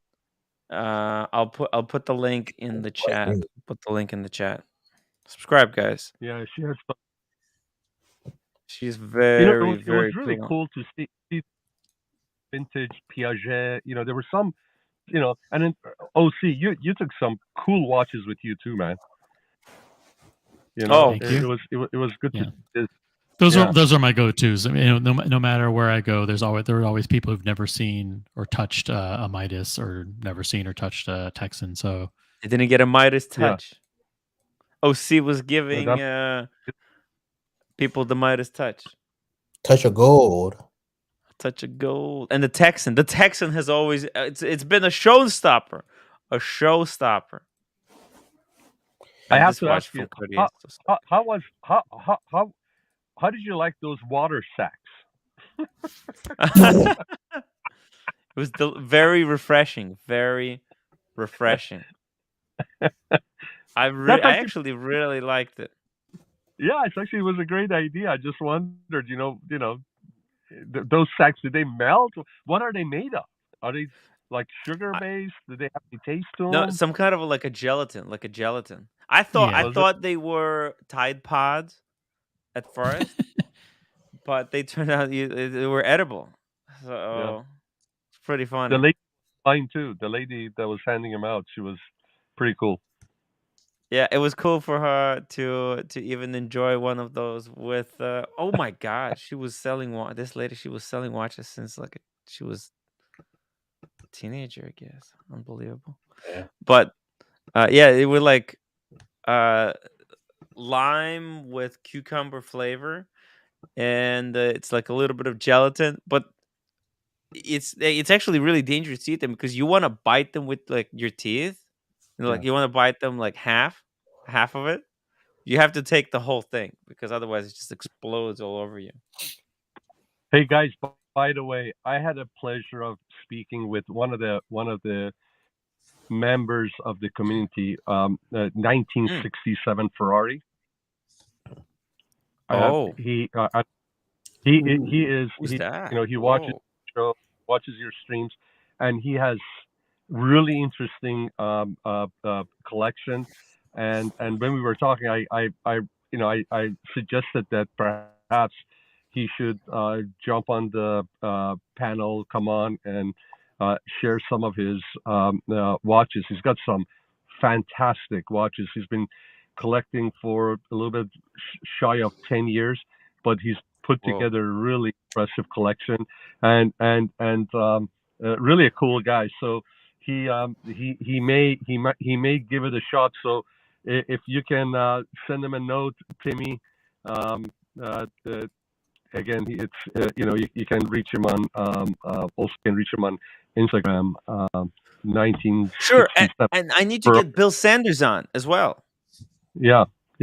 I have plenty of time now. I'm not going anywhere for at least a month. I'm gonna start making the phone calls. Okay, Sean, just remind me tomorrow. Okay, just send me a message tomorrow, and I'm gonna reach out to both of them. Okay. Very cool. Let's do this. Very cool. I actually have to put up. Real cool. What I'm gonna do, I'm actually gonna try to create a little like a PDF file or something with instructions on how to join live streams. Just kind of instructions for people so that they can review it and understand how simple it is. Or maybe a little video. Maybe video would be better, like a link to a YouTube video on how to join. Sure. America 5726 $2 super chat. Rolex can buy a Daytona, but not it's $4 per month. Membership. Hashtag Team Diego. By the way, if Rolex needs a link to the membership. Oh, actually, it's pinned in the chat. Guys, become members. Do not be like Rolex, membership free. Get your membership now and upgrade your memberships. Don't wait. Send money now. I'm going to Dubai. I'm going to Japan. I'm going to what else? Where else are we going? New Orleans, LA, New Orleans. Vegas. And Vegas. Guys, I got massive expenses. I need money. Send money now.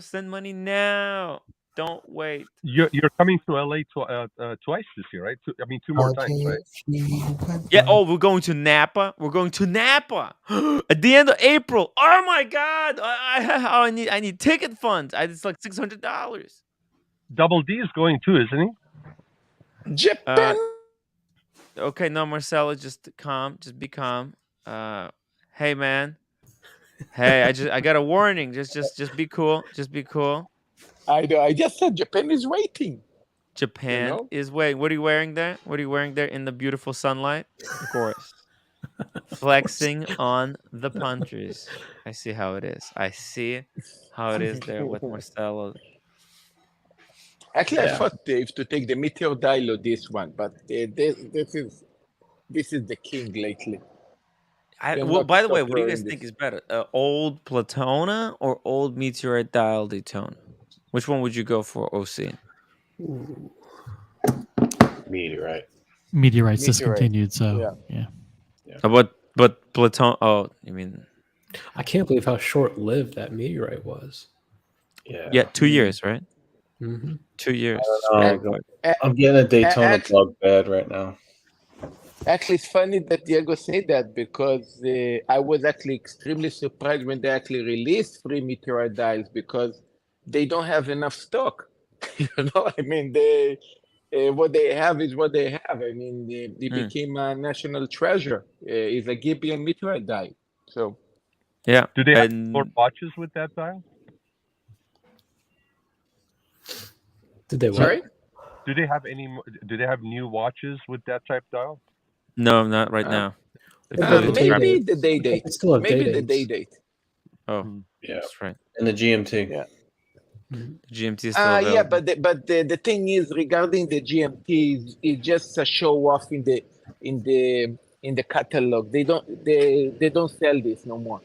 Maybe it's going to release one, maybe the whole year. When do you guys think this watch is gone? When do you think the exhibition pieces will come in? What do you mean? Oh, when you're going to be able to see these watches for exhibition only? Yeah. 3 months from now. 3 months? I'd like to see the new Daytonas. I got the Daytona bug, so I'd like to see them. You want to see? You want to try it in I want to try it on the wrist as well. Yeah. Look, I think the new Platona is cool, but the best Daytona is the steel one. I have to say, I think I said it before. I didn't understand the hate for the Daytona being too small because I had the gold one, which is substantially bigger than the steel. So once I got the steel one, I was like, all right, I get what everybody was saying. It's thinner. The lugs are thinner, right? It's just a smaller watch, though, in every proportion. It is. Like this is a 40.4, 40.5, I think, right? Does anybody know? Submariner? Yeah, the 40.5. Okay. But Diego, 39.88 on a Daytona. We can work with that. Yeah. We can work with that.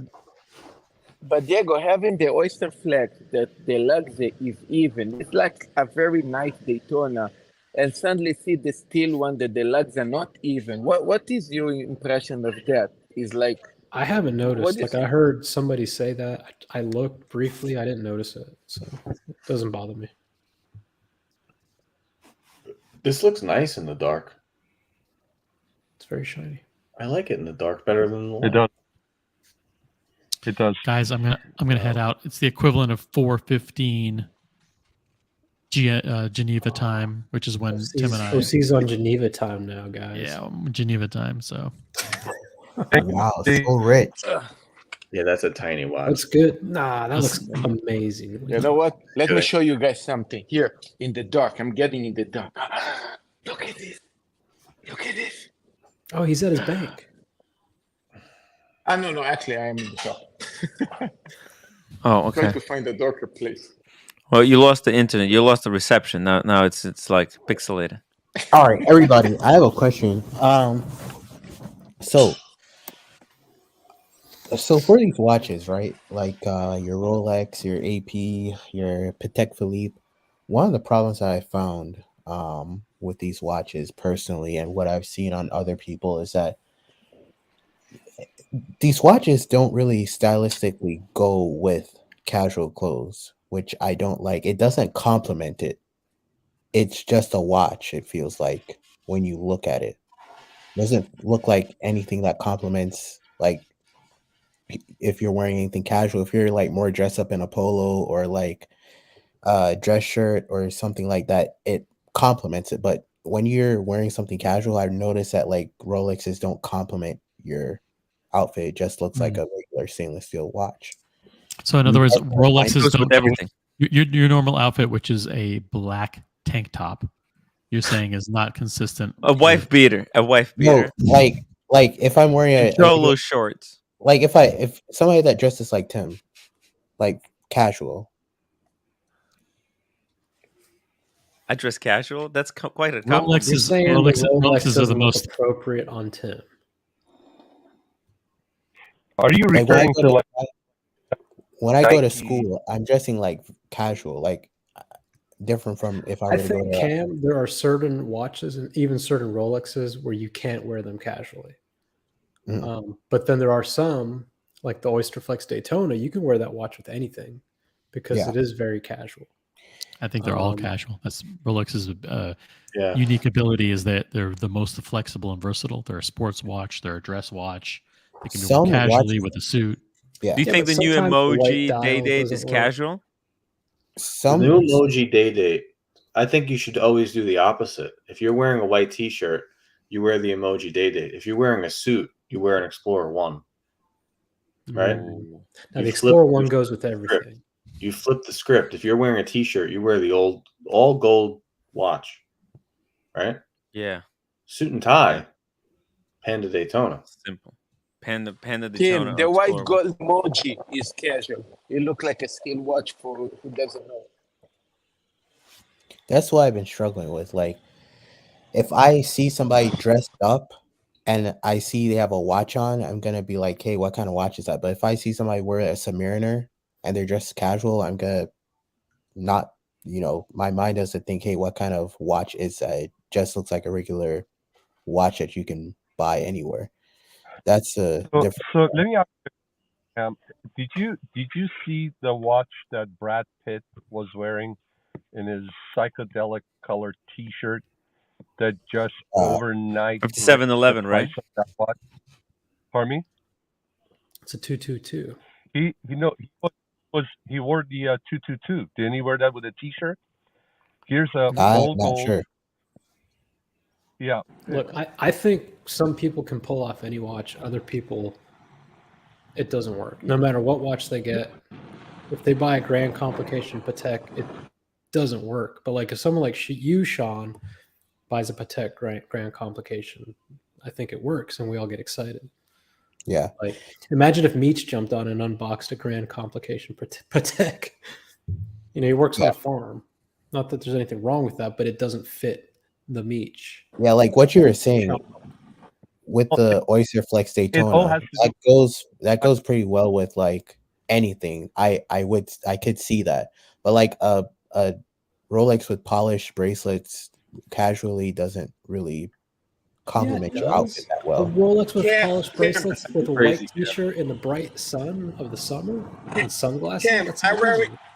I'm wearing a Platina with a T-shirt, Uniqlo shirt, and flip-flops. But you're wearing a polo, Marcelo. I'm talking about regular casual clothes. Cam, if I may say, guys, and this is something that actually gonna make getting old a little bit, take the sting out a little bit. As you get older, your range of watches that you can wear with your outfit actually widens. I would love to wear my the most conservative dress watch, which is a Calatrava. I love wearing it with a T-shirt and jeans. It's just welcome to my life. Maybe Cameron, our definition of casual clothing is different, because to me, casual clothing is what Buckley's wearing, or what I'm wearing. Like what Tim's wearing right now. That's casual to me. Like the Daytona that he's wearing doesn't really complement his outfit. With a bunny rabbit on it. That's not casual. Wait, then what is that? That's like middle school. I don't know. Oh my God! Don't say that, man. Like what Tim's wearing right now, the Daytona doesn't complement his outfit. If you guys get what I'm saying, I mean, it's fine. It looks fine. You cannot say maybe it's the hair, Cameron. You cannot say. The way that you compliment the outfit. You cannot say. Tim looked great in the suit with the Daytona. Yeah, exactly. He did. With a Tim, you need to get more white shirts. You need to get more white shirts. I spilled Coke all over that shirt. I completely ruined it. I ruined the shirt. Can you believe it? It was one. I wore it one time. And Red Shaw was like, "Can you open this Coca-Cola for me?" I'm like, sure, no problem. Door frame trick, pow, and it exploded all over the white shirt. I soaked it in water. I'm gonna try to put some Clorox on it. Hopefully, it will help. But this is what a disaster! What a disaster! But even my wife complimented on how you look with that crisp white shirt. You need to get a few more and wear them often. It looks great on you. The roommate cleaned it with hot water. Okay, maybe it's gonna be fixed. You're gonna have to, what's it called? Iron it. I'm going to dry right now. Okay, she's gonna dry it and then. I had a question for you, Tim. Did you get Photoshop on your phone? What do you mean? There's no way you are this skinny. What is going on, buddy? No, that's a filter, right? You look good. No, it's not filter. That's you know what? It's the jacket. It hides a lot of the bulk. No, but I lost a lot of weight. I told you I lost like 25 pounds. I lost 25 pounds. Yeah. I only see one. I see one and a little bit of baggage, but yeah. So that's hey. I was really stressed out the past like 2 weeks, so I was doing but look, I'm back now. I'm back to 1 meal per day because I had like a few breakfasts. And did you feel like shit when you were eating all that food in Geneva? Like yes, going off your like you realize now how it makes you feel. Yeah. Oh, it's really that's important. A good thing. It's a good thing to cheat on a diet and remember. Like me and Miss Diego, go back once or twice, probably once a month. Yeah, we'll just do something stupid. We'll go get burgers or we'll get like Taco Bell. I do that. We remember. We're like, that's not good. We shouldn't do that. Diego. Yeah. I do that a Friday afternoon and I don't stop until Sunday night. Rolex, $2 super chat. What watch do I wear with a big suit jacket? It's easy. The what's the Patek, the oval one? The ellipse. The ellipse. Rolex needs an ellipse, one and done. The ellipse. Hey guys, today I met one of the guys that works with TPG. Great guy. Got a nice car from us, beautiful M car from us. And I had a pleasure of meeting him in the showroom. He was wearing one of their T-shirts, so I walked up to him, and really cool guy. So that was pretty neat. And he invited, he said he invited me to go and see their watches. So maybe next time you're in town, Timmy, we can have it arranged where you can finally meet him and in person. Sure, yeah, let's do it. Actually, I might come because we want to do the Napa thing. Maybe I can come like 2 days early. We can do. I won't be here. I won't be here. My wife left today to Paris, and then I'm gonna be leaving in less than 2 weeks. I'm not gonna be here till May. Oh wow! Okay, I get it. Okay. Yeah. Do we do that after you come back? Yeah. If this trip, I mean, if I didn't have this trip, I would have been in Geneva with you guys. Man, I was my wife at one point when I was watching you guys Saturday morning, my wife said, I said, man, I want to be there. She goes, then hop in the plane, go. I said, By the time I go there, they're done. Yeah. Oh my god. Who would have known? I didn't expect it that it was gonna be. Imagine if we went there for 2 days and the live streaming wasn't allowed, or I had Yeah. much worse internet connection, or Yeah. the booths didn't allow us to live stream inside. This trip could have been very easily a Right. total disaster. So But now we got very so lucky. better. Now so better, and you can plan for next year. And what I recommend is either before or after. And I'm going to do everything I can to be there next year, as long as my wife, they don't have their performances a little bit later or before the Geneva. If I'm going to plan to be there either a few days before or after, so we can spend time in Geneva and go see some of the factories, right? Especially after, maybe we can meet up with the watch guys, and then later on go and see some factories, see a couple of factories while we are there, and Yeah. enjoy the city. You Yeah, know? I'm gonna create like a good schedule for next year, like a proper schedule with everything planned out, with the public days, Yeah. private days, the community days. We'll have a little bit of Yeah. everything. So it's gonna By the be a way, proper. our Los Angeles, Hmm? yeah, the Los Angeles get together is getting bigger and bigger. We need a convoy. We need several cars to drive to Vegas. Uh, Love it. I love it. Kleiner Hund, thank you so much for your $5 super chat. I think the watch should fit your personality more than your outfit. Yeah. My honest opinion. I agree. I 100% agree. I like that. I like What that. are watches?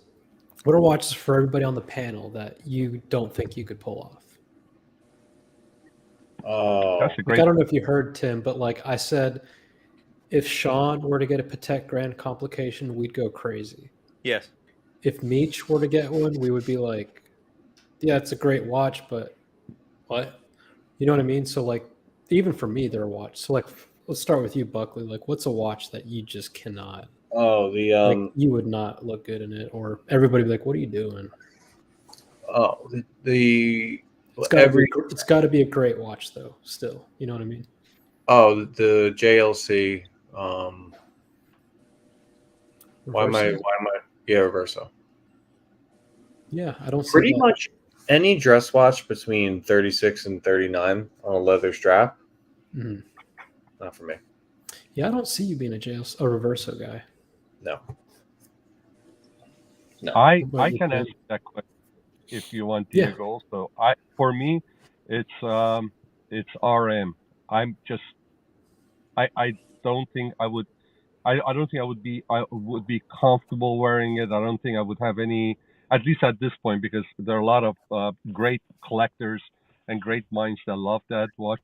But for me, it's not a watch that I would be comfortable. Not comfortable. I don't think I connect with that watch. You have to have some kind of connection with the watch.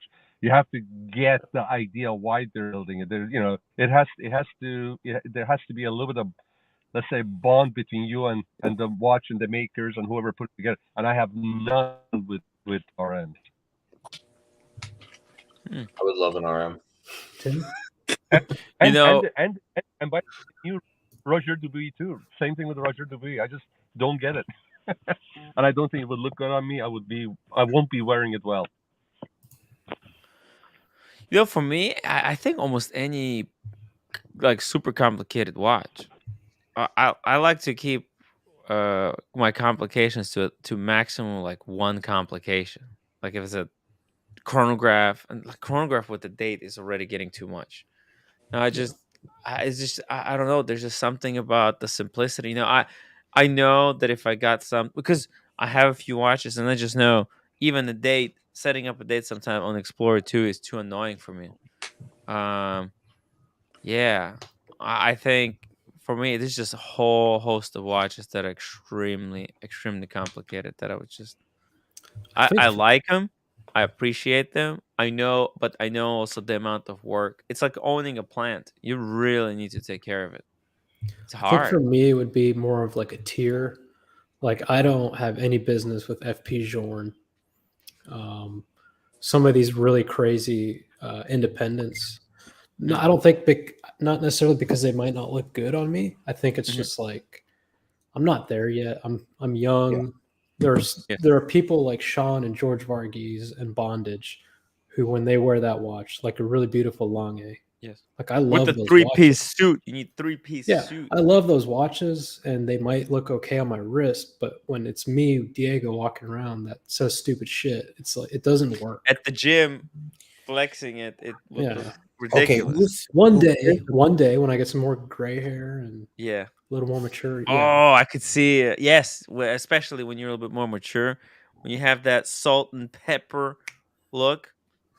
Here's a real question: who do you think in the community has watches that don't fit them? Oh, I'm not going to answer that. That could be Rolex, definitely. All of his watches don't fit him. They're way too big. Every single one of them. The only one I'll say. Ooh. I'm going to do it anyway. The Sky Dweller on Q. Have you seen it in person? I loved it. Did you see it in person? It's too big for his wrist. Too big. Yeah. I thought it looked great. Look, I mean, yeah, it was big. Here's the deal, guys. I spend too much time looking at Instagram, and one thing I've noticed is this is full screen me, Tim. Here we go. Wait. Oh, Big Meech, thank you for your $2 super chat. Buckley looks like he never misses a meal. Never. Full look. If your wrist to forearm grows this way, you do a Sky Dweller. If your wrist here is bigger than here, can't do it. Let me see. So I'll also show you this. I'll show you this. I'm like on the cusp of. What is this? Oh yeah, Coke. Pretty good. To answer your question about what doesn't fit, this is funny. This is me trying on a Langenzoon Saxonia while wearing a green Nike bathing suit in the boutique. You see the green Nike bathing suit? Oh, that doesn't work, fellas. But somehow the Calatrava does. What's that? Oh wow, that's beautiful. Calatrava is nice. Looks pretty good. Yeah, but I wore. Carolyn Martin thought it was funny, but I went into the tech with a green Nike bathing suit on. Dude, that's a Palm Franz dial. Buckley, you need to get a Calatrava. That looks great. Ooh. Yeah, it's nice. Yeah. Does Mish need to wear smaller watches? Does Mish need to get smaller watches? Mish? Should he get the lady size Explorer 1? Downsize it from the 39. Yeah. It's weird. It's all about focal length, and his photos that he takes have a very short focal length, so it's hard to tell. You know who I think does not look good in a particular watch? Blondie with her two-tone date just. It does not fit Blondie. It got pretty quiet. It's like it's true. It doesn't fit Blondie. The two-tone date just does not fit I it. think it looks fine, but she would look better with the two-tone Daytona. Is it a skin tone thing? Exactly. Two-tone Daytona white dial. No, I mean because Blondie tan. She's tan, right? So the gold kind of disappears on her. She's not tan. She's like pink. She's not tan. She's not underage. She's much older than that. Okay. Kleiner Hund 5. I think she's like 24. 24 or 25. I forget. Klein Hunt $5. Sometimes the watch ends up wearing the person rather than the other way around. Yes. Case in point, Nico Leonard. He looks like a homeless guy, like a bum, wearing this really expensive watch. It's the total mismatch. If the lugs are hanging off your wrist, it doesn't look right. You know, I couldn't wear Cartier Santos. Why? It wouldn't fit me. The medium it wouldn't. No, it might fit the wrist, but it would not be me. Doesn't fit my personality. Doesn't fit anything I have to wear. You know. Yeah, I think it's the same thing with me in Calatrava. Like me wearing Calatrava looks kind of ridiculous. That's why. But you want the 5170. Yes, I do, but that's why it's not my priority. It's like it's my future grail, but I wouldn't be buying one right now because literally there's nothing. Like for example, I bought the Cartier, right? What am I gonna do? Wear it with the Psycho Bunny T-shirt? You know? Okay, which watch in your collection do you think that would have been a great watch for Watches and Wonders, by the way? Cartier with the jacket, yeah. Oh, maybe with the jacket. Nah, too small, too small. I still need to lose weight. I still need 25 to actually like 30 to 40 pounds to go. So Tim, Grossman would have been nice. I I love the way Grossman looks. Yeah, exactly. I was gonna say probably I would say if I were you, I would wear the your Moritz Grossman. You almost like when you go to W&W, it's like you're going to a watch snob event, and if you wear anything like a hype watch, I think the snobs may look down. So Maurice Grossman is more of like a watch guy's watch. You know what I mean? Now between that and the Daytona, quite frankly, I would take the Daytona. I think the Daytona is a beautiful watch.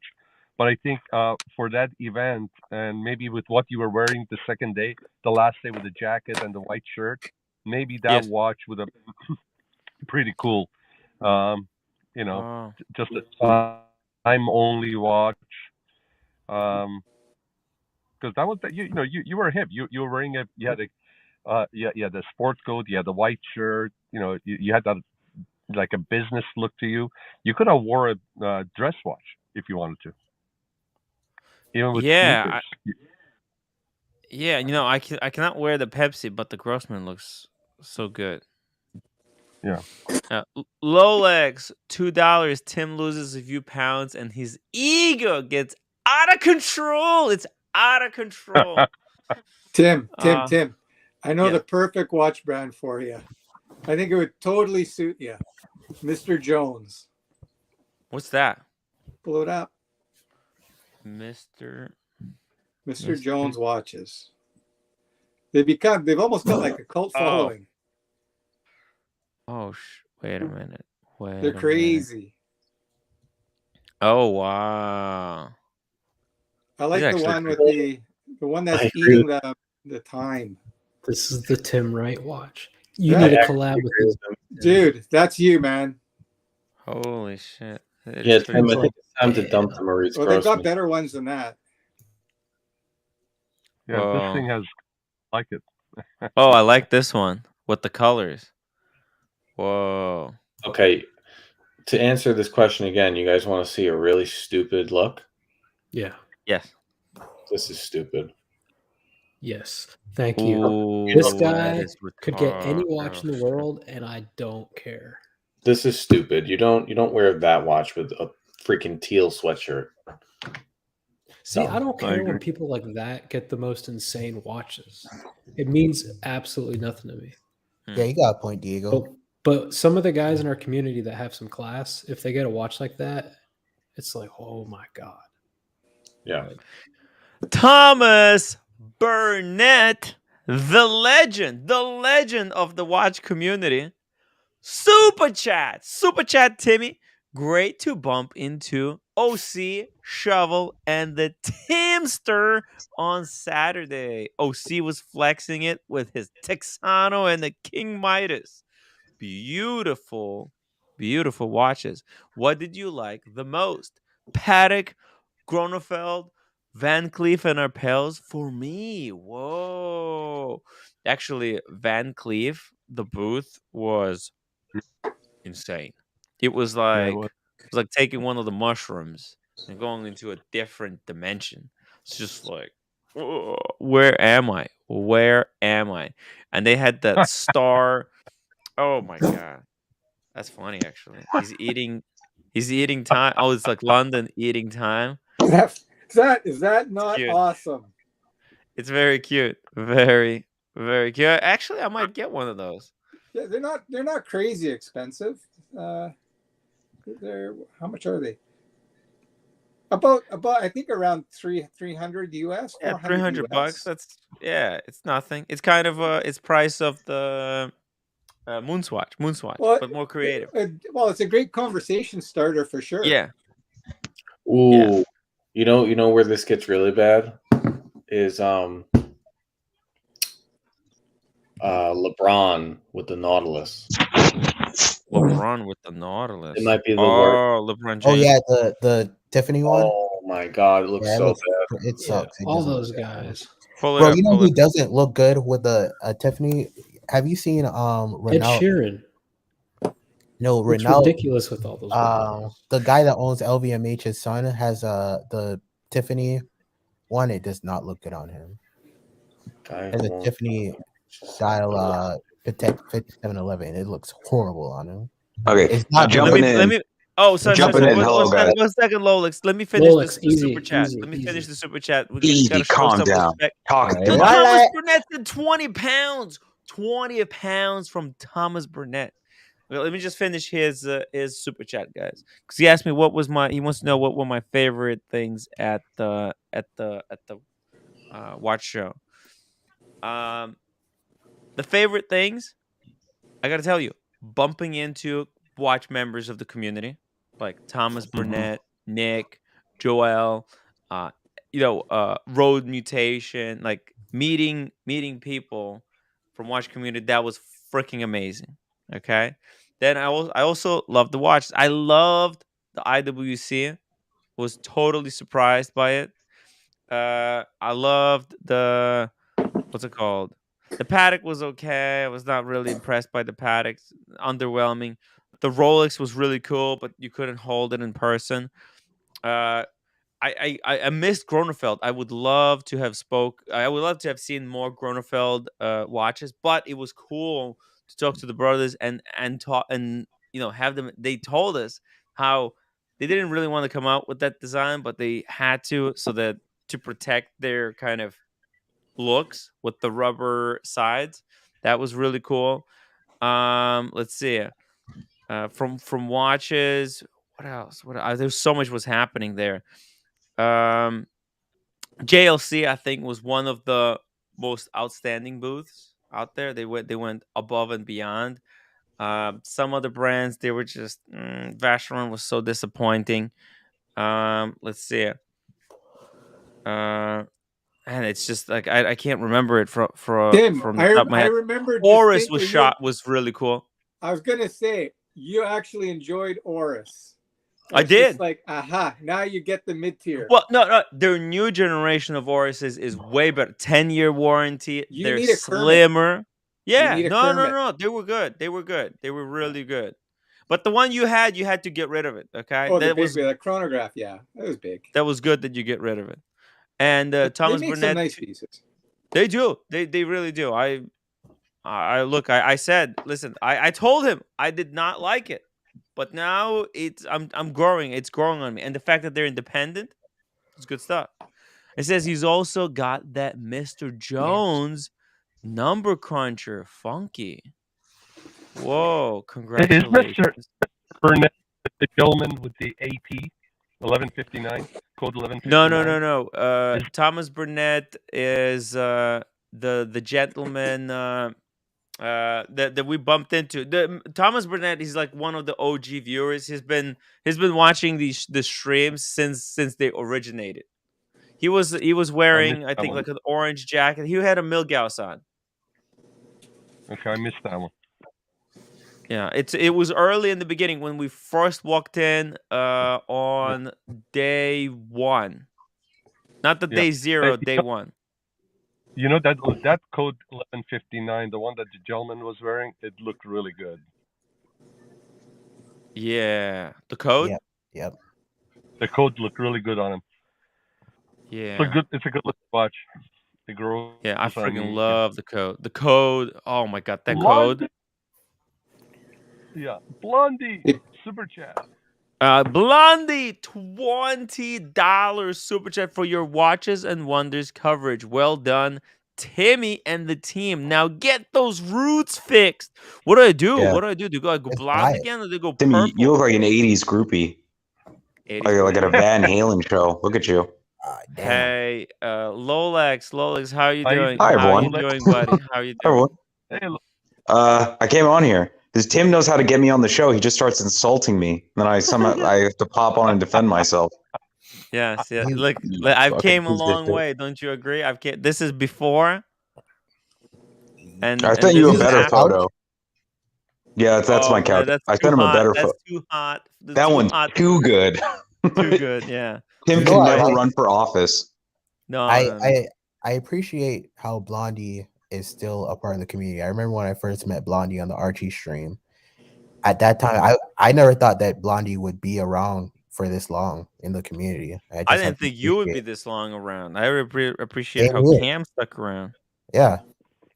So, I'm glad to see you guys are survivors. Yeah, I mean, look, it goes to show how entertaining this stuff can be, engaging it can be. I would never expect to have somebody that was like a female stick around in the community. Yes, it's an all male community here. So 99.9%. Yeah, besides Diego. Okay, what are you wearing, by the way? Huh? By the way, you guys, rocking the bluesy? If you are a woman in the watch community, type 1. If you are a woman in the watch community watching this live stream right now, type 1 in the chat. Oh, yeah. Talk about watches that fit people. Like Buckley, that bluesy fits you so well. That's like a perfect watch. Look at that. Really, the blue dial? Yeah. Yeah, look at that shit. Fuck. Yes. Tim could never wear this. It's too baller for me. There's too much power. I can't wield that. I like the black Sky Dweller. I like the blue Sky Dweller. I like the green Sky Dweller. Yeah, the new Sky Dwellers are sick. I like the white gold Yachtmaster 42 on the Oyster Flex. What the fuck is going on? Yellow white gold Oyster on Oyster Flex. So nice. Yeah. Is Blondie paying some... Sean, your audio keeps getting worse and worse. That's not me, though. That's not me. No, it's something is going on with your audio. It's really bad right now. Yeah, how's my audio? Is it coming in? I'm on a new mic. Mine's not perfect? No, it's crackly. Ah, shit. Well, the best you're going to get out of me. I was going to ask you, Tim. Something is wrong with Sean's audio because it's like really I'm mute. Bad. I'm on mute. Oh, no. Okay, now it's fixed. It's fixed. Now it's better. Blondie, thank you so much for $2 super chat. Team Lolex and America5726 $2 Lolex. I'm sure Tim would accept cash in the mail. No, thank you. Tim, I was going to ask you. So you took your Daytona with you to Watches and Wonders, and you saw the new Daytonas. Did you see a big difference in size between them? Did the new one look substantially bigger to you, at least to your eye? Yes. I like when you said eye. Thank you. Okay, I didn't mean it like that, but yes. No. I'm just saying, you know the deal. Well, no, because a lot of people, or at least I read a few articles and watched some videos, and people are saying that it looks substantially bigger because of the metal ring on the outside. It just gives it like a bulk to it. Yeah, and by the way, the bracelet is still 20, but it's much more substantial. It's like Submariner. Oh man, it's hard to explain. It's like going from Submariner to Yachtmaster 42. It's thinner and wider. That's what I keep reading online. It's thinner and wider. 2 millimeters bigger. It went from 38.5 to 39.88. It's like 1.5 millimeters bigger. That's a lot. Yeah.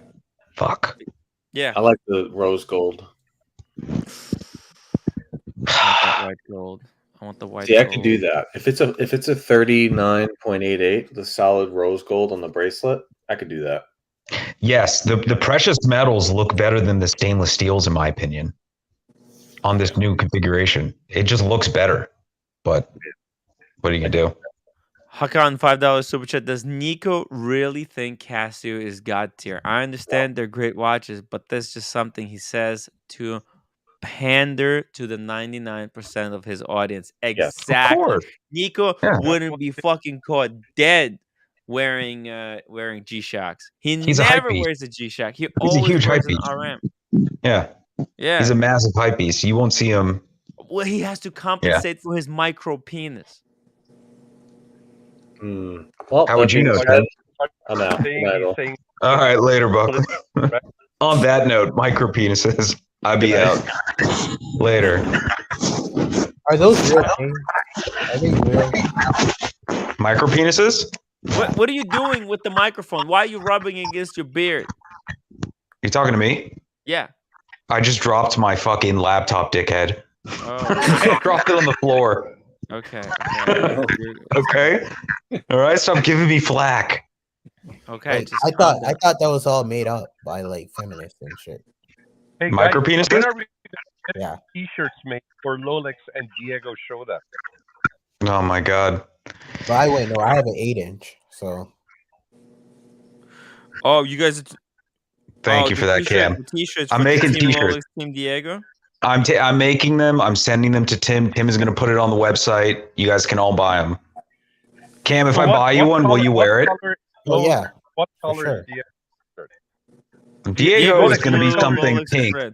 No, Diego is going to be something like a pink or a yellow, some sort of mauve taupe color. I'm going to be a strong black. Okay. All right. Or red. I didn't mean it like that, Cam. Relax. Right? I'm going to be like a red, like some evil color. Racist there, Lolex. I didn't mean it like you're taking it like that. You're taking it. I said strong. That's a good thing. But I'm going to do like a red, powerful type of color. It's going to be cool. So, and you white colors with the big pointy hoods. Oh my god, you're ruining this. Why are you ruining this, Tim? So let me ask you a question. If somebody was going to be like a Switzerland between you two, they didn't want to be on Diego's side, they didn't want to, like both of you guys, would on their shirt, would they say Deluxe or Logo? Deluxe. There's no Switzerland here, Sean. I'm sorry. There's no. You have to take a stand. You gotta take a side. This is gang life, right? Yeah. Cam, what side are you on? Red because it's like Crips and the Bloods. I want to know what side Cam's on. Cam, who are you riding with? What? I'm riding with folks. These guys got show down in Vegas. Are you on Lolex's side or Diego's? I don't know. That's a toughie. Toughie but a goodie. Goodie but a toughie. How about you, John? I go my own way. Probably Rolex. If I had to choose, I'd go Rolex. Thank you. All right. Everybody's team Rolex. They like the underdog, I guess. Team Rolex for what? You don't know what's gonna happen. Me and Diego, we're boxing in Vegas. No, you're not. Dude, we're boxing 3 rounds, no holds bars. Blondie's gonna do the rounds. Yeah, she's the card girl. Are y'all just gonna box in the lobby of the hotel or something? No, dude, we're boxing in the hotel room. We're getting a suite. It's gonna be bare knuckle. Bare knuckle. Dude, bare knuckle, dude. I'm getting a concussion that night, Cam. I'm dying that night. Dude, you know the rule of the watch community: do not talk about the watch community. What happens in the watch community stays in the watch community. I literally finished both of you guys with my left hand, bro. Like, what? Well, I have a question for you. Cam, you weigh 110 pounds. What are you talking about? Yeah, even the roommate can knock you out. What are you? I know, Cam, you would literally die within 30 seconds. And no one would touch you. You would just literally get a heart attack. I would destroy you and Diego with one hand, but tie behind my back, bro. Cam, I generally don't even think. Cam, I don't even think you have the cardio for it. I got to be honest with you, pal. I probably don't, but yeah. But you believe in yourself. I appreciate that. Plus, you and Diego are like short too, so. Yeah. Well, again, you weigh 105. He weighs 105 pounds. Yeah, but I'm like 6'2". 105. You just agreed that you're 105 pounds, though. You're 5'2", not 6'2". You're confusing those two numbers. Hey, Lola and Timmy, since we're gonna have the event in a why don't we do this? Why don't we also set up a 7-card stud poker amongst ourselves? We don't have to go downstairs. We just do it amongst ourselves. I have a poker game. Oh, hey, that could be done. You guys, hey. What do you say, Lolex? Do you want to do that? Oh, I'm down. I'm bringing some good cash with me to Vegas, so that's gonna be fun. Strippers? Maybe. Can't wait on Lolex left leg. Ooh, that's brutal. I would love to for Cam to explore this fighting knowledge of his, but we'll get into something else later. I want to hear about it backstage. Big Meech, thank you so much for the $10 super chat. Remember, Rolex, it's not the size, it's how you use it, right, Blondie? Can we have a confirmation from Blondie? Blondie hasn't experienced anything that big before, so go figure. Definitely, bondage is not paying for your flights or anything. Forget about it. Yeah, Cam, what are you saying? That I have a big penis? What are you saying? Hey, Cam, you take care. It was nice chatting with you, John. Good night, Lolex. Hey, you know what? We don't have to wait for Timmy to get to LA for us to get together. You, Cars, myself, maybe we can get Dirk and some of the guys to get together. All right? Yes, Sean. I was just talking to someone in the community. They're flying into LA soon, so we're gonna do a big. Is my audio that bad, Tim? Terrible. Yeah, my worse God. audio than Marcelo. Give me a second. I'll be right back. Worse than mine. Worse than no. Actually, Sean, yours is the worst. Are you on the iPad? No, I'm on my iPhone. I'm in my car. I'm parked in the garage. I haven't gone up. I don't know. It's really bad. Really? While Lolex is getting that thing, let me read this super chat for Thomas Burnett, 10 pounds. Did you make it to the AHCI show? Some amazing independents there. Hijima Asaoka, Konstantin Chaikin, Vinny Halter, Letterer, Vincent Kalasper, Sven Anderson, Ludovic Ballard, and Kudoki. Yes, we did. Thomas, that was in the day 0. If you go to my live streams, go to day 0, skip to a part here, as you can see it, like somewhere towards the middle. You see, there you go. There's Konstantin Chaikin. We also spoke with Stefan Kudoki. Later, we spoke with Sven Anderson. Hello, how's my audio, Tim? We spoke with now it's way better. Okay, we're back. We talked to another independent watchmaker. It was just great show. Go to day 0.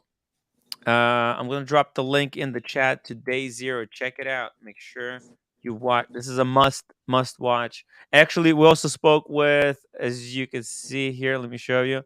We spoke with I forgot the name of this guy, but right before that, we spoke with Marco from what's their YouTube channel? I forgot. Swiss Watch Gang. Marco. We spoke with the Timeless Watch, Philip Dufour and his daughter, Philip Dufour's daughter. It's a must watch. You guys have to watch. I mean, it starts out we're just walking on the street. It kind of looks like it's gonna go nowhere, which we were supposed to end it like here at 45 minutes, but we just kept it going and it worked out so perfectly. Hakan, thank you so much for the $5 super chat. How much to watch Rolex fight Diego at the Luxor in Las Vegas, covered in Vaseline, head to tippy toe? It could be arranged. Could it be arranged? I don't want to see that. I do not want to see that. Tim, could you promote that? Because I'd be interested. I could promote that. I'd be interested in this boxing that you were talking about. If you guys want to fly Cam, we could do that afterwards. I'll do Diego arm wrestle, then boxing with Cam right after. That'd be funny. I would literally knock you out with one freaking arm, bro. You don't want to do that. Trust me. One freaking arm. Okay. So it sounds like he wants to do it. Fly in, Cam. Oh, Cam. He says he wants to. Did someone fly him in? Because I don't think he has the money for it. I don't. Somebody please pay for my flight. Pay for his please. flight. Cam doesn't have the please. I need. Hey, gentlemen. Good night. Take care, Cam, John, Lolex, and Timmy. Take care. You stud, Sean, thank man. you for hopping on. You killed it. Talk to you You soon. killed it. Awesome job. Thank you. Bye-bye. We killed it. We're gonna good. By the way, John, thank you so much for all those screenshots, for watching and engaging on the community channel as well. Man, you're becoming a huge part of this whole that was fun. It was fun. Pull up Logan Paul's comment. Logan Paul's what about Logan Paul? Can't buy a code 1159 but not a plane ticket. See, here's the thing. What I was saying I would buy a code 1159, register it, and then go to a foreign country and have it stolen from me, so I can get it for free. So I can't afford a code 1159. I don't think that's how it works. Anywho, but yeah. Sorry. Someone pay for Cam's flight, and that'd be funny. I'd be down. That'd be so funny. Hey, I think it could be arranged. It could be arranged. Oh, please, I'll do it. If you will box, if you commit to boxing, I can make it happen. Yes. Oh my god, I would knock Lolex out. What are you talking about, bro? Hey, what? do it, please, for the love of God. If Cam had an opportunity to box with Lolex, he would fly himself there with his own money, right? Let's do it. You know what I'll seriously do? Oh, I'll tell you off air what we'll do, and it'll be so good. It'll be so good. Cool. Yeah. All right. Diego M. Tim sent you my training regimen for the Lopez. That would be so funny. Oh my god. I would do Lolex so bad. Dude, you're gonna break your hand, Cam. Yeah. It's so Cam, you know I've seen you, right? You weigh 112 pounds, dude. Oh, this is gonna be so funny. Oh, this is gonna be so funny. Unblock me then, Cam. I hope you're training Lolex. Yeah, I saw it's at 10 pounds. I hope you're training as well. Yeah, I'm pretty scared. First, Diego's gonna break Lolex's arms. Oh. 10 pounds. What the hell? It's endurance. That's all it takes. Oh, That's all so it takes, funny. man. It doesn't take much.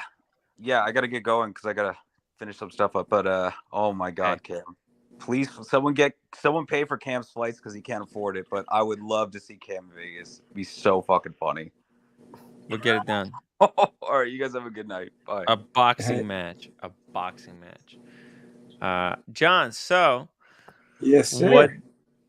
What do you think? What do you think about all those brands at Watches and Wonders? Have your mind been changed to going towards a little bit more, adding more and more of upper tier brands? Before I add more, I got to get rid of some, but yeah, no, it's given me some appreciation. I definitely want to add a Rolex. Another one that I'd like to add is a Reverso. I really like the Reverso a lot. Wow! But it would have to be, if I get a Reverso, it'd have to be a dual face. I don't like the one that's blank. It's got to have a dual face. Holy, Blondie just got a dual face Reverso. She said it was a little bit too big on her. Maybe there could be something could be arranged. We'll see. Yeah, no, that's yeah, for sure, man. Dude, that's insane. That's insane. What kind of Rolex? What kind of Rolex are you talking about? Oh, you already know. I'm not about the Daytona in that. I like the silver dial, smooth bezel, Datejust. Oh yeah. So silver face. I've always liked that watch. You know, the cool thing about that one is that if you buy that at retail, they can probably also sell you a Steel Sports after that. In consequence, like you can add a Batman after that or something. Yeah. Actually, you know which one? You know what watch I really like too is the one that you sold to Blondie. Explorer 1. Yeah. Would you go for the 40 or for the 36? 36. 36. Wow. Oh, the exact one you sold to Blondie. That'd be awesome. What about the two-tone? What do you think about the two-tone? No, my first Rolex that I had was a two-tone date just. Oh, I see. On a Jubilee. Nah. Sorry. Go ahead. You sold Blondie your Explorer, Tim? No, it was a part trade. It was a part trade for the Grossman with Bondage, and then Bondage traded his 36 for Blondie's 39, and that's how Blondie ended up with my Explorer. Oh, it all happened in Vegas. Wild times. Vegas was insane. So much happened. You'd like the watch that I got on now. I'm not going to get too close. You tell me what you think of it. Well, 1 second. Let's see. Let me put you full screen. Okay. It's okay. It's not a terrible looking watch. It's just something to tell the time. What is that? It's an Oris. The strap. Oh, it's an Oris. Yeah, it's a big crown. You know, the thing is that it doesn't look like an Oris. This is one of those. Well, this was a very limited edition. Yeah, it's called a James Morrison. Mm-hmm. And then they got, because this was a part of their jazz collection. Ah. So, it's got like a little fork there at the back of the second stand. Yeah, it's quality. Yeah, what that is actually the for the trumpet. You know, I forget what they call it, but that's on the end of a trumpet lever. Oh, it's pretty cool. But it doesn't have a date. It's nice. I like that it doesn't have a date. Also like the sunburst dial. The numbers are pretty cool. The crown, I like that it's got the big crown, so it's easy to set, easy to operate. The dome crystal looks pretty cool. Yeah, you know what? Up close, it looks a lot better quality than from afar. From a little bit of I don't know. That strap doesn't really work with it, I think, though. Yeah, I just threw that strap on there. Okay, that's what I was thinking. Like, it doesn't really match. Yeah. Yeah, no, it doesn't.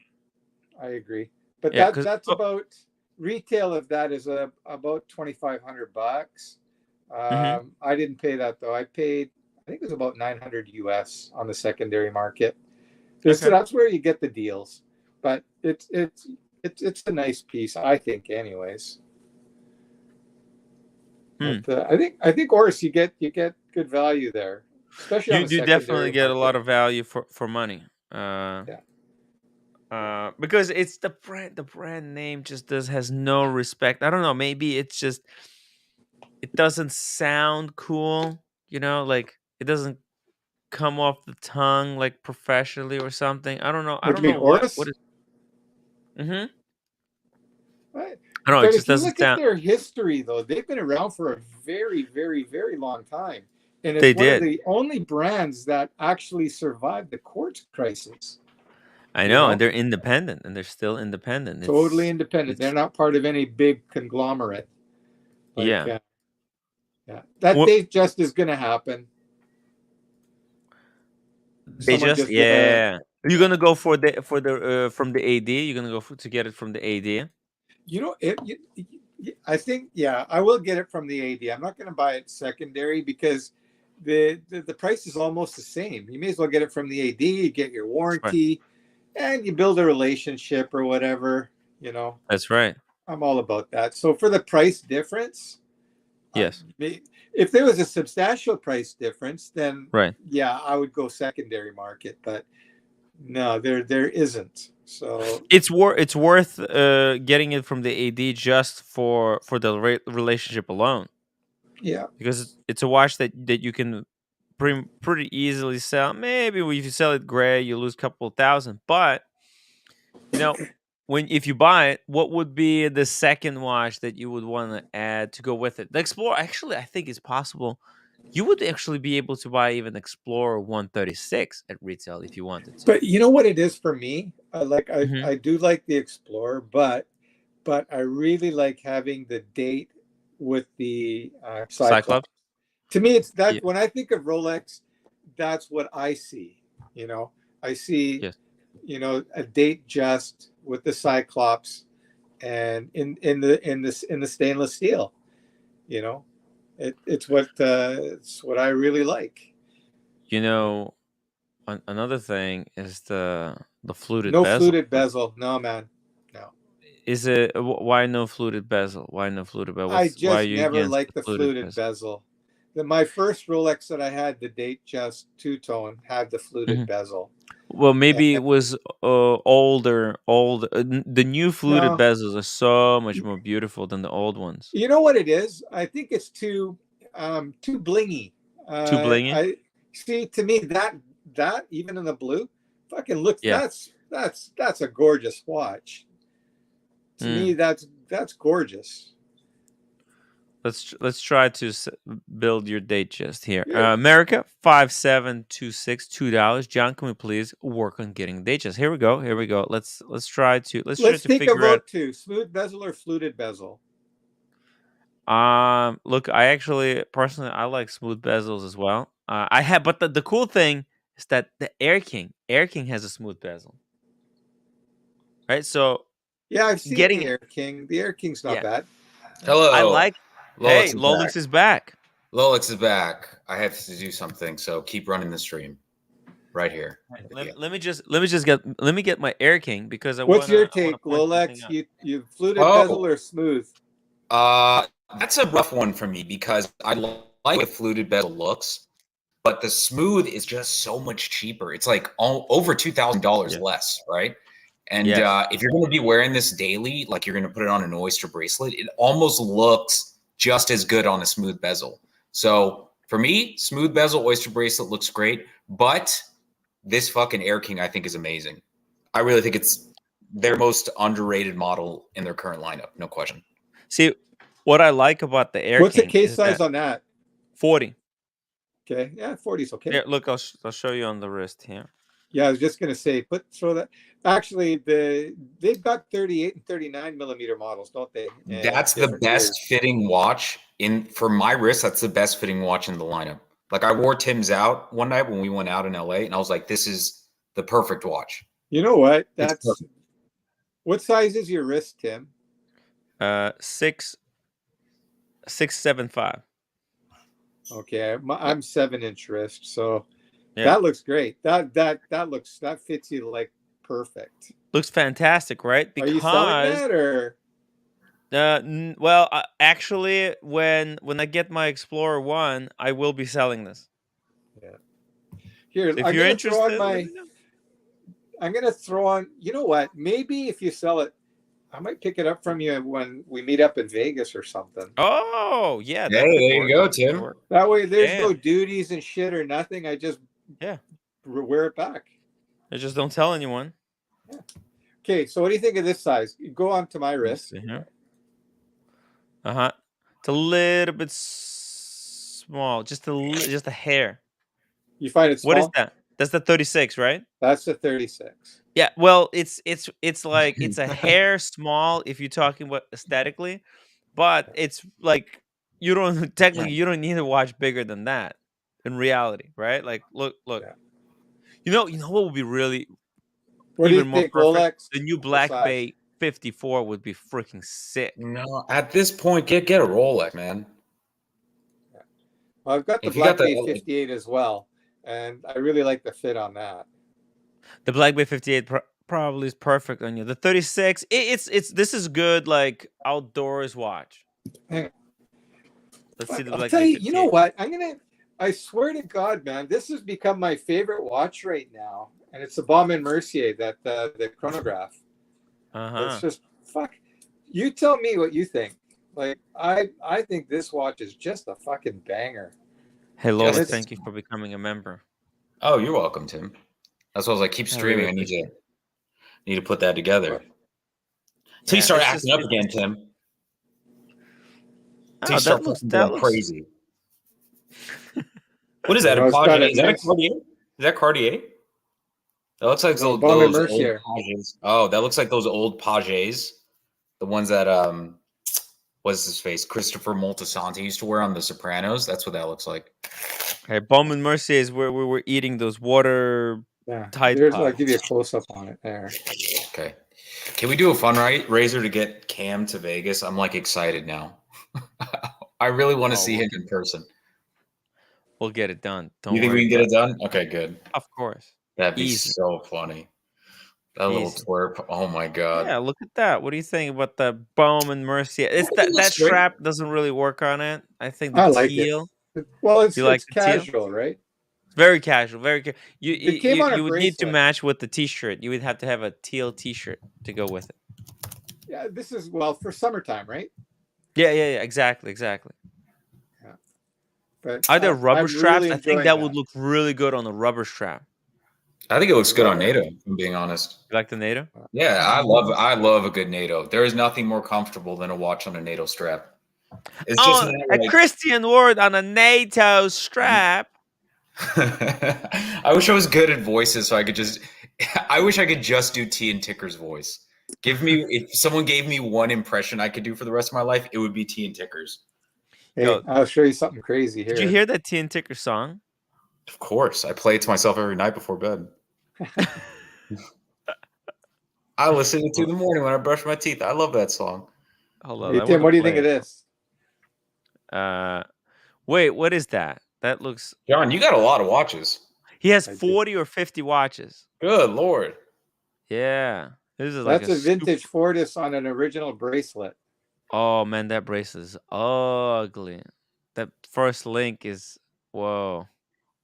That's very 70s. Very 70s. It is 70s, yeah. See? But I've got my birth year watch here, too. I'll show you that one.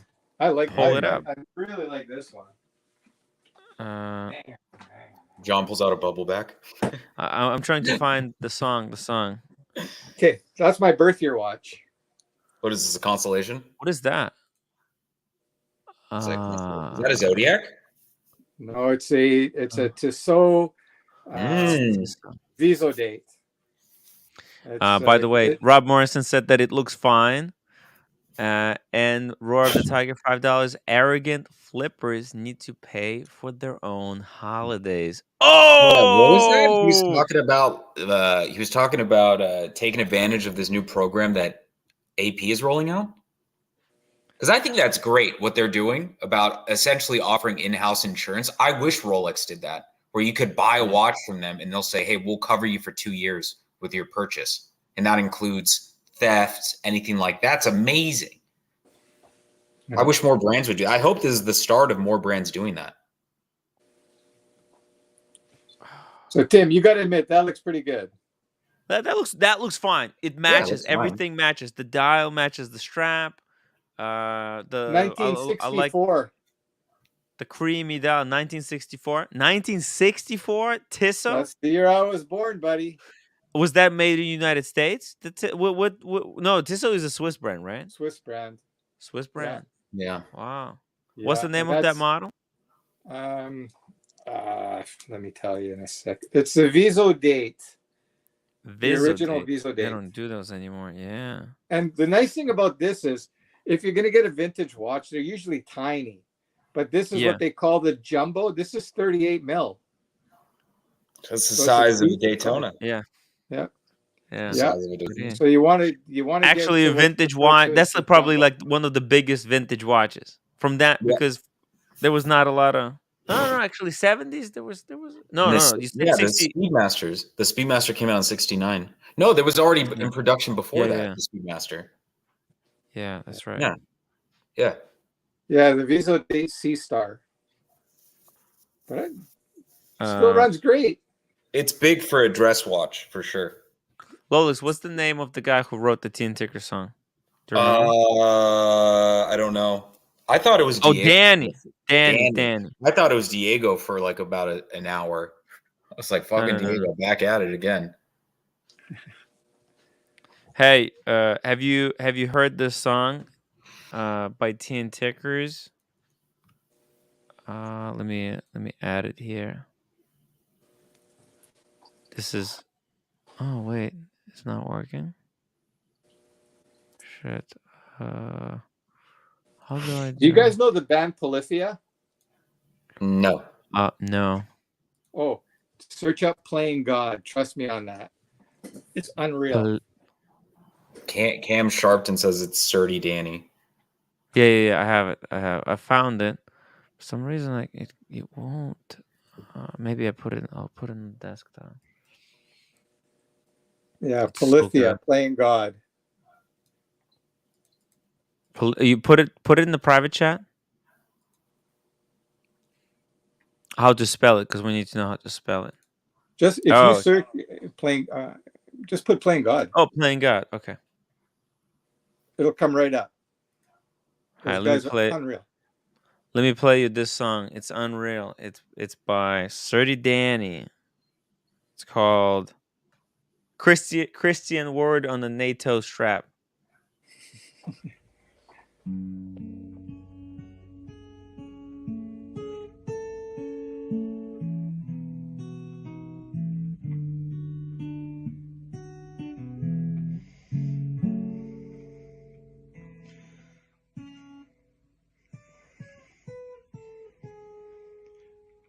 There's a show that I know turns shitters into gold. It's my show and it starts at 7. Got plenty of boxing for thee, just Ked and me. And my show, don't forget to tune in at 7. Oh, Ked, what you think of that?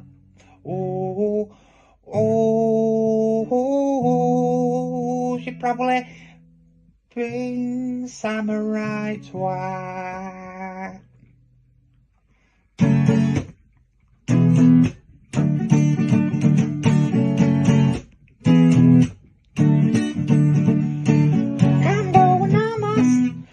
Come do an unboxing with me.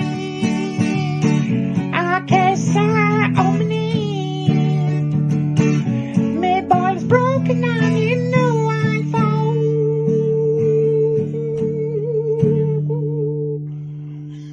Don't forget my show starts at 7. Don't forget my show starts at 7. Ta-da! Okay, so actually that was Stairway to Shitters. It's the wrong. I thought that was the Christian Word on NATO. Hauntingly beautiful. It's so beautiful. That's a couple minutes in my life I will never get back. Jesus. Search up Polithia. Polithia. We can't actually play because this is original song. The other ones they just we're gonna get a strike actually on those. So it's too bad. Let's see some other watches you got there, John. Okay, what do you want to see? Well, anything. Bring out something that's special to you. That has an interesting story behind it. So you got your. Now, why did you choose that watch as your birthday watch? Or did it like come up and it was wearable enough for you? What was the story behind that Hamilton as well? Which Hamilton are we talking about? No, sorry, not the Hamilton. The Tissot. Actually, that Tissot looks a little bit like Hamilton. Yeah, I'll tell you one thing that's really cool is this one here. Oh yeah. That's the PSR. That's those when they break, they're fucked, right? Or this is the remake. This is the new one. This is the remake. And okay. The thing that's like people say, oh, it's almost $1,000, right? For a digital watch, but what people can't see and feel is the quality on this thing. It's unbelievable. And look at the taper on that bracelet. The taper, yeah. That's let me see here. Yeah, that's so nice. That's probably really wearing. Wow, did they have to make it that thick though, or that's the original to the true thickness? Yeah, they made this very true to the original. Yeah. And it's got all the right stuff. It's got the sapphire crystal there. And did the original one have sapphire crystal? No. But I'll put this on wrist. You'll see it wears super nice. Oh, that's nice. That's really nice. And you can tell the time without pressing the button right now. Like, Correct. is it Yeah, fade? it uses it's two technologies. so this is like a true to the original, but made a little bit more practical for modern day. You know, the only thing I wish they would have done though, because it's time only. They should have put a day and date function on there. Well, it's digital. They could have, right? They could have, like, if you Exactly. press twice. If you press once, it shows you the time. You press second time, it shows you the day and the date. You would think, but I guess they want to keep it, as true to the original as possible. But this thing's just such a comfortable watch. And I'll tell you one thing: people always ask, "Oh, what kind of watch is that?" They're really curious to know. Yeah, because it looks like it looks like, we were at IWC, and I don't know if you've seen the booth at IWC. It had all this retro stuff. It kind of looks like from that era.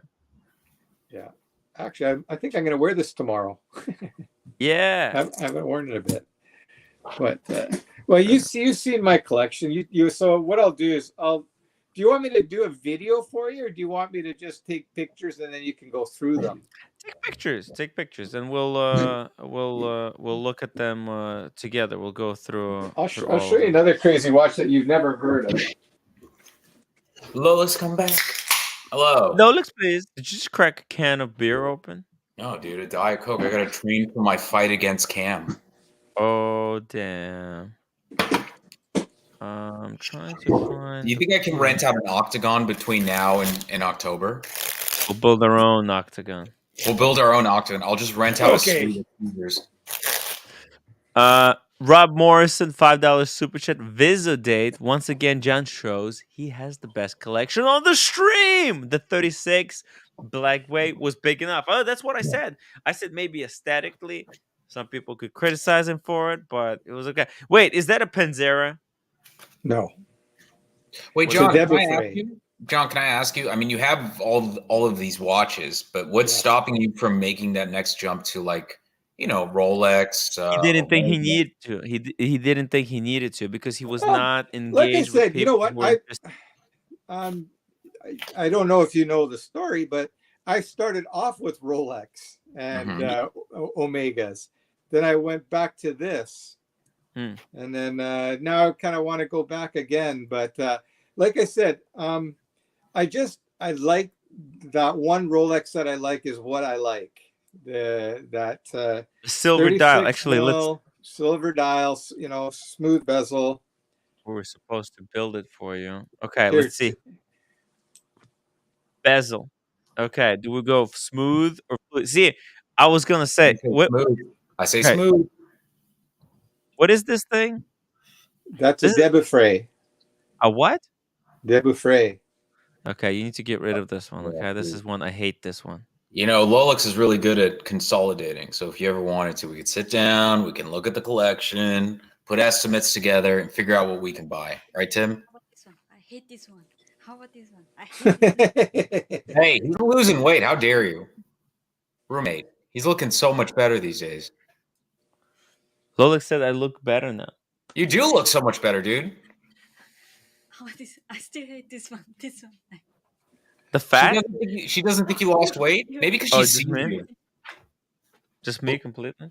Timmy, she hasn't told you you've lost weight? Ask her. Did I lose weight? Do I look like I lost weight? No. No? It doesn't feel like. No. Fucking roommate. No, even look at the picture. Look at your picture, 2015. Oh, because I was thinner when I met them. Women are never happy. They're never She's never happy. No. You're fucking working on yourself. Look at you. You're bringing that chin down. Yeah, she will never be happy. So, John, get rid of that watch. Okay, that watch that you have, I don't know what that brand name is, but you know what? Yeah, Dubufray. Get rid of that. I don't know what it is. I don't want to know what it is, but it looks like Panzera. Like, look. I'll just show you real quick. Panzera. Oh, you can't compare it. That's a ETA movement in there. Hand wind. Panzera is also ETA. No, this is the same movement that would be in a Panerai. No, Panerai now has their own in-house movements, but look, this looks like the same watch that you just showed me. I think these might have been made in the same factory, and just a different dial was put on them. Oh man, this watch is 20 years old. Oh yeah, 20. Yeah, this one's 20. Okay, well, look, I'm telling you, look at this. Look at this brand. It looks very similar. I can't find the exact design, Same but sort of anyways, design language for sure. This is one that yeah, I would let go anyway. You know, yeah, someone yeah. gave me a Let it halfway go. decent buck for it. I would let it go. Yeah, let it go, because we're gonna get a date just. We're gonna get date just. So this is why I think you should go for fluted. Okay, let me Why explain. Datejust? Can I ask why Datejust? I just like that style. Okay. Well, if you like the that. style, then maybe go fluted bezel Jubilee bracelet. If you like the style, because if we're gonna do smooth on Oyster, there's a lot of options that you can go. Are you going brand new, John? Like, are you like you? Huh? Well, it doesn't seem like there's a big price difference between brand new and on the secondary market if you can get brand new. So I would just get brand new then at that point. Tim, what did roommate say? So I was gonna say, I think if he wants smooth bezel, right now there's two better options for smooth bezel. A better option is the Air King for I don't know smooth if it's a bezel. better option, Tim, but it is a good option. I would take that over the Datejust. No question. Right. I love Or because I really like the flip lock. The flip lock is really nice. Well, okay, Tim, seriously, when in Vegas, if you still got that watch, what kind of dollar am I looking at for that? I mean, we'll check. It depends where the market goes. It's really hard to say. They might crash, they might go up, but I'll give you a fair market value, a fair friend to friend value. You know, I'm not gonna rip you off. I think MSRP is pretty fair for the Air King. Well, it depends. It depends. What's MSRP what on if that they right start now? selling for 15,000? What do I do now? 8,200, John. 8,200 US. So no, it's 8,800. I paid Oh, 8,800. they did price increase on them? Huh? Last time I have a receipt. I have a receipt. Huh? Oh, maybe because New York tax, but in LA it's 8,200. If it's really 8,900, ain't no way I'm buying that. That's crazy. That's so close to a no-date sub. So at the least retail, but what I don't know where they're gonna go. They might fall down, then it'll be cheaper. You know, for me though, like I like that watch, Tim, but I like the clean aesthetics of the date just without the numbers, and that's why I think I'm not crazy about that's why I was gonna tell you the second option would be Explorer 140 for you. Okay, does that have a date? It doesn't have a date, but that's why. But it has a smooth bezel. So if you want smooth bezel, because if you're gonna go date just, I think highly recommended to go with the fluted. You're gonna regret not going for the fluted. It's No, cost man, a I had lot fluted. extra. I just, for whatever reason, honestly, No, it was not the same. Did you have a 36 two-tone? No. Okay, the Rolex that I had was a date just back in 1990. Yeah, you had a 36 on the jingly. No, it wasn't jangly. 36, man. It was bigger than 36. I'm sure it was. Had to be. No, it wasn't. Tim, It wasn't. Can I tell you something funny real quick? Sorry to interject, but I'm talking to Meech right now, and I'm talking about our potential fight with Cam. And he said, give him the old 1-2 buckle your shoe. I don't know why. That's so funny. The old 1-2 buckle your shoe. And John, look. I don't even know what that means. But John, like the Air King would be perfect watch for you. Look at you. You're wearing a Breitling hat, pilot stuff. Okay, you got eclectic shit behind you there. Like, just leave the camera. I want to see the background. See, you got an. I can see John doing a Navi timer. You know, look, it's a. I understand if it was like clean back then, but behind you, but it's a mess. It's a mess, just like the Air King. Do you understand? It's you have a messy house, messy dial. I think it's quirky. Don't try to pretend something that you're not. Anyway, sexy, man. I will say this: now that you're talking about Breitling right now, wouldn't John work with a Navi timer? I could see John wearing a Navi timer. Of course, yeah, big time. Oh, dude, you should get one of those vintage. Okay, show me the Navi timer. Show me the Navi timer. That would be really cool. Why do Rolex? It's so everybody's got Rolex. Throw a little flair on there, you know. I could see you doing a Navi timer. I would go for old ones, like older ones, not the new ones, because you can pick up a Navi timers for chip and for fish and chips. Diego, Tim, I beat you to the state of my collection video, slacker. Come on, man. Oh, I think I told you already. Yeah, I definitely left a comment, but I wanted to say, now that I'm talking to you, how much I really liked that Australian trip. Because when you told me originally it was going to be as long as it was, I was like, that's the dumbest thing ever. It doesn't need to be that long. But I sat through all of it because it felt like I was on the trip with you, which I loved. I was like, oh, I'm on the trip. Why did I didn't need to go because I have this video. This is everything. I got everything. It was perfect, is what I wanted. It was the entire trip from beginning to end. I was recording. I was there. I felt like I was there. And I was like, oh, it was just part one. Yeah, part one. I hope part two comes out. I hope the snowflake, doesn't get in the way of part two. Yeah, whatever. I don't give a fuck. Yeah. No, but I'll just do the same thing. I'll launch it for one day and then I'll take it down. Okay. Good. Make it members Somebody only. will change his diapers. But that really cranky. That was a good. You got to see all of it. I liked the zoo part when you went to the zoo. That was good. I liked the restaurant that you guys had always talked about, and I didn't know anything about it. And I was like, oh, that's the restaurant you guys went to. Yeah. I liked that it took you 40 minutes to go to the bathroom with green room. I was like, perfect. I'm there with you guys. You like that bathroom scene? Someone was saying, "Oh, why is this even in the movie?" Because it's part of it. Because you're there with the craziness. The bar looked cool that you guys went to. I was like, oh, this is perfect. The Irish bar. Perfect beginning to end. I mean, so when's part two coming out? Part two probably. Well, look, if I get motivated, if somebody sends me a $500 PayPal, it'll come. Yeah. It'll come next week. I liked the fucking beginning, how you did the Marvel intro. I was like this. Immediately from the second I turned it on, I was like, this is funny. This is going to be good. All 3 hours, I sat through all of it. It was so good. Wow. Okay. So, Tim, back to my collection, okay? Yes. So check this out. You see this watch? The Navy, this is what we're recommending. The Panerai 308 is on its way. Should be here in a week. Okay.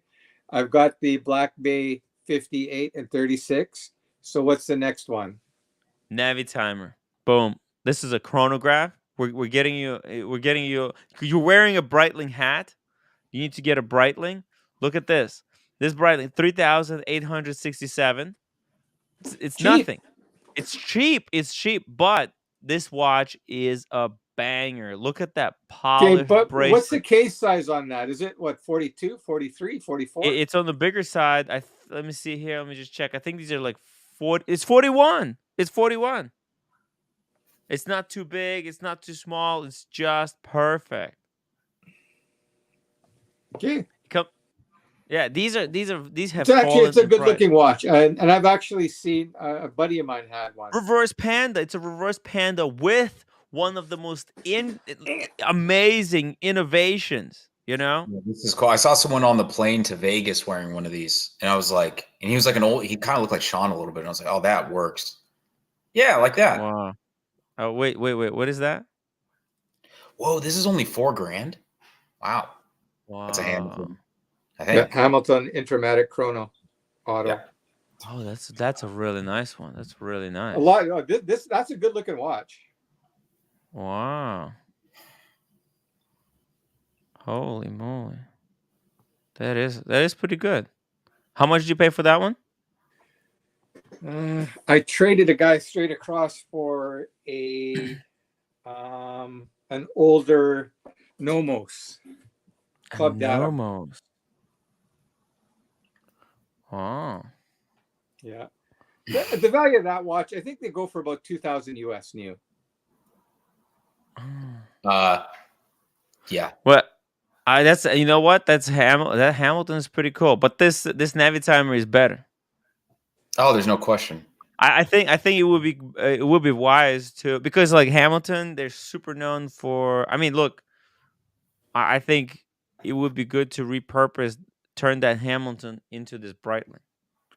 Yeah, you know what? I think if I could find someone that would take this on trade and maybe add about $1,500 US, which is about right, I would go for that. Wow. 1,500 to $2,000. I think that price is a little bit high, though. I could do better than that. Yeah. Wow. Yeah, no, that's a good looking watch. I gotta say, I like that reverse panda. It's Diego, this reverse panda is so nice. Diego, oh no, I know I am. You are? Well, it's kind of like because of the channel, the way the channel works is that yeah, it's pretty shadow because my videos are very like they don't get good view through rate. If you get poor view through rate on a number of videos, YouTube stops promoting your channel, and because it's a full out live streaming channel, these get like destroyed. Yeah. Well, I'm gonna put out a collection review, and it's gonna do better than Diego's NPGs. Watch. It's gonna take less than 20 seconds. Hey, if you want to see my collection from last year, you can go to my YouTube channel and you'll see my daughter there going through them, rating them. Oh, nice. So just go to Canadian Watch Monkey and look for my State of the Collection video, 2022. Drop the link. 1 second. So Tim, when you come back to LA, dog? When are you doing an LA trip? Can I stay at your place? We'll talk about it. If you bring those Nintendo games. Yeah, I'm gonna look for them tomorrow. Actually, no, tomorrow I'm gonna have no time because I'm going to the city. That's your ticket into Lolex's place. Yeah. Okay. Nintendo games in hand. Yeah. Listen, then it's much easier. It will be Did you much find it, easier. Tim? 1 second. Videos. Keep going down, go down. Right there with the two daughters. Oh, wow.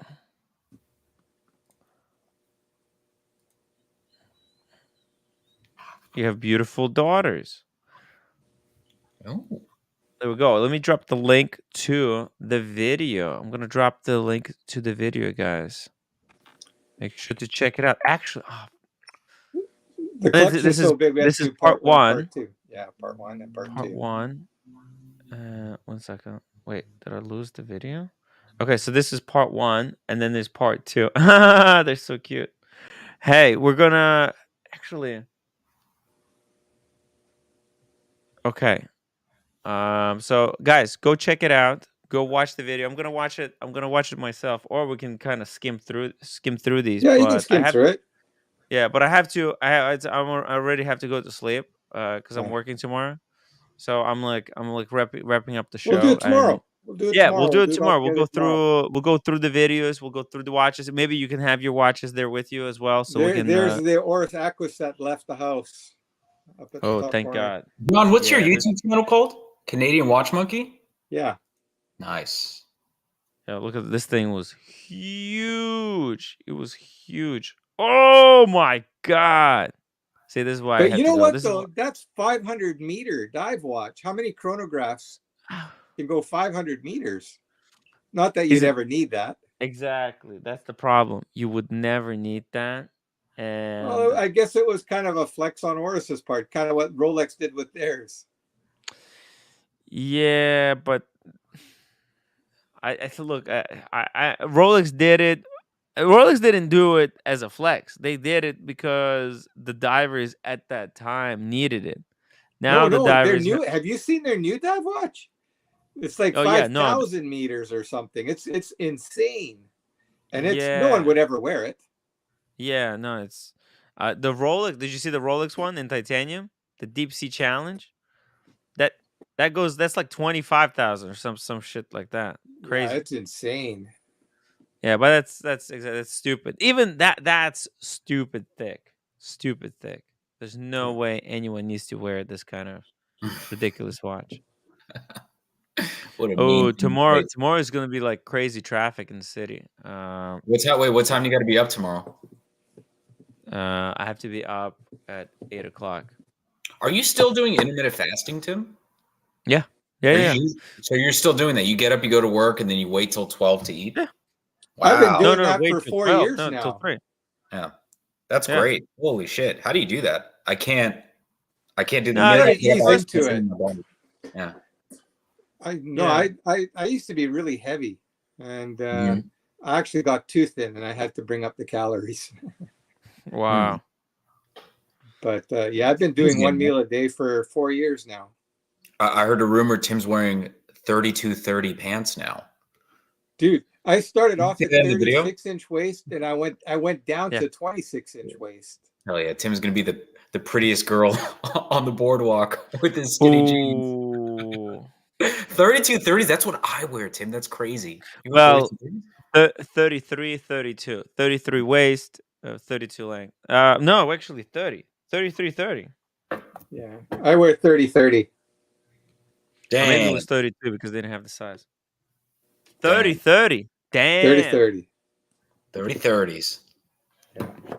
That's awesome. But back in the day when I was into bodybuilding, I was a big motherfucker.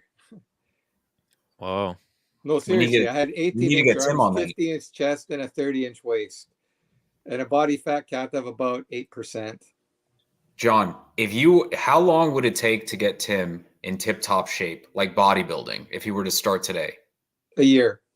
A year, and Tim could look like Mark Wahlberg or the Rock. If he was on the right diet, like the one thing that people underestimate is your diet. Like that's the key. You got to really eat high protein, less carbs, low fat. Actually, fat is okay. But good fat. Yeah, to some degree, yeah. But the carbs is the one. Stay away from beer, stay away from pop. Oh well, I'm out.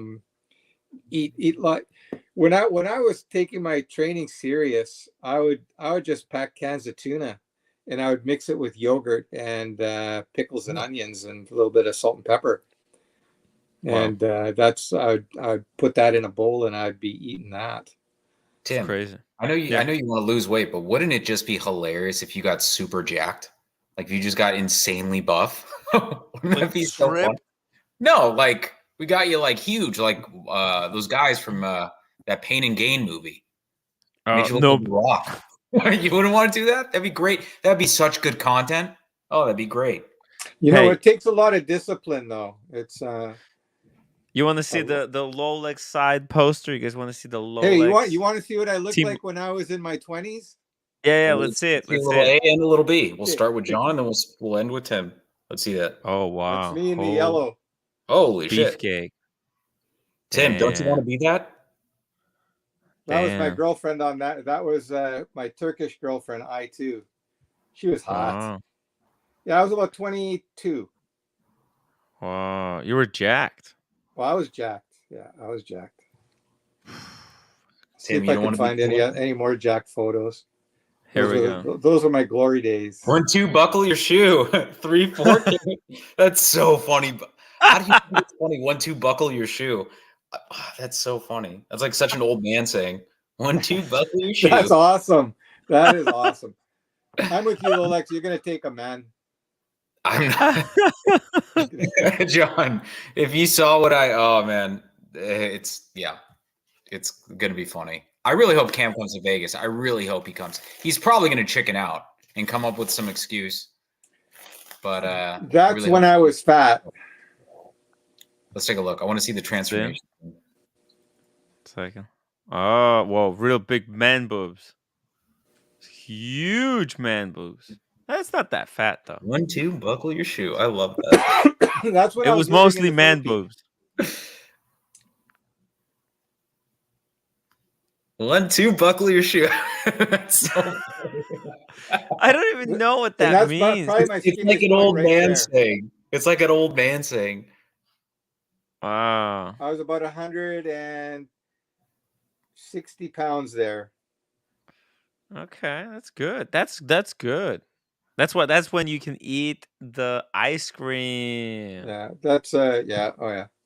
Intermittent fasting, baby. I want to get Tim down to a sleek 150. Yeah, Dude, I need to be 150. Yeah, if you can get down to 150, 160, man, you would look unbelievable. Yeah. Yeah. I'm resuming intermittent fasting tomorrow in like full capacity, into full capacity.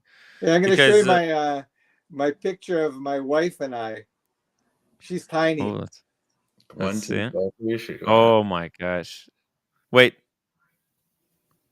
the one in the middle, or Yeah, of course. Oh my god! Yeah, she is. She'll be back here in about 2 weeks. Ah, wow. She's a sweetheart. Casey Jones, Brooklyn, $2 super chat. #Rolex sucks. Yeah, Casey loves that. Casey loves that. He hates it when I beat him. I love that picture. It's tiny. Oh, very cute. Where'd you meet her, John? In the Philippines. Yeah.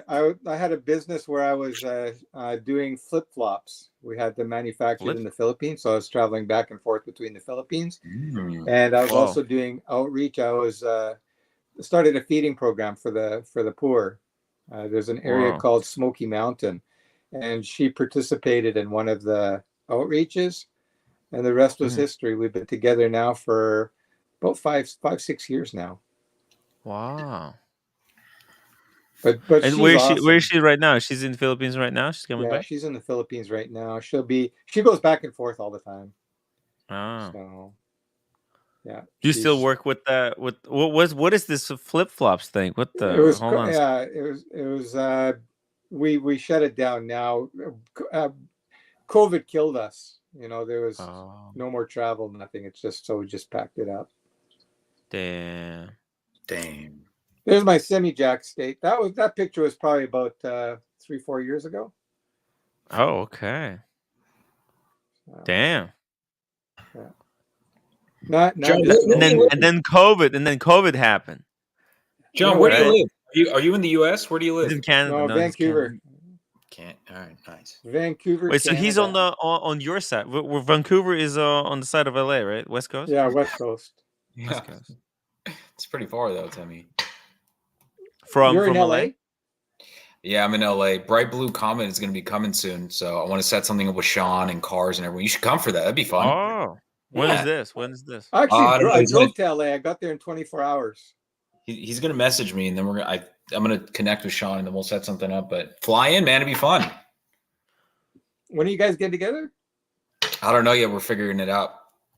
All right, well, let me know if I'm available. I mean, I have to edit the movie, a whole bunch of stuff. Edit it on the plane. You edit it here at Lolix's power station.